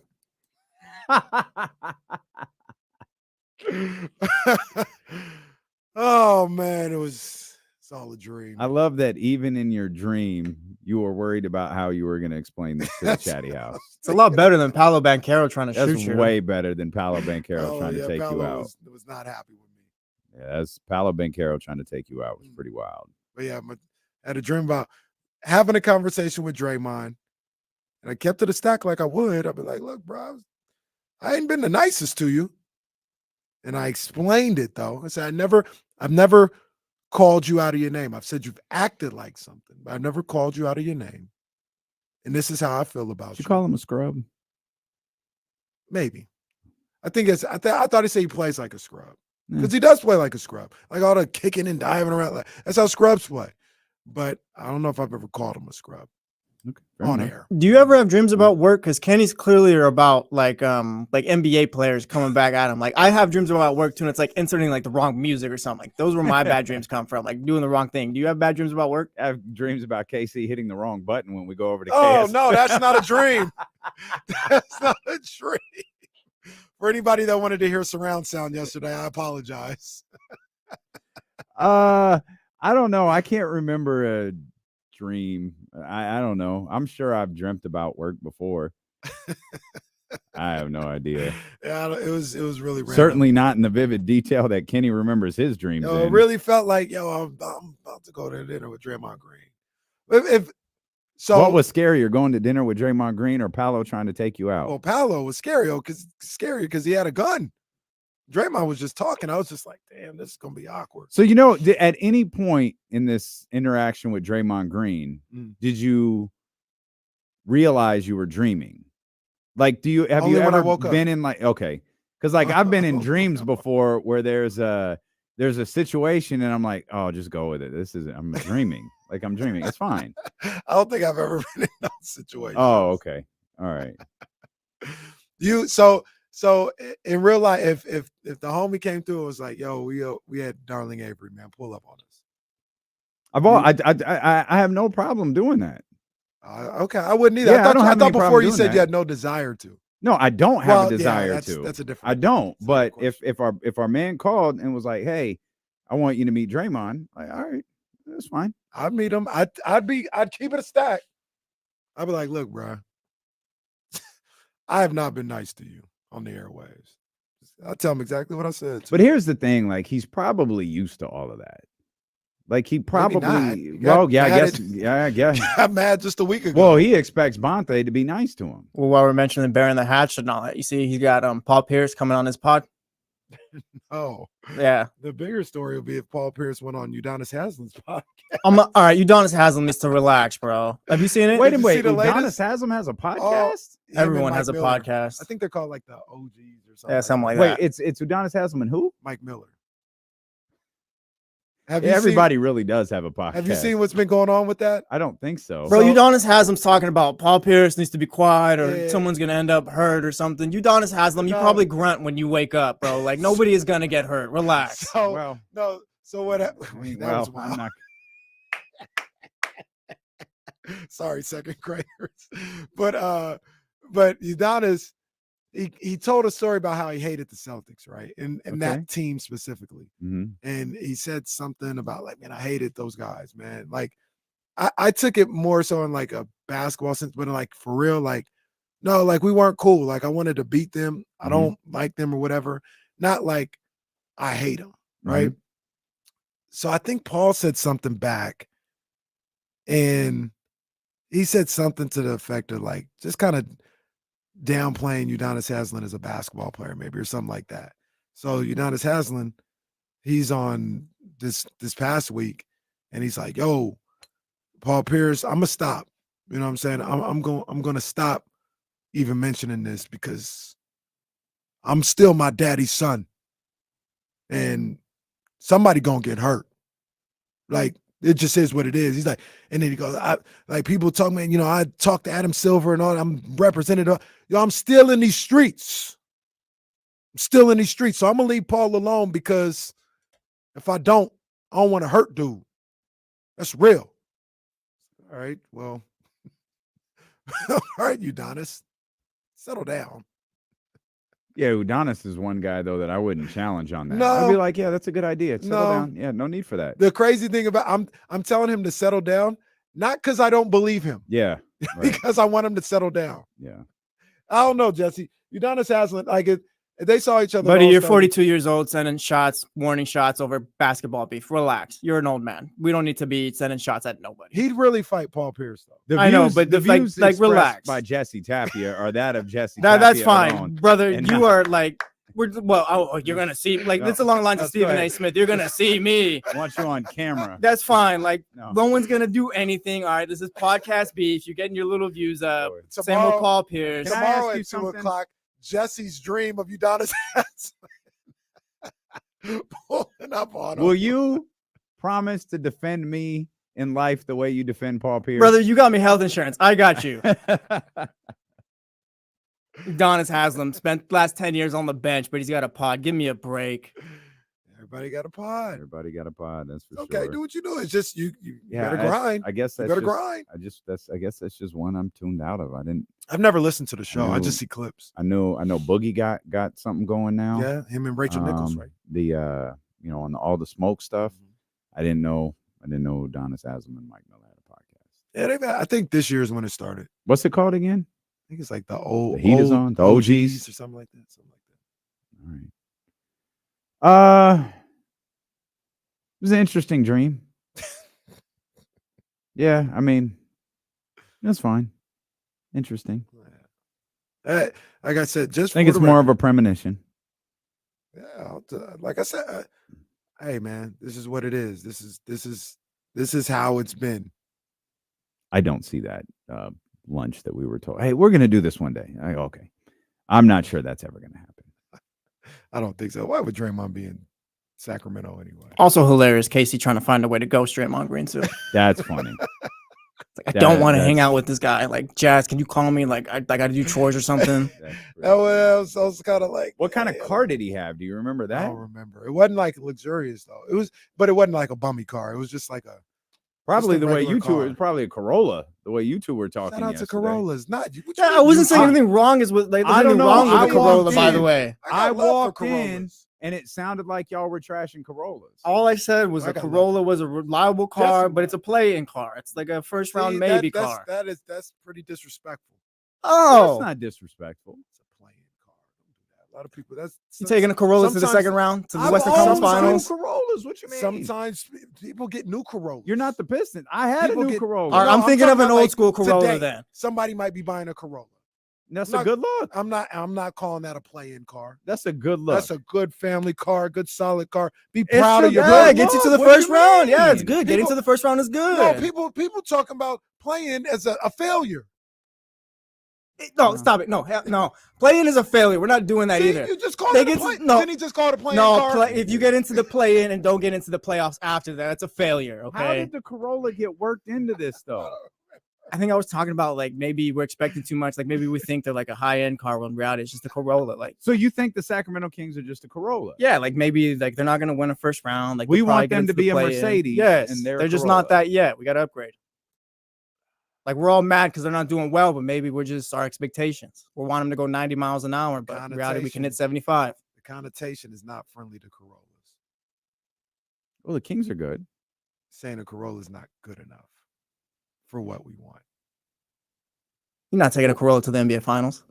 Well, yeah, but to I'm not dissing on Corollas, by the way. Well, the connotation. That's what I'm saying. The the connotation. the Corolla's fire. I've had two. I had a Prius all the first way up car. until like 2 years. I had Toyotas my like whole entire adult life until what 2 years ago. It was the first time I didn't.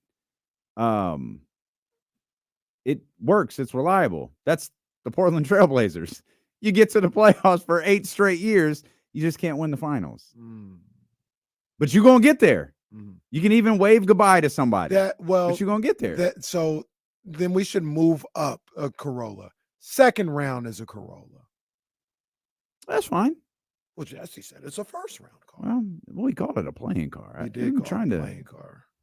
Did do Not all of us can drive what Jesse drives. I know. Oh, stop. All right. Not all of us has what you guys have. Lining up the Teslas. B-Must's a Bentley. B-Must's They didn't make a song about the car I You drive. know what I mean? Because it wasn't around yet. I just try to get mine where I got to go. That's all it is. Shout out to our man Connor for being with us. Yeah, Connor's a Mercedes. Oh, for sure. The Republic have dreams of a Mercedes type year. do. That's what they're looking at. They had dreams of a Bentley type of year to follow up everything that they've done. The schedule for tonight. Miami is in Dallas. Chicago's at the Chase Center. And Phoenix hosts the Toronto Raptors. All right. It is what it is, man. I mean, you got to handle your business. Yeah. I think one of those teams are gonna help out. I don't know which one. You got to think Dallas has got to snap out of this. Dallas got to Dallas is snap out of losing this. tonight. You think so? I mean, I ain't mad, but yikes. They might not snap. Dallas ain't that Man, good. maybe they. Okay. Dallas not that good to go up against good teams and think they gonna get them. They might because they got two unbelievable scorers. Chicago got a shot tonight. I think Chicago does have a shot tonight.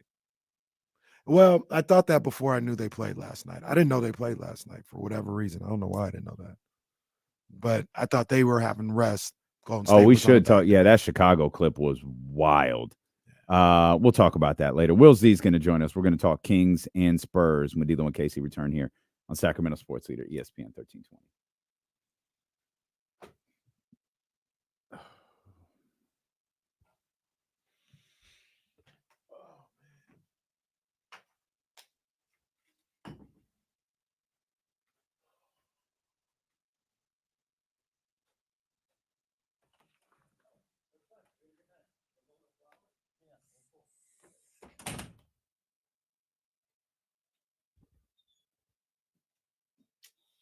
I ain't got nothing for y'all today.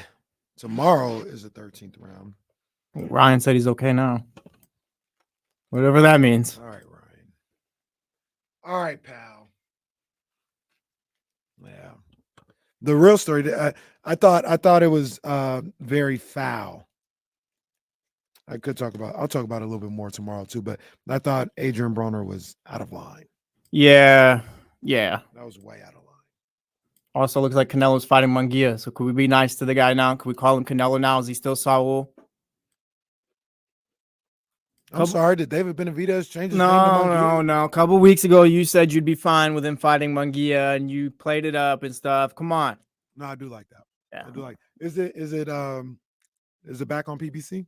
It's looking like it. Yeah, May 4th, PBC, That's I believe. crazy how that happened. I think Eddie Hearn messed up when he said Benavidez talked to me like he was calling the shots. I don't think you can do that with Canelo. Like, if we're being real, like, you really got to let him feel like he's running the show. That's gonna be an exciting fight.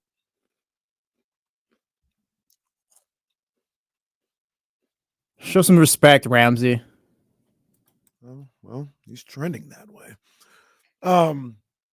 Did you see Munguia? He's just not a good enough boxer to beat high-level boxers. He kind of reminds me of like Rolly Romero. Like somebody that knows how to box will give him fits, which Canelo will. But did you see the time Munguia punched a piece of the guy's lip off? That was disgusting. I think I did. I don't think I realized at the time it was like Munguia who did it, but I remember seeing that on Twitter, I think. Man, I could not believe what I saw. And it wasn't a big old huge part of it, but it was like a tip of his lip. His power is crazy, man. The guy got crazy power. Yeah. It turns out getting punched in the face by a boxer, not fun. No. Shout out to Earl Spence. No. Yeah. I don't know if we'll see him again. Yeah, you think he's retired? Is he done? He should retire. I don't think he will, but he should. Who is Keith Thurman fighting coming up? Tim Tszyu. Okay, yeah, Tim Tszyu had a funny line. I think Keith Thurman talking about Tim Tszyu cherry picking opponents, and Tim Tszyu said, "Bro, you were on vacation for like the last 5 years. What are you talking about?" You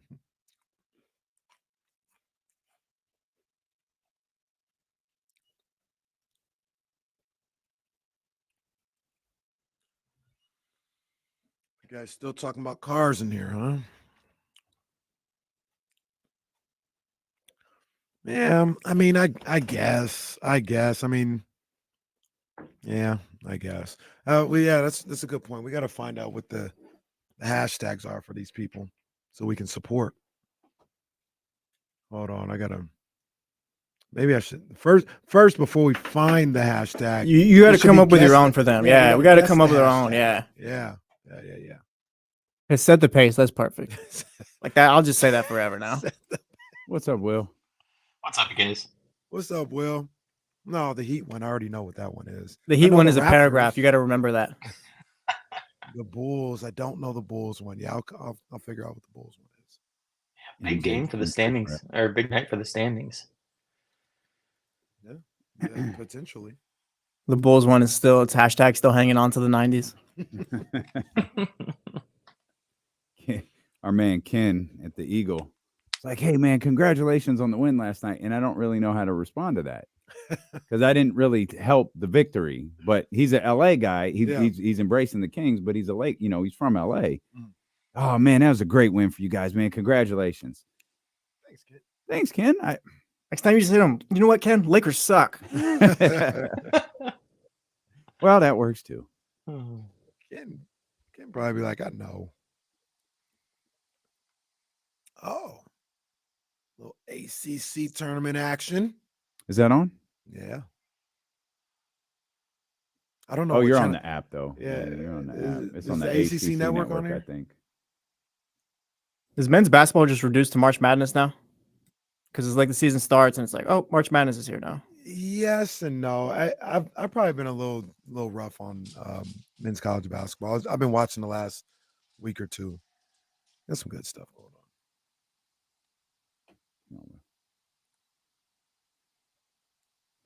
Oh yeah, got ACC tournament action up here on the screen. Let's go. I mean, we could get any 4 games on right now, huh? Ooh. I don't think that's how it works. I can try. Well, I can try. I don't think that's how it works. Oh snap! Howard, Norfolk State. Yeah, that's not how it works. They have to make them available for the multi screen. This It's not perfect. It's not Yeah, perfect. they gotta do Look, better. clearly they're improving. They're improving little by getting there. little. Step by But step, it's not there. day by day. Are you a YouTube TV guy, Will? We share it with my parents, but I have Don't say NBA that out TV. loud, I Will. have League Jeez. Pass through. Yeah, no. Whoops. I have NBA League Pass. Separate though, so you can only do the multi-screen through if you have it through YouTube TV. Yeah. So a change up might be coming. Very nice. Very, very, very nice. Will Z of the Zcast with us. Will, you got anything on last night's game you wanna talk about before we talk about Kings and Spurs? I know you were throwing out some statistics. One of them made me laugh. You had my assist stat that I love. Yep. And it was at 20 and 5 when they're Yes. 30 plus assists. So we should look up 29.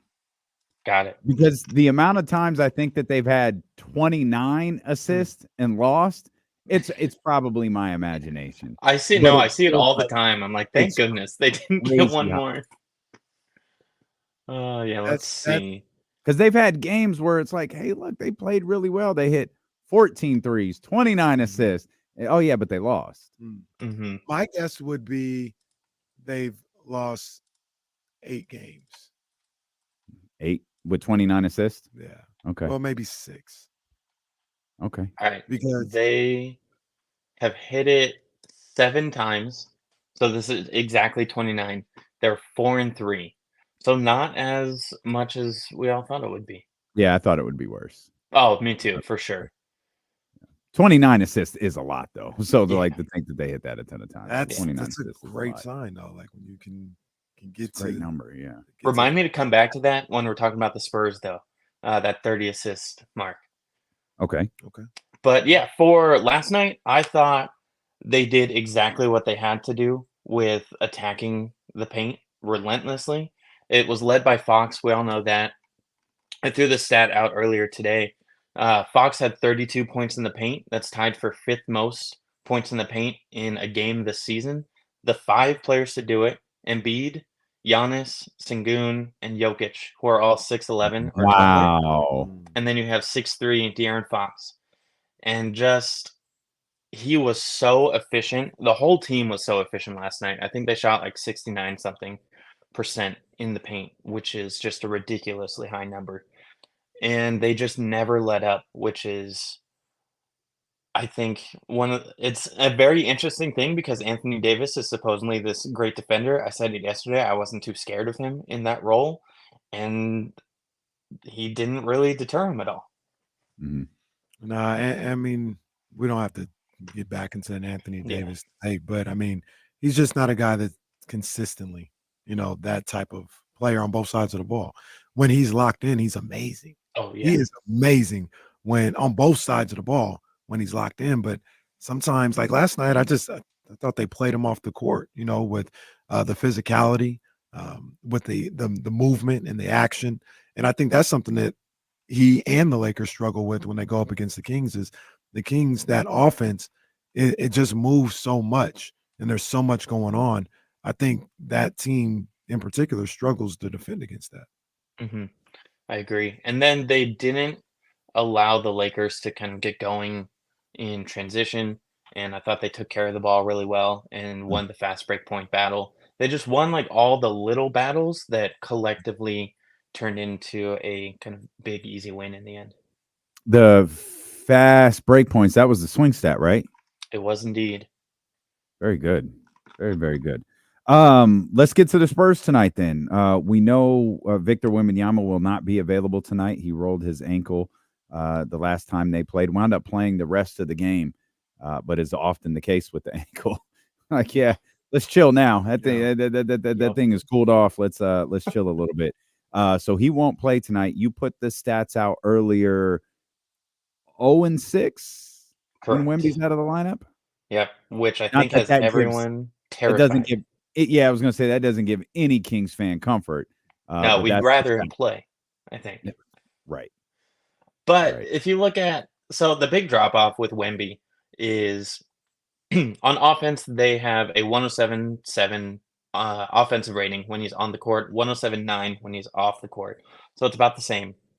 The big drop off is on defense, 112.2 when he's on the court, 119.8 without. So that's where you see the big difference when he's not out there, which opens up so much for the Kings. The Spurs are not good at defending the paint. So for me, it's like a lather, rinse, repeat. Just do exactly what you did last night. If Zach Collins is the main paint protector, just go at him over and over and over again. Whether it's Sabonis or Barnes, Monk, Fox, just keep attacking. And I don't know if the Spurs are going to be able to stop them inside. And see, this is one of those situations where I would like to see, especially coming off the second night of a back-to-back, and you got to be a little concerned with what the legs are looking like if you're asking somebody to continuously get into the paint. Is let's see James ask for him, Keegan Murray post ups, get him on the block, get in the paint that way. Harrison Barnes is great on the block. Give him some looks on the block and get in the paint that way, as opposed to relying 100% on penetration from Fox or Monk, from the 3-point line all the way into the paint. Like get those guys some looks, get them involved, and try to get points in the paints that way. Yeah, definitely share the wealth, and they have so many guys that can do that. It'd be nice to see a big game from Herter. Not even necessarily a big game, but a productive offensive game. He played, what was it, like 11 minutes last night?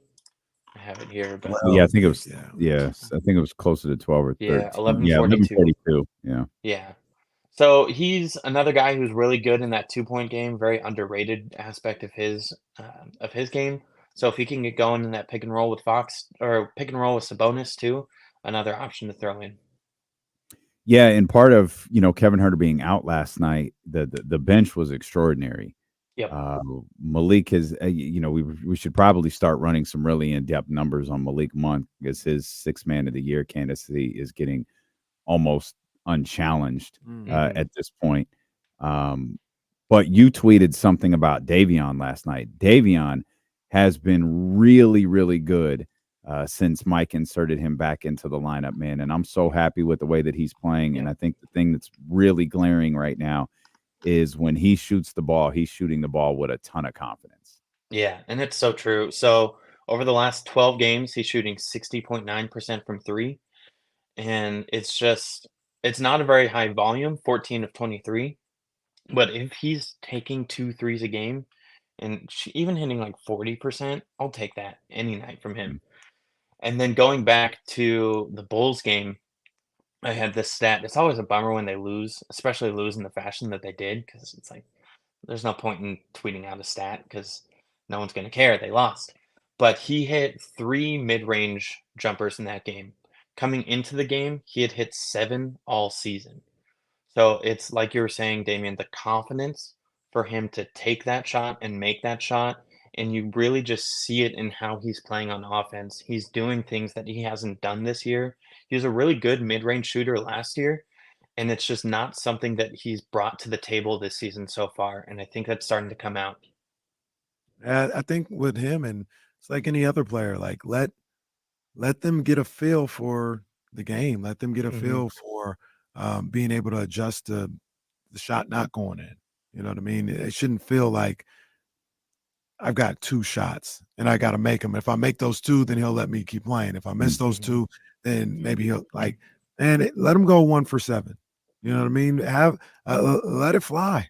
Let him have that confidence and allow him that confidence, because I think his truest attribute is what he can bring on the defensive end. And you want him out there confident and not worrying about anything else on that side of the ball. Yeah. I'll be interested to see. I like him and Keon both playing. It's hard with the size, but they're both so effective, and we've seen the lineups kind of work when they're both involved, especially if you throw in like the Keon, Fox, Monk minutes are really nice. The Davion, Monk, Keon minutes, like they work somehow. I don't know how with the size, but it seems to be working. Well, because those guys are physical. Yeah, they're physical and aggressive. And I think a lot of the times, especially in today's type of game, where they don't post up, they don't take advantage of mismatch. I think we get too caught up in, oh, that lineup's too small out there on the perimeter. These guys are shooting threes anyway. You know what I mean? So if there's Davion and Keon out there that can put pressure on your wing players and make them uncomfortable, I think that should be something that should be looked at more by Mike Brown and other people that talk about basketball, as opposed to just how tall they are. Mm-hmm. Will, you wanted to touch on the assist numbers again? If memory serves me correctly, the Spurs are a really high assists per game team, aren't they? They are second in the league. So we always talk about how many times the Kings hit that 30 assist number. They've done it 25 times, as we said earlier. That's fifth most in the league. The Spurs are second at 32. So for the Kings, the Warriors, a lot of other teams, it's like when they hit 30 assists, they tend to win. The Spurs, they've done it 32 times. They're 12-20 in those games. Wow. That's a 375 winning percentage. It's just a very interesting stat that usually has so much cause and effect on winning that it really doesn't with them. Obviously, that 375 They is higher won than one their game when they didn't do it. When You they- said 12-20? They have 13 Yeah. wins. Yeah. Oh, wow. That means they've won one game where they haven't wild. gotten 30 assists. I Wow. had to find that game. Jeez. That's amazing. Well, the That's reason amazing. the reason why, in my opinion, why it doesn't really affect them, as far as like, that's a number that they get to and they're going to win, is another reason why I think the Kings should handle business tonight. They don't defend. They're one of the worst defensive teams in the game, and you can do all that stuff on offense all you want. If you're not an elite offensive team and you don't play defense, Mhm. you're going to lose more times than not. I expect the Sacramento Kings to have their way offensively, much like they did last night. Mm-hmm. And finding that game, so it was the Suns. They won 115-114. So 1 point victory Well, with 29 assists. the funny thing about Oh, that 25. wasn't that like this miraculous comeback game? It was like a TNT game. Vic hit a three and a tip, and like Booker threw the ball away in bounds or something like that.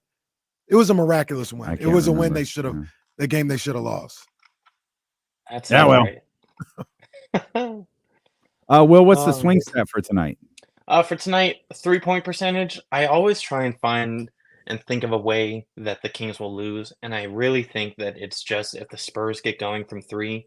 So it's not something where I think the Kings have to win the 3-point percentage, but I think just like keep it within 5 percentage points, because then that would mean the Spurs shoot really well and the Kings shoot really poorly. So again, I could see the Kings winning by just getting in the paint or hitting their twos, but that's kind of the path that I saw if the Spurs win is by dominating beyond the arc. Spurs hit 11 last time. Mhm. Devin Vassell, watch out for him. Sorry. Yep. But I think what it I forgot exactly the terminology. I think the Suns were up 3 with the ball with 7 seconds to go and lost the game. Oh, that's amazing. That's so wild. Win probability, baby. Yeah, that was That's why I don't gamble. Yep. That's why I don't gamble. Anything else we need to keep our eye on tonight? Obviously, we just saw these two teams play February 22nd. It was a fight. Casey mentioned Devin Vassell. He had 32 in that one. They had, and this speaks to what you were just talking about, they had 37 assists in that game. Yeah. And 6 guys in double figures. One thing that actually caught me by surprise, I just hadn't really been paying close attention, is that Victor Wembanyama's only missed 6 games this year. Mm-hmm. Not because I expected him to miss more. It's just there was so much talk about how they would manage him this year. The fact that we're 60-something games into the season and he's only not played 6 times is an interesting little footnote. Or I should say, yes, 6 times to this point. This will be the 7th game he missed. That's an interesting little footnote. But Vic in that one, 21 shot attempts, 19 points, 13 rebounds, 4 assists. this is a team that moves the ball well. So if you know the wide open threes are there, that's where your swing stat could really come into play. Yeah. So Kings are going to have to be on their rotation game tonight, which they've done. It's been up and down throughout the season. We've seen games where they're really good. We've seen games where they're really bad. And you just have to know that that ball is going to be moving around tonight. The Spurs have so many players who are just solid. I don't like the full talent isn't there for them, but just the fact that everyone plays together, they can walk into a win on any given night. And Wemby has been, like you said, he was 8 of 21, 38.1% from the field. Pretty much everyone else was at 46 or better who had a high amount of shots. So, like, they're an efficient team if they get going, and just don't let anyone get too comfortable like Vassell. Great. I was just gonna say Will? this. Wemby's the X factor, though. Yeah.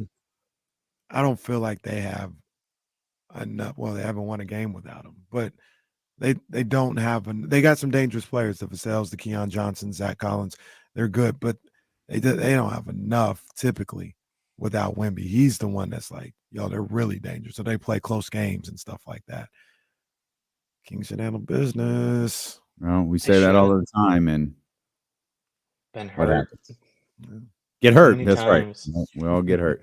Let's just play a nice, good basketball game tonight. Yeah, get some Just have Mason Jones minutes. A nice competition. Yeah, nice little competition here. Will, appreciate you as always, my friend. Thanks for joining us. Thanks, guys. Have a good one. It's our man Will Z. Make sure you're following him across social media platforms to check out the Zcast that he posts every game day, covering your Sacramento Kings. Last night's game even bigger, given the fact that the Golden State Warriors won again. Beat the crap out of the Bucks. You didn't think Giannis was going to play. He wound up playing last night, and I think the game. I was following the game. The Warriors. I wasn't watching. The Warriors were blowing them out. Bucks made a run. Looked like it got relatively close, and then all of a sudden they won by like 40 or something. Yeah. They just beat the hell out of them. Yeah, man. The Warriors are playing some really good basketball right now. Right now, I kind of feel like they could possibly get into the top 6. Okay. The team that could keep them from getting to the top 6 is the Kings. But I don't know if the Lakers got enough to get all the way to 6. Mm-hmm. Obviously, you know how I feel about Dallas. Mm-hmm. I still think, despite what they did the other night, I think Phoenix is in for some tough sledding coming up. Mm-hmm. And that's 3 teams. Tonight could go a long way for that. Like, they get a win tonight against Toronto. I know Toronto's not very good, but now you've won a couple of games in a row. Right now you've got momentum. I just think the problem is Phoenix the one that has the Celtics twice? Yeah, the schedule's brutal. Yeah, that's tough. Like, the schedule's great. That's They got tough. the Sonics. They got the Celtics twice. That'd be an interesting. I don't know where the standings go for that one. They got Ooh. the Celtics 2 times. I think OKC 2 times. I think they still got to play Milwaukee. Like, the schedule's too much. Golden State's playing phenomenal. Mhm. And I agree with you. Maybe top 6 is in their reach. Scariest part about Golden State, they got the Bulls tonight. They salute to Chicago. It's a tough team. Then they got the Spurs twice. Mm-hmm. That's their next 3 games. Got a game against the Mavericks and the Lakers. Both of those are on the road. And then, we don't have to go over the entire schedule. They have a 3rd game against the Spurs coming up. They have a game against the Hornets coming up. They have 2 games against the Jazz through the remainder of the season. They have a game against the Trailblazers the remainder of the season. You have to win those games, but that's the schedule they have. Their toughest opponent, boy, is it the Pelicans? Probably. I was going to say New Orleans or Indiana, but I think New Orleans is probably better than Indiana. Their toughest opponent might be the Pelicans, and they don't play them till April 12th, the second to last game of the season. Yeah, the road could absolutely be there for Golden State to be a top 6 team. Yeah. They look great right now. They do. And you look at like I'm looking at the schedule. They got the 28th ranked schedule left. Only 30 teams, guys. Somehow Boston has the easiest schedule left. Probably because they don't have to play themselves. But congratulations. Golden State, is there. The Kings have now, after I think last week they were as high as like 7th. Mm-hmm. They're now down to 17th toughest schedule left. Okay. Whatever, man. I saw 21 at some point last week. I don't even understand how this works. Oh no, they were always, at least on this one, they were always in the top 10. That's what I mean. I don't know where these right. I don't know who determines this. Because what did you just say that we were doing this last week where you said the Mavericks weren't a tough game, but the Lakers were. So like, no, who it was was like determining this stuff? It was the Mavericks and the Warriors were not tough games for each other. The Warriors were a tough game for the Mavericks, but the Mavericks are not considered a tough game for the Warriors. And the Mavericks were ahead of them in the standings. So I don't know how that played out. Yeah. But the Kings, and then after they get past Milwaukee on Tuesday, there's not a lot of above 500 teams left for the Kings. Okay. So just opportunity. That's all. It's nothing guaranteed. Just opportunities in front of them. Phoenix ain't never going to be. Oh, I take that back. They're number 2 now. Utah's number 1 with the toughest. Where do the Pelicans rank? Because I see they got the 76ers coming up, the Cavs, the Clippers. They are got a good 9th. Okay. Orlando Thunder. They still have a matchup against the Celtics and the Bucks coming up. Mm-hmm. Perhaps just as importantly, these are the types of things that could really help Sacramento and Golden State in this conversation. Mm-hmm. The Pelicans got 2 games against the Suns. Mm-hmm. Mm-hmm. Yeah. Hey, let's beat the Spurs tonight, huh? Let's beat the Spurs and then go. Beat the Spurs and then go from there. That are in front of you, whether it's a good team or a bad team, win as many as you can, and let everything play out that way. I do think I think the Kings are still one of the top 6 teams in the Western Conference. I think they're better than the Lakers. I think they're better than the Mavericks. I think they're better than Phoenix. Are they better than the Warriors? I think they're better than the Warriors. Warriors are playing great right now, though. And you can make, if anybody wanted to make the argument, Drew down Uncle Looney, that the Warriors are better than the Kings, you'd have an argument. I don't think it has to be Drew down or Uncle Looney. I think it'd be me. They're playing better. Like the Kings are a 500 basketball team. Like last night's game doesn't change. I wish you guys that. would stop saying that. They're not? They're not a 500 team. They've been playing like a 500 basketball team since January. I don't care. I don't care. You don't have to care. Over like 24 games, they're 12-12. What's that? Is that what the schedule is? I mean, No. is that what the standings are? No, what'd I just say? What I just say? Better No. What I just say? You said since the first the of Warriors January. are playing better right now. That doesn't mean they're a better team. Okay. All right. It doesn't mean they're a better team. Okay. There was a 3-week stretch last year where the Nuggets couldn't beat anybody. Mike Malone was talking about, I don't know what's wrong with this team. Did that mean the Kings were better than the Nuggets? No, because Mike Malone does that stuff all the time. Well, they were losing. Mike Malone does that after like 2 games. I don't know. We're going to be a playing team. I swear to God, this team wins a championship and gets lazy. Okay, you've won 8 of your last 10, dude. Relax. Mike Malone does that at least twice a year. He was pissed off at the All-Star break last year. We'll come back. Matt George is going to join us in about 30 minutes. We'll talk a little bit more. We got to talk about the Chicago thing. Have you seen the full clip? No, I haven't seen the full clip. Okay, pull up the clip from Chicago, John Collins, and just watch Andre Drummond, boy. That clip. Hey, shout out to Andre Drummond, man. Get someone to have you back like he did, and we'll talk about the effects of the Karl Anthony Towns injury on the Western Conference and what that could mean for the conversation we just had. Is Dealing with KC, brought to you by Sky River Casino, continues on Sacramento Sports Leader ESPN 1320.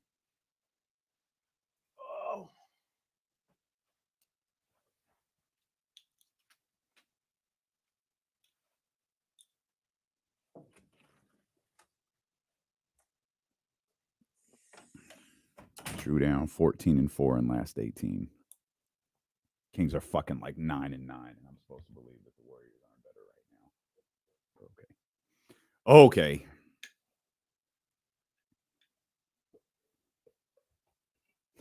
Yeah, that's pretty wild. That's pretty wild. I'll have to go back and no, I won't go back and watch it because they play tonight, but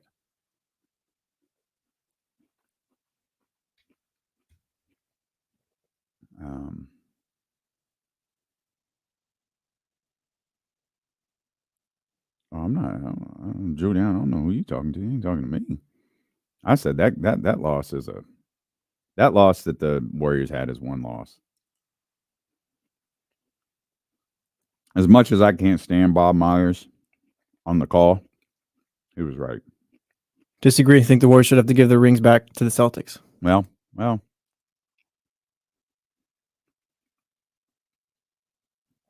14-4. That's got to be one of the outside of the Celtics. That's got to be one of the league's best records. We'll get to that. I feel bad for him, man. I really do. And I genuinely think his career, much like Lonzo, might be over. Not to I really think Lonzo's career is over. Like there hasn't been a. Well, he still can't run, right? Yeah, he's done. Nope. You sent? Is that what you?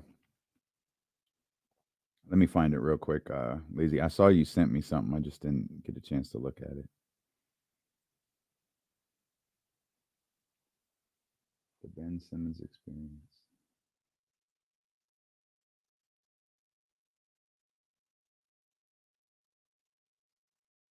Oh, man, that's terrible. That is terrible. He's probably planning on it, Blake, but I don't know if his body is. Yeah. Biggity blank. He can plan on coming back if he wants to. It just doesn't sound like he's going to, man.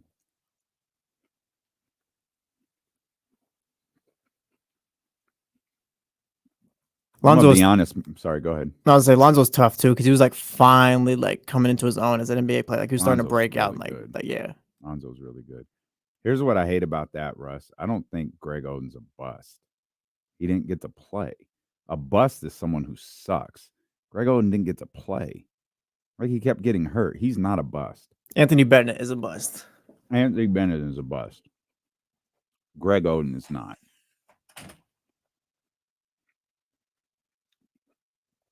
Ben Simmons isn't in that category though. He's gotten to play. It's just been a tough break. He'll wind up one of those kind of what if guys. Lonzo might wind up a what if guy.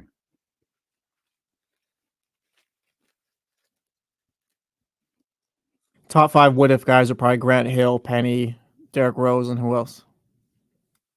Run that again. I said the top 5 what if guys in the NBA. Probably Penny Hardaway, Grant Hill, Derrick Rose, I'd assume. Who are the other 2 guys?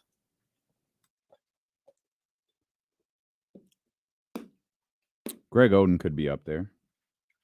Zay throws in Len Bias. I think that's a good one. Oh, yeah. No, that's a good one. Oh, Brandon Roy. That's a good one.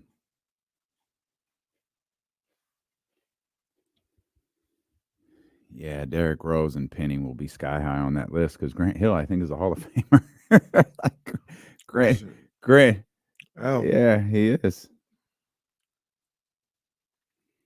We'll touch on the conversation we were having during the commercial break. Just another little piece of news that came out in addition, obviously, to the Karl Anthony Towns injury, which we'll talk about more here in a minute. Matt George is going to join us in about 30 minutes to talk Kings basketball, both last night and tonight. Ben Simmons won't play again this season. Been a lot of weird stories around Ben Simmons and his agent and people taking blame for different things. And it's tough, man, because Ben Simmons is starting to trickle into the category where I wonder if he's going to play again. He's not quite where I think Lonzo Ball is because I do not think Lonzo Ball is playing basketball again. I hope I'm wrong. I really, really, really hope I'm wrong.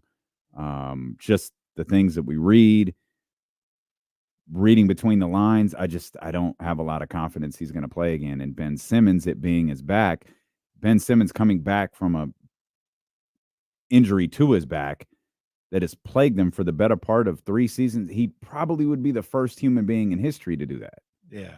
We're talking about playing professional basketball. I don't know, man. I don't know. I don't want to go as far as to say that he may have played his last game in the NBA. I hope not. But, I mean, I can't imagine what he would be able to do on an NBA court at a high level. Should probably note, too, his agent came out last week and said that he's taking the blame for Ben Simmons' back issues and stuff. Said he told him not to get the surgery and all that. That's okay. So fire that guy. You know, time is a funny thing, man. Ben's 27 now. He'll be 28 this summer. Like, not that he's not old. He's not 23 anymore. You know, and that, like, now you start to become, now you're a 28, 29-year-old, 30-year-old with a back problem. That's tough. And, you know, on the positive aspect of that, he is 27 years old. And I remember, I don't know if it's quite as many years, but we kind of talked about him a little bit.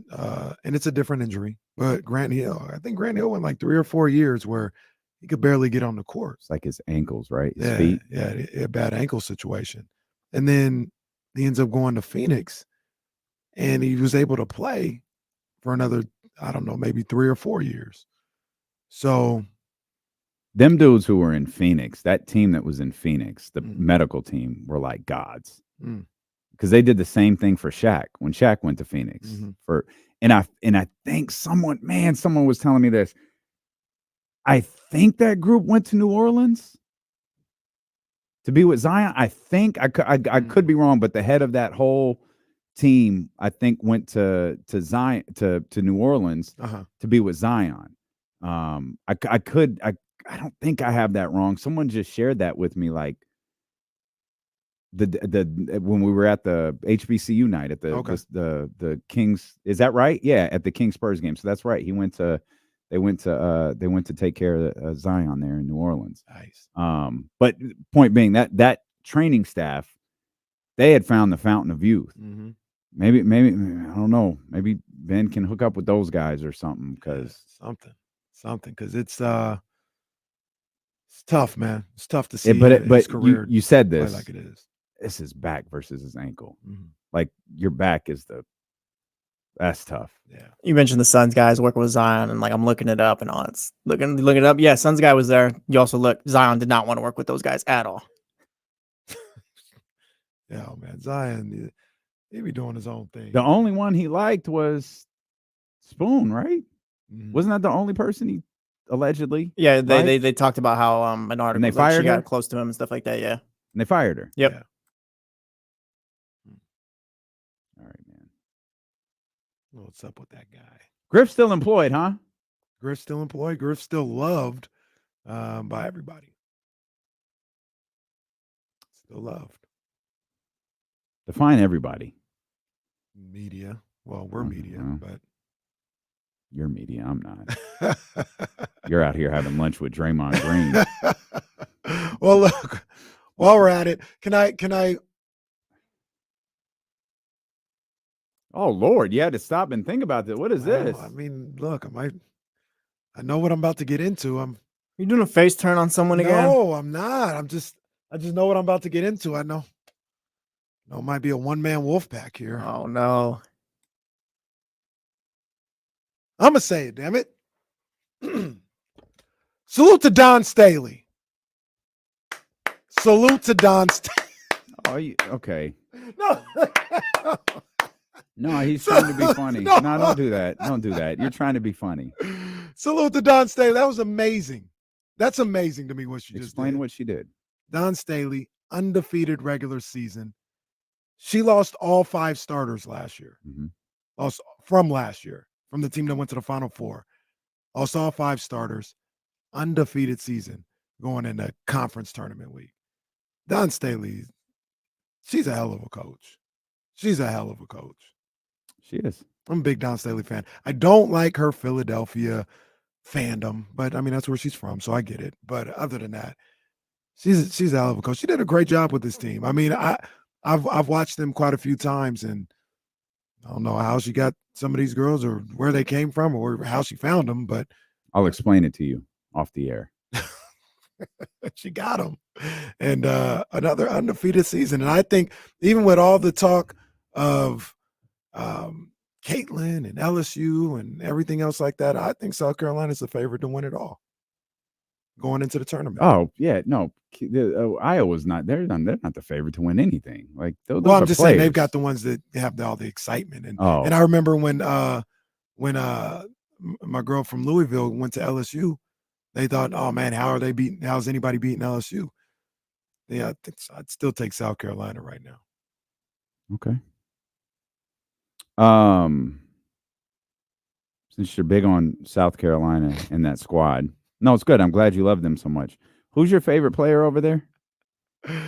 Who is my favorite? What you mean? Who's your favorite player on South Carolina?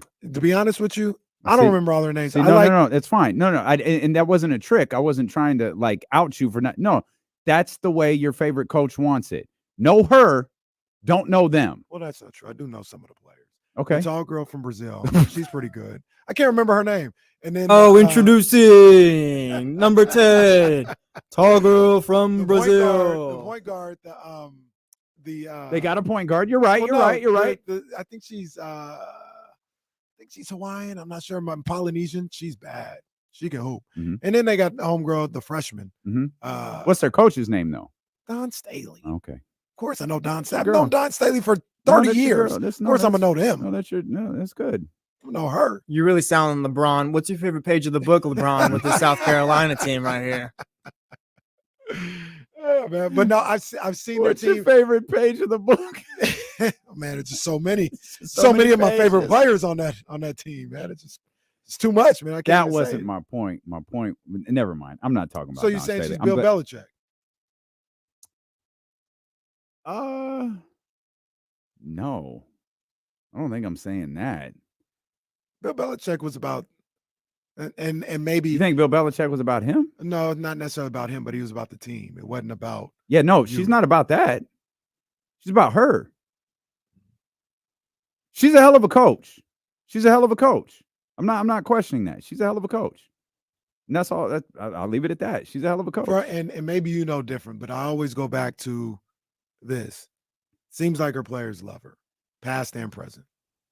That's fine. You may know different, but No, I mean, I'm sure her play. I'm sure her players do love her. That's all that matters. That's all that really matters.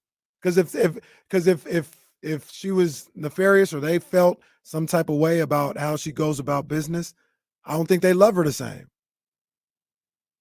Like if they're like, oh, if they said the same thing, oh, it's all about her.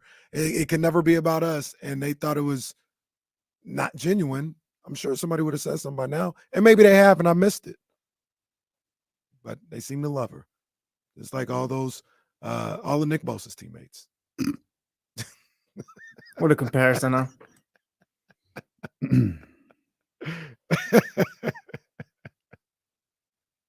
Hey, whatever. She's a great coach. Leave it at that.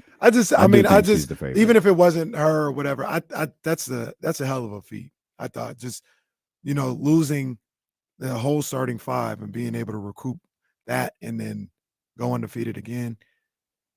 Coaching is difficult under a roster turnover like that is difficult under any circumstances, no matter how much you can pay players to come to you. The Golden State Warriors landed Kevin Durant. They didn't go 82-0 the next year. You know what I mean? Doing what Dawn's did is phenomenal. Because it feels like question that. It feels like difficult. Gino always had at least like one holdover, right? Like somebody that would roll over to the new kind of group or something like that. Maybe he didn't, but it just feels like I hadn't seen something like that before. Yeah, I can't remember. I think you're right. He did. I think the only time that didn't happen was the turnover into the Breonna Stewart era. I think because Tina was gone by then. Obviously, Maya was gone by then. They were all winning other championships by then. I can't remember who turned over into the Breonna Stewart stretch of UConn, but yeah, you're probably right. Like Maya and Tina played together. There was a kind of a rollover there. They need to get a chip though. If they're going for it to be remembered super fondly. They didn't win last year, and you go undefeated again in this regular season, I'm saying you're the favorite. You got to finish that off. She has one? I think just one, yeah. Just with Asia, right? Yeah. Yeah. Yeah. Speaking of Asia, did you see your boy, Mark Davis? My boy, I did not. You see what he did with the Aces? They're silver and black now, baby. They got rid of the gold. And the red. They are silver and black. Wow. Yeah. Okay. Uniformity I don't, in Las Vegas. I don't hate it, Yeah, but wasn't the idea of the cards? Wasn't that the point of the red? I guess so. I don't know. I don't. Hey, I'm not going to kill it. Nah, that's cool. They are silver and black. Are there, so are the bases, the Aces uniforms out there? Yes. Yeah. They had the whole unveiling. I almost bought one. I almost bought a Asia jersey. I think on one of your many trips to Vegas, I was like, hey, take a look. You did? I was at Mandalay Bay. Yeah, I did look. They didn't have any that trip. Yeah, still give me. I did look. I swear to you, I looked. No, I looked you for did. one for Yeah. you. I still give me. I don't like this. You're not feeling it? No. Kind of because they changed the logo. Yeah, like the logo's different, right? Hold on. Let me go back to championship pictures right up here. Oh, that could just be the. I like the Aces down the side. That was the uniform I always liked. I like the whole color scheme before, but I mean, it still looks nice. I've always liked the silver and black color scheme, though. Like that's one of the dope thing about the too. Raiders. I've Me always too. liked the silver and black color When I scheme. tell people who don't believe me, like, I don't have no beef with the Raiders. Always like that. Oh, you see it now? The white and silver. That's the jersey. Good jersey. That's the jersey right there. Damn good jersey. I don't right think there, I'll get boy. an Asia Wilson, even though she's my favorite player. I won't get one because she went to South Carolina. I'll get a different one. But I'm gonna get one. Oh, that is cold as ice. Did you see that on their page right now? You see their starter jacket? Gracious. That's Yeah. got a fire too, Yeah. boy. Ooh-wee. Look at Mark Davis out here doing things. I didn't think I was gonna like it. I do like the gold ones. I do like the old uniforms though. I do too. But I like these. This is a good look. Listening to D-Lo and KC on KIFM West Sacramento 98.5 FM KRXQ HD2 Sacramento ESPN 1320. Always live on the free Odyssey app. Karl Anthony Towns out indefinitely torn his meniscus. I haven't really talked to you about that. I talked to insiders about it earlier. You writing off Minnesota now? What like the question they asked me was Minnesota currently. Where is Minnesota currently? Number one, still. Aren't they tied for one? Are they one? Okay. Yeah. Where do you have them as the next handful of weeks progress? Oof. They're a lot closer to the fall to Clippers. 4. Yeah, so they were. So that's where I made my error. The Clippers are a lot closer than I realized. I thought they were. I thought there was a pretty comfortable space between the Clippers and Denver and the Clippers and the Pelicans. There's a pretty comfortable space between Clippers and Pelicans. It's only 2.5 games between the Clippers and where the Timberwolves are right now. And to think that they couldn't possibly be 2.5 games worse with Karl Anthony Towns out is sketchy. Yeah, I think they can fall. When I think about the Timberwolves team from last year, I think Karl Anthony Towns is the X factor. He's the piece that when he's there, they're a good team. When he's not there, it gets a little dicey. And we saw that last year in the middle of the year when he was down. He came back. They finished strong enough to make the playoffs and get in play in and all this other stuff and play well in the playoffs. He's there all the way from the start of this year. They take off. We'll see what happens this year when he's not there. But that's a tough blow to their title chances. You know, you do. I know what a lot of people say about, needing to see him and all this other stuff. You 1 seed or 1 seed for most of the year, 1-2 seed, you got a shot, man. Mm-hmm. You got a shot. And they had a shot, but nah. I also don't think see it now. I also think if Karl Anthony Towns comes back, Karl Anthony Towns will be ready for the playoffs. Yeah, Karl Anthony Towns isn't going to be ready for the playoffs. Karl Anthony Towns might be able to play during the playoffs, but to say he's going to be ready, it's funny. It's funny. I'll tie this together. I always talk about these timelines that people have when they say, 6 to 8 weeks, the person can be back on the floor. Being back on the floor and being ready aren't the same thing. You know who taught me that? Dawn Staley. We're having a conversation with Dawn Staley because the Monarchs trainer wanted Kara to have a surgery. And was like, for what? Like, what is the purpose of the procedure? We're going to go in there and look around. And like, no, we're completely resistant to it. We were in South Carolina. I showed you pictures from that trip like 2 weeks ago. We're in South Carolina. Dawn was like, don't let him do it. Don't let him do it because, one, it takes way longer to heal from that than they're telling you. And two, if there's nothing to go fix, don't let them do it. They told me 6 to 8 weeks. I didn't feel right for 8 months. This dude has a torn meniscus. Like, how is he not ruled out for the remainder of the season? And I also think that's a disadvantage. When you're out, you're out. I used the example of Deshaun Watson earlier. The Browns knew Deshaun was gone, and they had to find a way to win football games without him. I think there's countless examples where you can use someone is out and teams find a way to survive.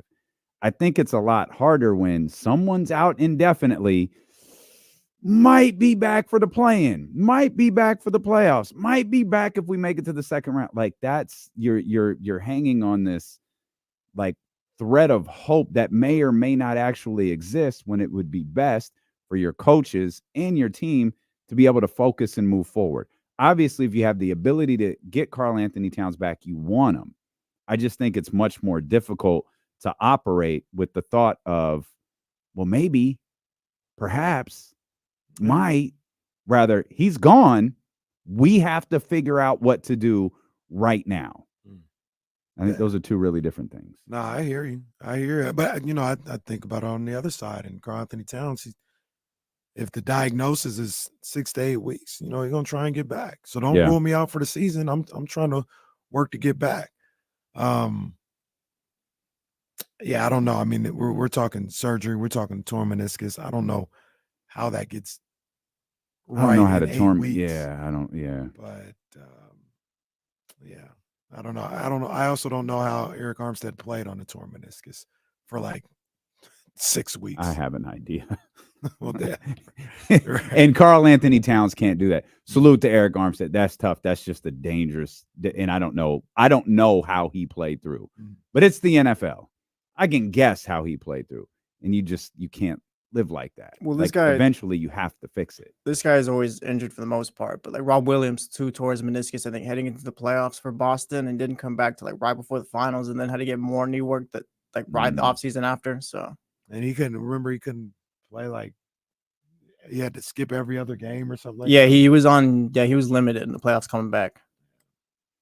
It's tough. Like we just first of all, get better Karl Anthony Towns.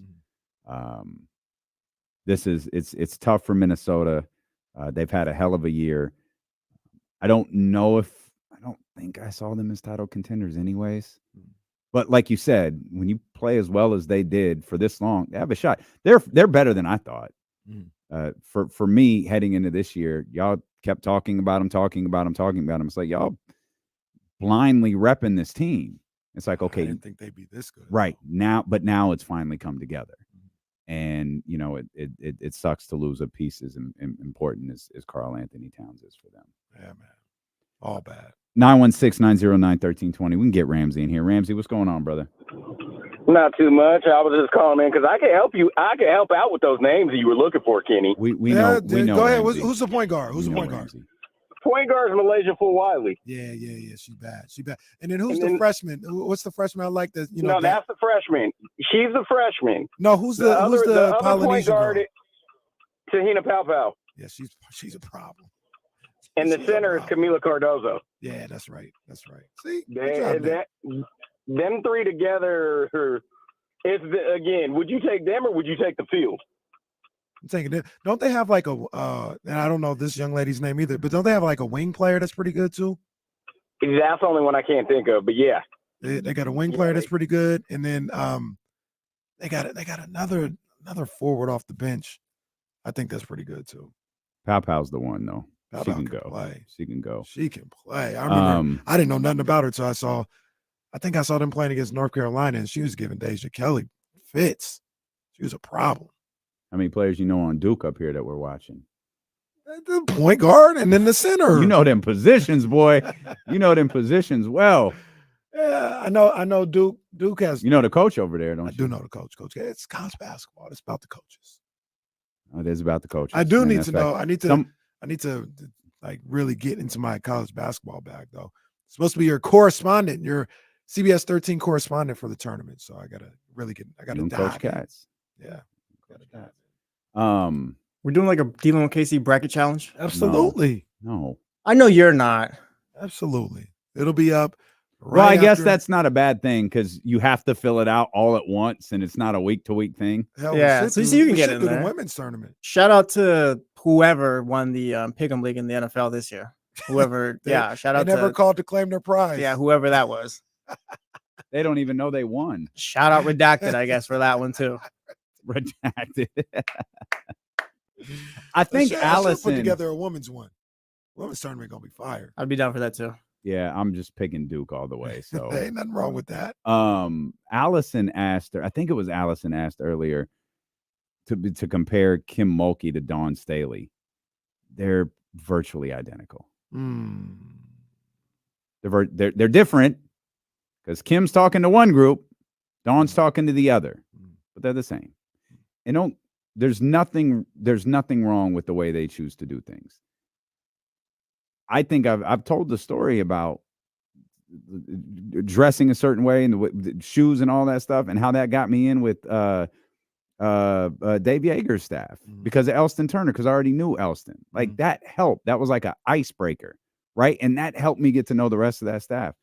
Dressing to stand out, it's not a big deal. Dawn does it. Kim does it. Very, very different ways. Kim be very, very different ways. love her feathers. But they do it. Oh, she loves feathers and sparkles and glitter and everything but masks. She hates masks. But that's what they do because it's Dawn Staley, the head coach of South Carolina. It's Kim Mulkey, the head coach of the LSU Tigers, that goes to those living rooms. It's not Pow. Right. It's not the point guard or the wing. It's not them. And it's that person who's on camera nonstop. And to be fair, that's college sports. It's no different than Calipari. None. The former Coach K. It's why Lute Cal, Olson, all these other guys. It's why every time Cal's on PTI or whatever show they put him on, there's Kentucky NBA jerseys behind him. There's DeMarcus or Book or De'Aaron, whoever. They're all right behind him. Who are the biggest stars of the Big East? Jim Boeheim and John Thompson. And what's my other coach that I always forget? Lou Cardacelli. I have no clue who the head coach of Syracuse is. I don't either. No clue whatsoever. I don't know either. I probably should know that by 2 Sundays from now. 2 Sundays from now. You're an NCAA expert, Kenny Caraway. Never asked me to do it. Thank God. Because I'd be up there like, well, the little point guard over here, you see how he breaks down the little center right there? You see how he broke that down? Man, that was crazy. He can play. He can play. He can play. We'll come back. Matt George can play, that's for sure. He'll talk with us. Kings basketball, host of the Locked On Kings podcast, ABC 10. Gearing up for another Kings basketball game tonight at the Golden One Center. We'll talk with Matt when we return here on Sacramento Sports Leader, ESPN 1320. First, last. Sorry, bring my mic over. First, last. You can get it from droughtisover.com tomorrow at noon. Shout out to my man Alex Figs, putting all this together. He's out here making moves all over the place, but he's got the drop. Droughtisover.com tomorrow at noon. They'll be available. I'm pretty sure they're going to go pretty quick. So you know what else is over? Ready.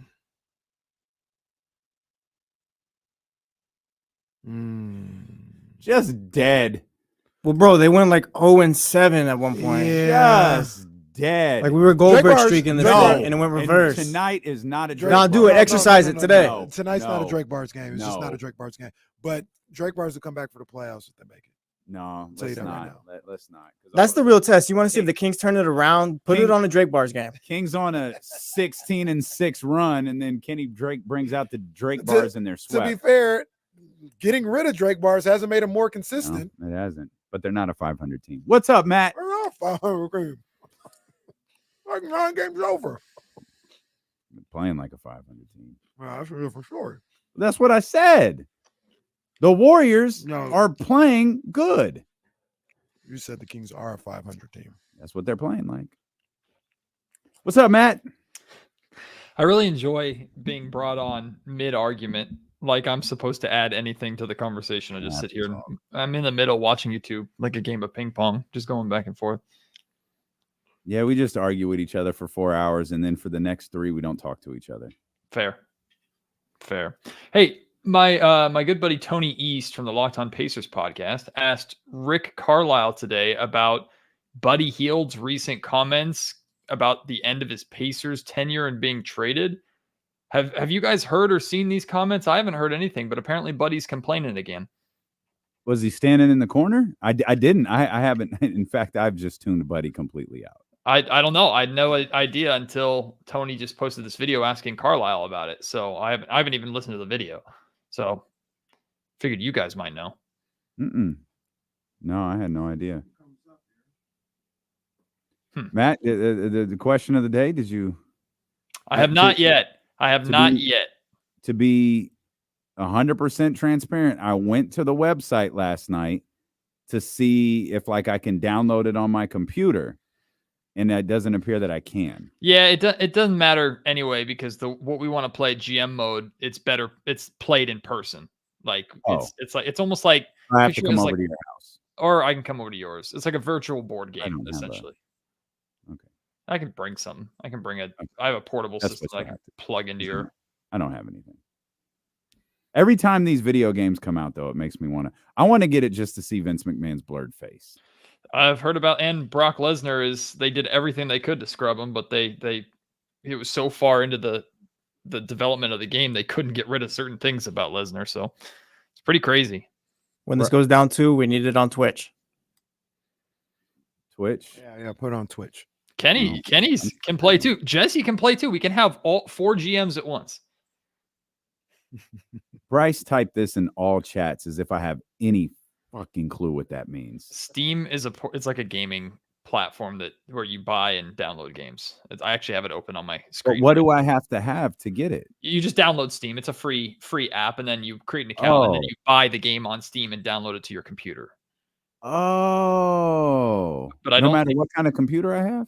Well, you can download on any computer, but depending upon your computer, it depends on what you can run or not. But you should be able to run GM mode on most computers because we're not actually playing the matches. We're just booking them. See, it's a PC platform. I don't have a PC. Your computer's a PC. Well, it's a PC. It's a computer.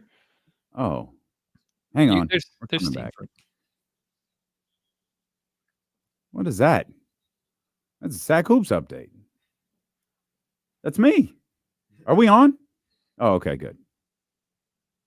I can't hear you, by the way. Yeah. Okay.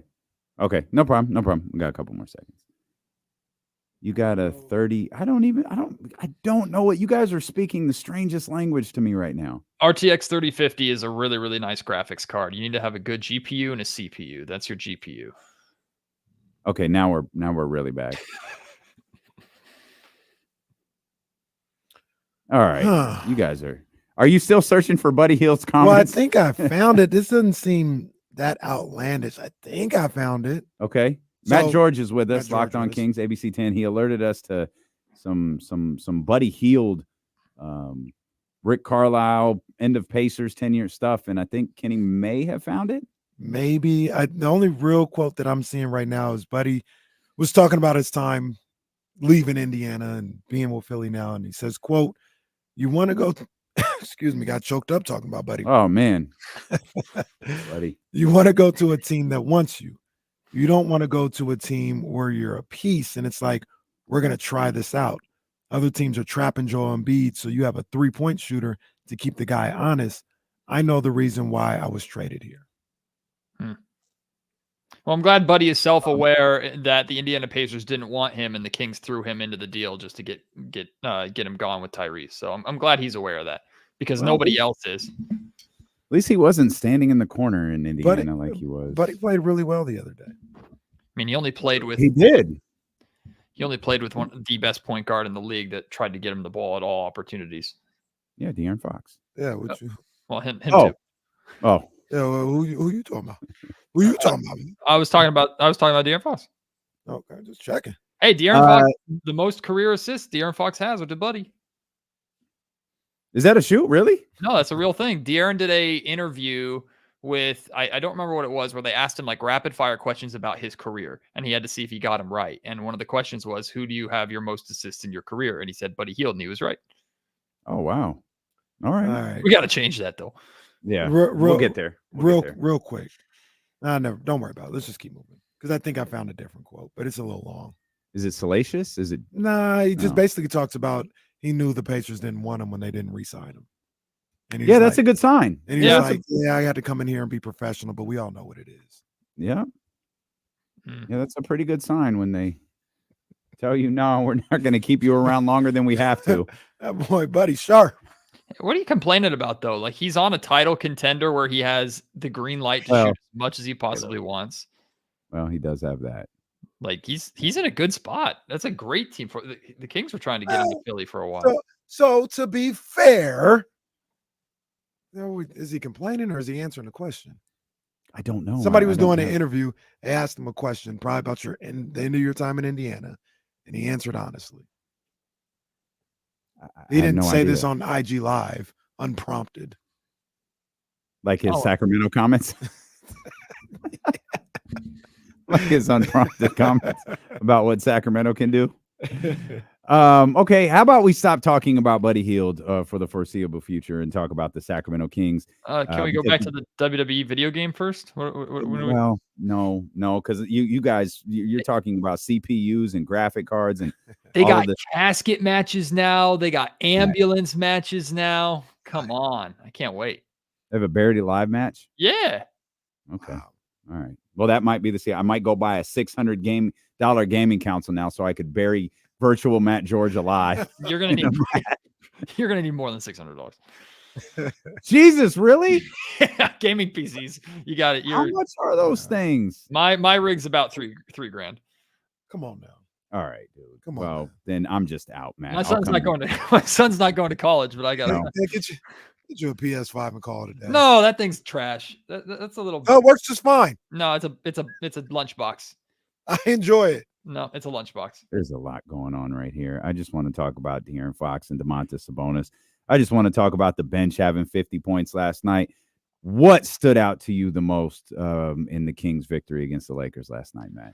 I felt like in so many ways that game was a representation of the roller coaster of a season of ups and downs, right? The Kings get off to this terribly lethargic start where you talk so much, D'Lo, on this show about how self-aware this team is. They're aware of their circumstances. They're aware of their pitfalls. They're also aware of the standings and how important that game was, not just for Sacramento, but for Los Angeles in particular. The Kings had to play defense in the standings last night because if the Lakers win that game, they're biting at the heels of the Kings, and suddenly they insert their conversation themselves into the actually a top 6 seed making the playoffs outright conversation. So that's one more team you have to contend with there. And the Kings come out flat.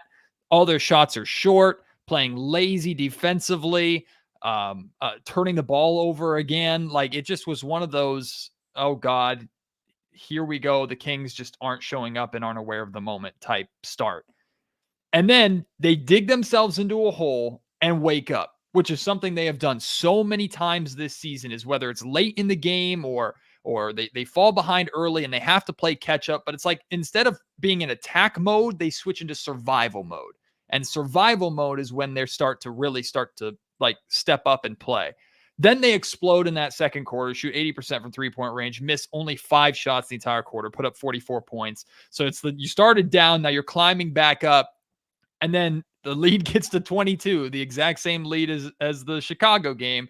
And then LeBron starts waking up. And LeBron by himself gets it down to 12. And it's still late third quarter. And we're all thinking, oh, God, here we go. There's so much time left. The Lakers have momentum. LeBron is alive.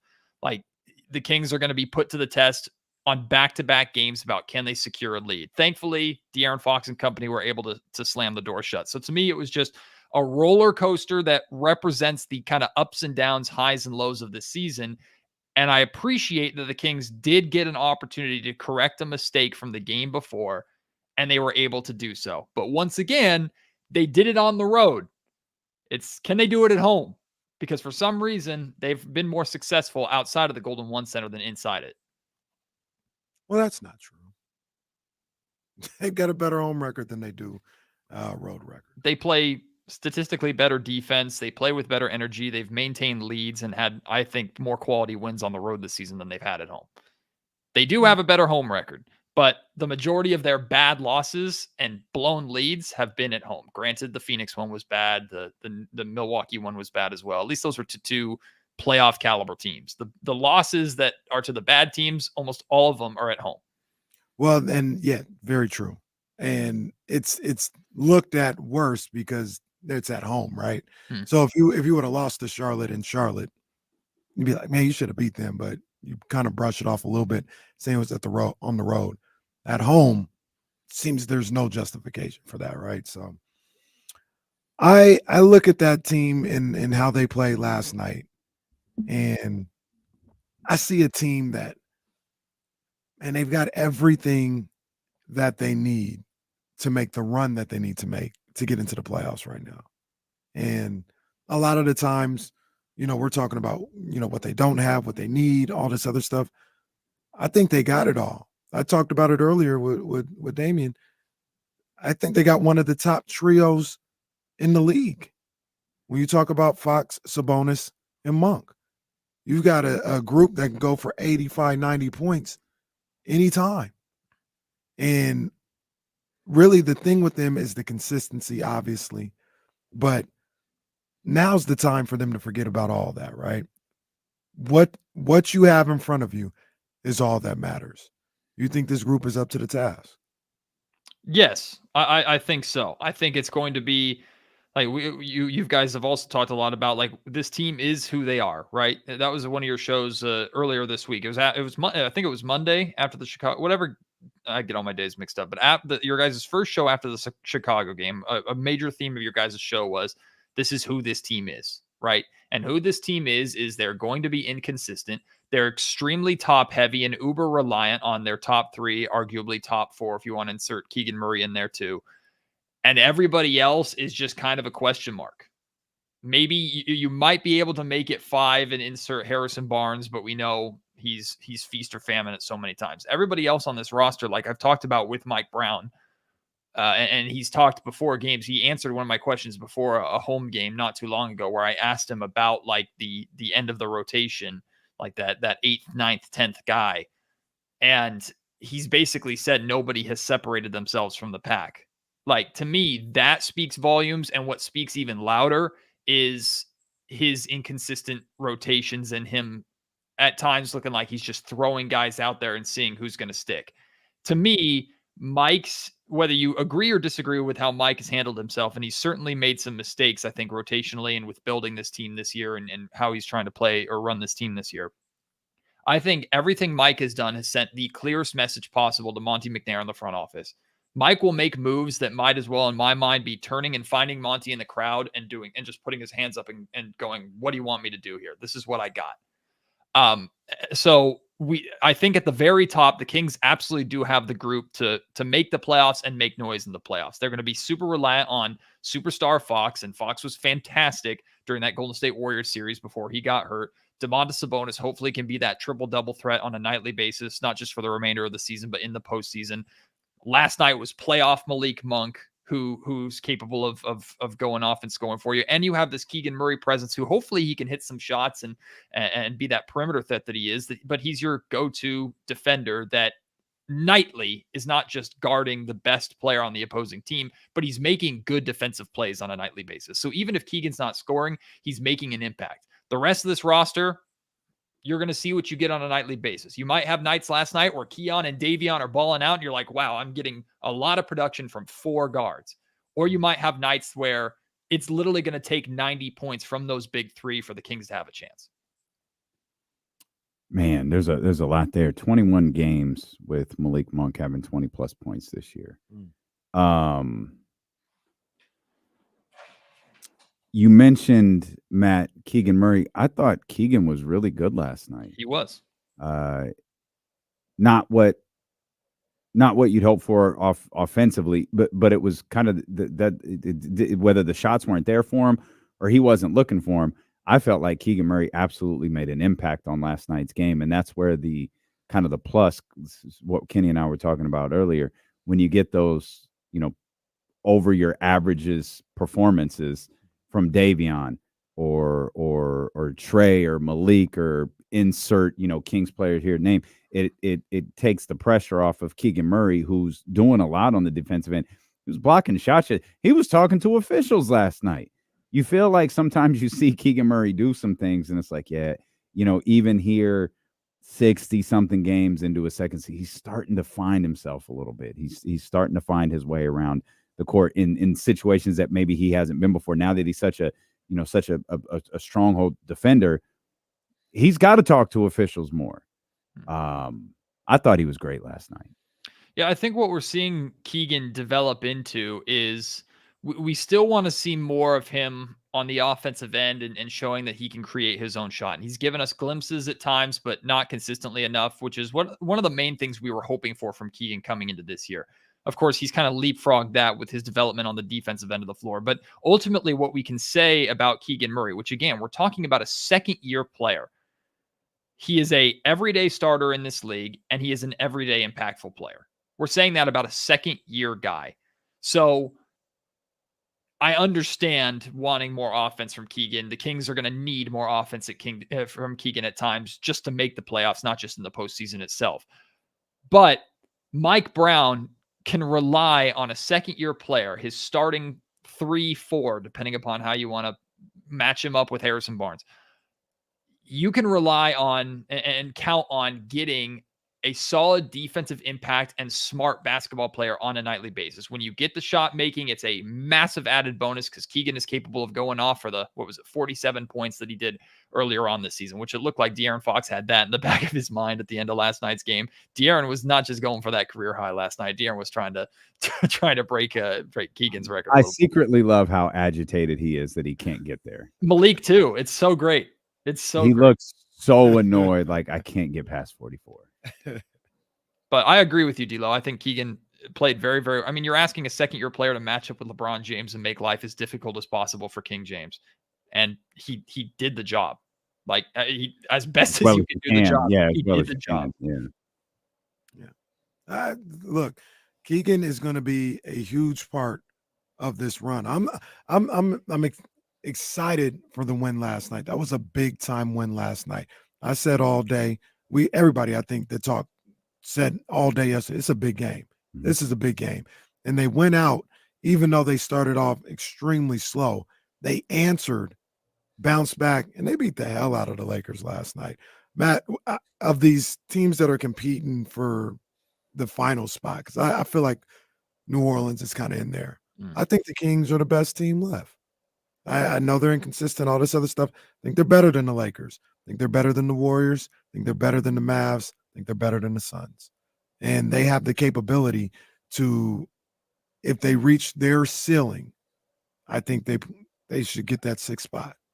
I think the team that they're trying to catch right now is fitting.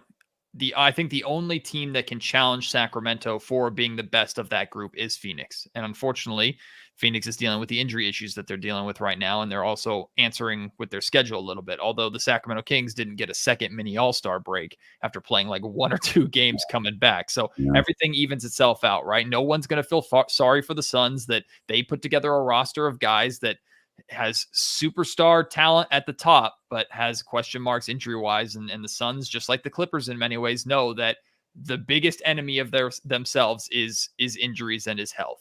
So the Kings are not going to feel bad about taking advantage of that. I think in a straight up game between the Kings and Suns, I think we've seen repeatedly that the Kings have been the better team and they've just blown it a couple of times. But the Kings have outplayed the Suns basically every single time that they've played. The Kings have dominated the Lakers this season every time that they've played. Granted, the first game went into overtime, but De'Aaron Fox after he hurt himself in that game. That's where he had that initial injury. He came back, finished that game, and was superstar Fox in the fourth quarter. We don't even need to talk about how Domantas Sabonis owns Anthony Davis. Everybody in the league should be aware of it, even if they're not going to talk about it. Like, yeah, we can still talk about it. No, we can. We absolutely can.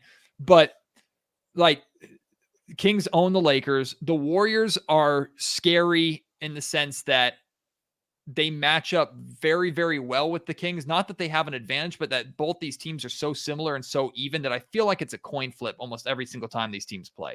I think the Kings have the better roster, the more sustainable roster, but every time the Kings and Warriors play, it is to me, a 50-50 chance of who's going to win that game. That's why I want to avoid that scenario in the play-in altogether. But for the most part, Kenny, I agree with you. I think the Kings are the best team. I think the Kings are, when we're all said and done, whether it's 5th or 6th, the Kings and Pelicans deserve to have those secured spots and let basically the rest of the Pacific Division battle it out for who's going to make that 7 and 8th. Matt, if you were coach Matt George and you've seen the way Keon Ellis has played lately, would you try to find minutes for him? And if you would, how? Yes, absolutely. I think Keon Ellis should be a staple of the rotation for the remainder of the season and going into the playoffs. I think he's earned that. I don't think it is a coincidence that the game shifts when Keon steps in. I don't think it's a coincidence that the Kings are 4-0 in games without De'Aaron Fox, that Keon Ellis has started. Now, you have to be transparent with what that means. It's not that Keon Ellis is starting for the Kings and replacing Fox's 27 points. Last night, Keon had like 5 points, a handful of rebounds, a couple steals. So Keon wasn't offensively sparking that comeback. In many ways, Davion Mitchell was. Like, Davion went 4 for 4 from 3, 12 points in that first half. And Davion made me eat my words last night because I was ready to take Davion out and have the Kings do a three-guard rotation for the rest of the night. I was ready to see Fox, Monk, and Keon with Davion's first stint, because Davion came into the game and in that first stint, he did not play well. He played terrible defense. And as usual, he wasn't really giving you too much on the offensive end. He made me eat my words. He was phenomenal in that first half. The Kings do not win that basketball game without Davion Mitchell last night. I would have liked to have seen it carry over into the second half a little bit, but it doesn't matter. You got 12 points and 4 or 4 from 3 from Davion. You should be winning that game. We asked Mike Brown. It wasn't me who asked it. I can't remember who it was at practice before the Laker game. What is the thought process choosing between Keon and Davion? And Mike basically said, both guys are playing well right now. I give the edge to Davion over Keon when both guys are playing well because of Davion's experience. I understand that. But to me, the eye test is showing you, the numbers are showing you, the results are showing you that Keon Ellis makes winning plays with this Kings team. He comes in and makes an impact that this team needs, that is in the background a little bit. You can put Keon out there with Monk. You can put Keon out there with Fox. You can put Keon out there with Sabonis. It does not matter. Defensively, he's going to make the right plays. And offensively, he has a pulse. He's there. He makes a presence. And he's also capable of distributing a little bit, like moving the basketball as well. So to me, Keon needs to be the guy in the rotation. Knowing Mike, though, because Davion is playing well, Mike is not going to give Keon that spot over Davion at this point in time. Where those minutes come from, it's Kevin Huerter, right? If Kevin Huerter is going to continue to be the target right out of the gate, like he's been literally every single game over the last week and a half, the first or second play of the game for the opposing team is going right at Kevin. It's happening every single night now. The Kings are not a good defensive team, but they have a weakest link. And I love Kevin because he works his ass off to try and improve on that end of the floor, but he is just not capable of doing the job at the level that Mike is expecting and the Kings are needing. I would be shocked. Not that I want him gone. I would be shocked if Kevin Huerter is a member of the Sacramento Kings starting next season. I think he's gone this offseason. I think the writing's on the wall with that. And if Kevin continues to be a target defensively and offensively is struggling to give you consistency from the perimeter, I think it's Keon and Davion time, and whoever's the better of the two gets the bulk of the minutes on that given night. I think we've been a little too hard on Kevin Huerter based off of last night. There wasn't an issue with him against Chicago. You know what I mean? Like, I don't think the criticisms of I'll speak for myself. I don't think the criticisms of Kevin Huerter are just based off last night. Well, clearly, and not alone either, because Mike sees the same thing. But at the same time, well, we both agree, like, you need him to win. Yeah, you need him to be a winning team. Yep, I agree. And I think the way that you go about it, maybe give him a little bit more of a leash, or don't be so quick to never go back to him or something like that. I don't know what the answer is, but well, see that right there, what you just said. I don't know what the answer is. That could be the uncomfortable truth with this team. There might not be one. It might be nights where Huerter is out there. He's getting picked on defense, but he hit 3 threes in the first quarter. Mm-hmm. Or you have the Lakers doing whatever they do, or you have the opposing team doing whatever they do, and that's when you turn to Keon and Davion. The uncomfortableness might be there's not a universal answer to this. Which what we talked about earlier. You got to play it by ear, and you got to play a little bit more by feel as well when you play it by ear. And that's what he did last night, and it worked. He went with Keon. He thought Keon would give them a spark that they needed to get back into that game, and he was 100% correct. But I just that doesn't mean that's how it's going to be tonight. Sure. You got to be willing to be flexible and have another feel for the game. Yeah, I hear what you're saying. I mean, I think back to even the Chicago Bulls game. Like, Kobe White didn't take a shot and didn't score at all in the first quarter of that game. You know who was doing all the scoring was Ayo Dosunmu, who Kevin Huerter was guarding. Like, Ayo came out of the gate and he was the guy making the offensive impact. He finished in that game. I'm trying to get it right in front of me. He finished that game with 20 points. I would argue close to 10 of them, half of them were in the first quarter alone. He was attacking Kevin right out of the gate. The Lakers did the same thing yesterday. I'm pretty sure the Timberwolves a couple of games before did that. And don't be surprised tonight, especially without Victor Wembanyama, if Kevin Huerter starts, which I believe he should, because like you're saying, Kenny, the Kings need Kevin Huerter to be the best version of themselves. I fully agree with that. But watch, I don't know who he's going to be guarding tonight, but whoever he is guarding, the Spurs are going to try to isolate him. Every team in the league has picked up on it and is aware of it. And Kevin's aware of it a couple of weeks ago. That's San Antonio. That's the worst part. Kevin's aware of it too. And it's not that he's just accepting I don't play defense like a guy we talked about earlier. Like I'm talking about Buddy Hield. Like Kevin's working. He's trying. He's putting in the work. He's just there's no other way to put it in my opinion of just he's not capable of doing what the Kings need. And he is continuously being targeted. And those breakdowns are leading to overall defensive breakdowns for Sacramento. And it's starting on the perimeter with how Kevin is being targeted. I truly wish, because on paper, offensively, I think Kevin Huerter is a perfect type of shooting guard to have with this Kings roster. He's absolutely perfect offensively. But Mike has made it very, very clear that the Kings aren't interested in being the great offensive team that makes it to the playoffs and flames out in the first or second round every single year. He doesn't want to be that. He has no interest in being that. To me, that is not directly saying Kevin Huerter is that type of player, but to me, that is the type of Kevin Huerter game in Sacramento, is just trying to outscore you by getting hot at the perimeter. Mike is saying we got to win it on the defensive end, and repeatedly, he's the one being targeted on defense. I just think his days in Sacramento are numbered because it's a mutual parting of ways. It's just not working. Well, he's not going anywhere this year. No, that's so true. They got to figure out a way to make this work over the course of the next 20-something games, and it's got to start tonight. And I think the point Kenny made is the most important one. It's there's no universal, like it's Mike's got to be, one of the best games we saw last night wasn't from De'Aaron or Domas. I think it was from Mike Brown. And Mike is going to have more games like that than not, because I was really critical of him following the Chicago game. I think there's a couple of things he could have done to slow things down, get his guys back in, back focused, back ready to sustain this run and respond, just like they did last night on the multiple runs that the Lakers made, both at the beginning of the game when that run had Kings fans defeated, and then that run that you were talking about with LeBron James that came out of the timeout with De'Aaron to the basket. That's a credit to Mike Brown. He's got to be that sharp again tonight. And then he's got to be that sharp again on Sunday. Like we talk about players having up and down games. Mike can't have any up and down games. I thought Mike was brilliant last night, and that's got to continue. Yeah, going back to the Kevin Huerter thing really, really quickly, I will say I also don't think Mike has handled the Kevin Huerter situation correctly this season. I don't think he has.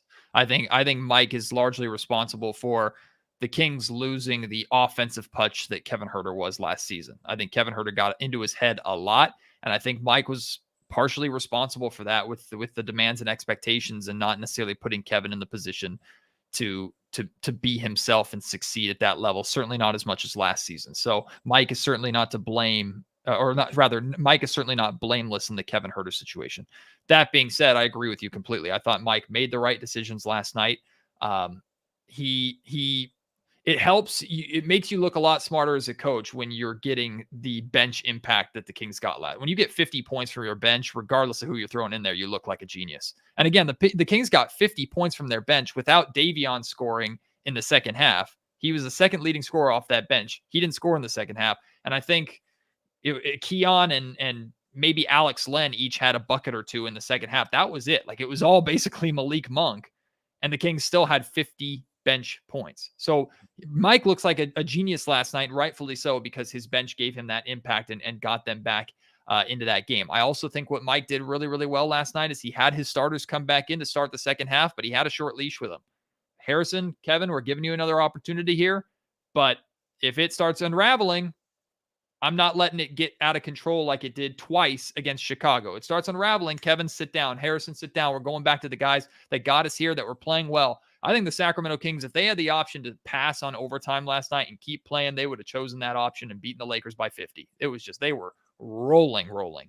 And Kevin and Harrison weren't necessarily a part of that last night. But Mike has had games where he has a short leash with some guys and way too long a leash with other guys. I just think he needs to find the middle ground and be consistent outside of your top guys. Even if Malik is doing his Malik chaotic stuff, like ride with Malik, ride with Fox, ride with Sabonis, ride with Keegan. Everybody else, be consistent with what you expect out of them. And if they're not performing, don't be afraid to use the hook quick, but also don't have too quick of a hook that you can't let them ease into the game. Like, I don't want to see a scenario where Kevin Huerter gets targeted the first two possessions of the game tonight. Mike calls a quick timeout a minute into the game and pulls Kevin out. At that point, you're not even giving him an opportunity to settle into the game. So there's a balance between a quick hook and not letting it go too long. And Mike's made the mistake on both sides at times. I think he typically goes too long with guys than he has a quick hook. Finding that balance is going to be essential in this playoff race, I believe. How confident are you in this team and making the playoffs? That's really what we're talking about here, making the playoffs. I've talked about it a lot. I mean, I still think they're a top 6 team. I think they're going to make it. How do you feel about this team right now, especially after a win like last night? I'm glad you asked that, Kenny, because I was listening to your conversation with Will Z yesterday while I was driving into the studio, and it dawned on me while I was listening, like, whether it is still the hangover from the vibes of last season, or just the Kings optimism that I naturally feel like I have, or whatever it was. I have not truly allowed myself to consider the Kings being a play-in team. That might be my own mistake, my own fault, but I've always had the confidence that the Kings were going to be a top 6 seed, and that hasn't wavered. Like, I think the Kings are our top 6 team in the Western Conference. I just think they are. I think, and what's in their way from becoming that is really themselves, right? And I believe more often than not that the top of this roster is going to be able to overcome the mistakes that they make. Like, we know who this team is. The negative sides of things jump off the page to us a little bit more here in Sacramento because we're watching them on a nightly basis. But this team is also really, really good, really dangerous, and capable of exploding at any given time. And they've given Mike Brown those flashes in important games and big games of the capability on the defensive end of the floor to lock in, play well, and win. So I truly believe, and I have not wavered from this, the play-in is absolutely a threat that I am terrified of from the Kings' perspective, but I've never felt that the Kings would end up there. I believe this is a top 6 seed, and I think before the season is over, they will be putting a little pressure on 5, but I think they end up in 6. I'm talking about putting pressure on 5. Let's talk about De'Aaron Fox for a minute. There were moments last night where it felt like, and he has these a lot. And I think it was so glaring for me because LeBron James was doing it for the Los Angeles Lakers. LeBron James going to the basket. It's been like this for 20 years now. No one can stop him. Nope. Like you just look like they're like if he wanted to do that, if he was physically capable of doing that, every play he could do it, and there's nothing anyone could do about it. I felt the exact same way about De'Aaron Fox last night. When he gets downhill and he makes the decision to go to the basket, no one can stop him except the officials. Make the determination of whether they're going to blow the whistle on a foul call or not. De'Aaron was brilliant in attacking the basket last night, and it started to make me wonder, is he one of the most dangerous offensive? It started to make me wonder, could he be one of the most dangerous offensive players in the entire league? And D'Lo, let me add a little bit of context to last night too. He's doing that with Anthony Davis standing in the paint waiting for him. Like, Anthony Davis was a complete non-factor last night. A lot of that had to do with Domantas Sabonis completely outplaying him. But Anthony Davis is a rim protector. Anthony Davis changed his shots at the rim. De'Aaron was going right at Anthony Davis without fear, and Davis couldn't do a thing to stop him. I love that what we've seen from De'Aaron Fox really since the All-Star break, when he's maybe gotten healthier, gotten kind of revamped, got that little bit of a break. He's getting downhill again. I love how De'Aaron has grown as a three-point shooter. He is a constant three-point threat, and that's still a part of his game, and that's made him virtually unguardable. But at times this season, and I felt after he got his first injury and when he was in the dog days of the season and getting banged up every time he attacked the basket, I felt that De'Aaron was kind of going, yeah, I'm going to take threes tonight. I ain't going in there. Like, I ain't doing this. I got 45 games left to play. I'm not doing it. I'm not feeling 100%. I'm not going in there amongst those guys. Recently, and especially last night, De'Aaron said, yeah, I don't care that Anthony Davis is in there. Stop me. Somebody stop me. Try. And if you go back and watch, because I went back and watched, he was getting to that mid-range floater, that mid-range jumper that he loves, but also getting to the rim. 3 or 4 Lakers are collapsing on him almost every single time. And he's still scoring and shooting over the top of them. So I agree with you. When De'Aaron wants to, he can be unstoppable. Now, he also has to stay healthy too, which is a big part of it. And I think people forget because of how the playoff series ended, but De'Aaron had one of the best statistical scoring offensive playoff debuts in NBA history. Like, he came out of the gate in game 1, first ever playoff game at home against the defending champs, and said, yeah, this is light work for me. And until he got hurt, he was dominating that series. So De'Aaron is that guy.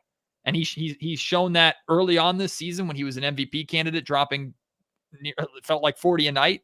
And then games like last night, where even if the Kings were starting slow, he was bringing it from the beginning. He had 9 points in the first quarter, I think 9 points in the second quarter. Like, he was bringing it all game long. It wasn't just fourth quarter Fox, who fans have at times complained that he's coasting until the fourth quarter starts. No, it was the same De'Aaron attack, all 4 quarters. You talk about leading by example. Fox did it in that sense. His starters weren't necessarily following him. His bench did. And then you have Malik too, who, one of my favorite lines from Malik this season is, they can't stop both of us. Where Fox and Malik on the floor at the same time can both do close to the same things. Malik can't do it as well as Fox can. But if there is anybody in this league that is as close to matching the similar kind of offensive impact and production of De'Aaron Fox, it's Malik Monk. And both those guys can be on the floor at the same time. So pick your poison in that sense. You're worried about De'Aaron, okay, Malik's going to go off on you. So I agree with you completely. I thought Fox was sensational last night. I want to see it again. Yeah, I want to see it again today, man. Get this one so today. That's what we're looking for. That's the thing, though, right? That's the whole. Right now, at this exact minute, the Kings are everything we said they were Tuesday. You have the big win against Minnesota. You have the letdown against Chicago. You have the big win against Los Angeles. Okay, now let's change. Let's. Kenny says you're not a 500 team. Well, don't be a 500 team this week. Go 2-0 in the last 2 games. Go 1-0 today. Shout out Russell Wilson. Go 1-0 today. Let's ride. And they technically can be a 500 team this week. Oh, well, Sunday's a new week, so no, they can't be a 500 team, can they? Or no, they only got 5 games this week. Well, Just don't be a 500 team right now. Then how about that? Just don't be a 500 team right now. Just go get the dub and go subscribe. You're going to the game, right? Like I was surprised you're at the office. I was surprised you weren't at the office. As soon as we sign off, I'm hopping in the car and heading down. All right, we're going to let you go right now. Make sure you're subscribed to the Locked On Kings podcast. And, of course, you can check out Matt's great work over on ABC 10 as well. Why are we leaving so early? What's next? We got Run It Back later. Then we got Purple and Black. And then we got college basketball on ESPN later on. Very nice. We got everything for you here. Some more Kings coverage ahead. Kenny and I are going to head over to 102.5 if you want to join us. If not, we will see you tomorrow morning beginning at 10 a.m. with the Insiders here on Sacramento Sports Leader, ESPN 1320. Vamos Kings, light the beam. Great stuff, Matt. Thanks, guys. I'll see you guys tonight. Favorite Ohio Players song? Huh? Yeah, no, that's fine. Our man Pablo called in with a weird line about roller coaster, Ohio Players, and Matt George. We were like, wait, what? Matt made an Ohio Players reference? No. I was making my own Ohio Players reference. Oh, okay. Gotcha. Yeah, I couldn't. You couldn't. To me, Ohio Players is LeBron. If you heard like one or two songs, you'd know the songs. You just wouldn't know that that's them. Gotcha. Guys, we got to shut down. We got to go and give away stuff. So, y'all, I didn't realize how rich this Chatty House was. Did you hear him earlier talking about, you can get a gaming PC 2000. Yeah, it's just 1600. Yeah, that's the move. No, you can get a good one for 2500. Like, my bad. A bunch of Damians and Miss P's in the chat. Wow. Okay. Trying to show you the rig down there. Trying to show you. This is the Matt George project. Trying to show you the rig down there. I don't. That's it. That's colorful. That's the massive graphics card right there. That's all that's the rig. That looks gigantic. It is. It looks like something Jonathan has in the back room that runs 6 radio stations. It's massive. It's a space station. Maybe Jonathan can set up WWE in the studios for us. So we can just play here. Oh, that's a good call. Now we're cooking. I bet Jonathan knows. We don't got to pay for none of it either. It's already set up. Yeah. I like that. I like that. Let's do it. All right. Bye, guys. Hit the thumbs up. Subscribe.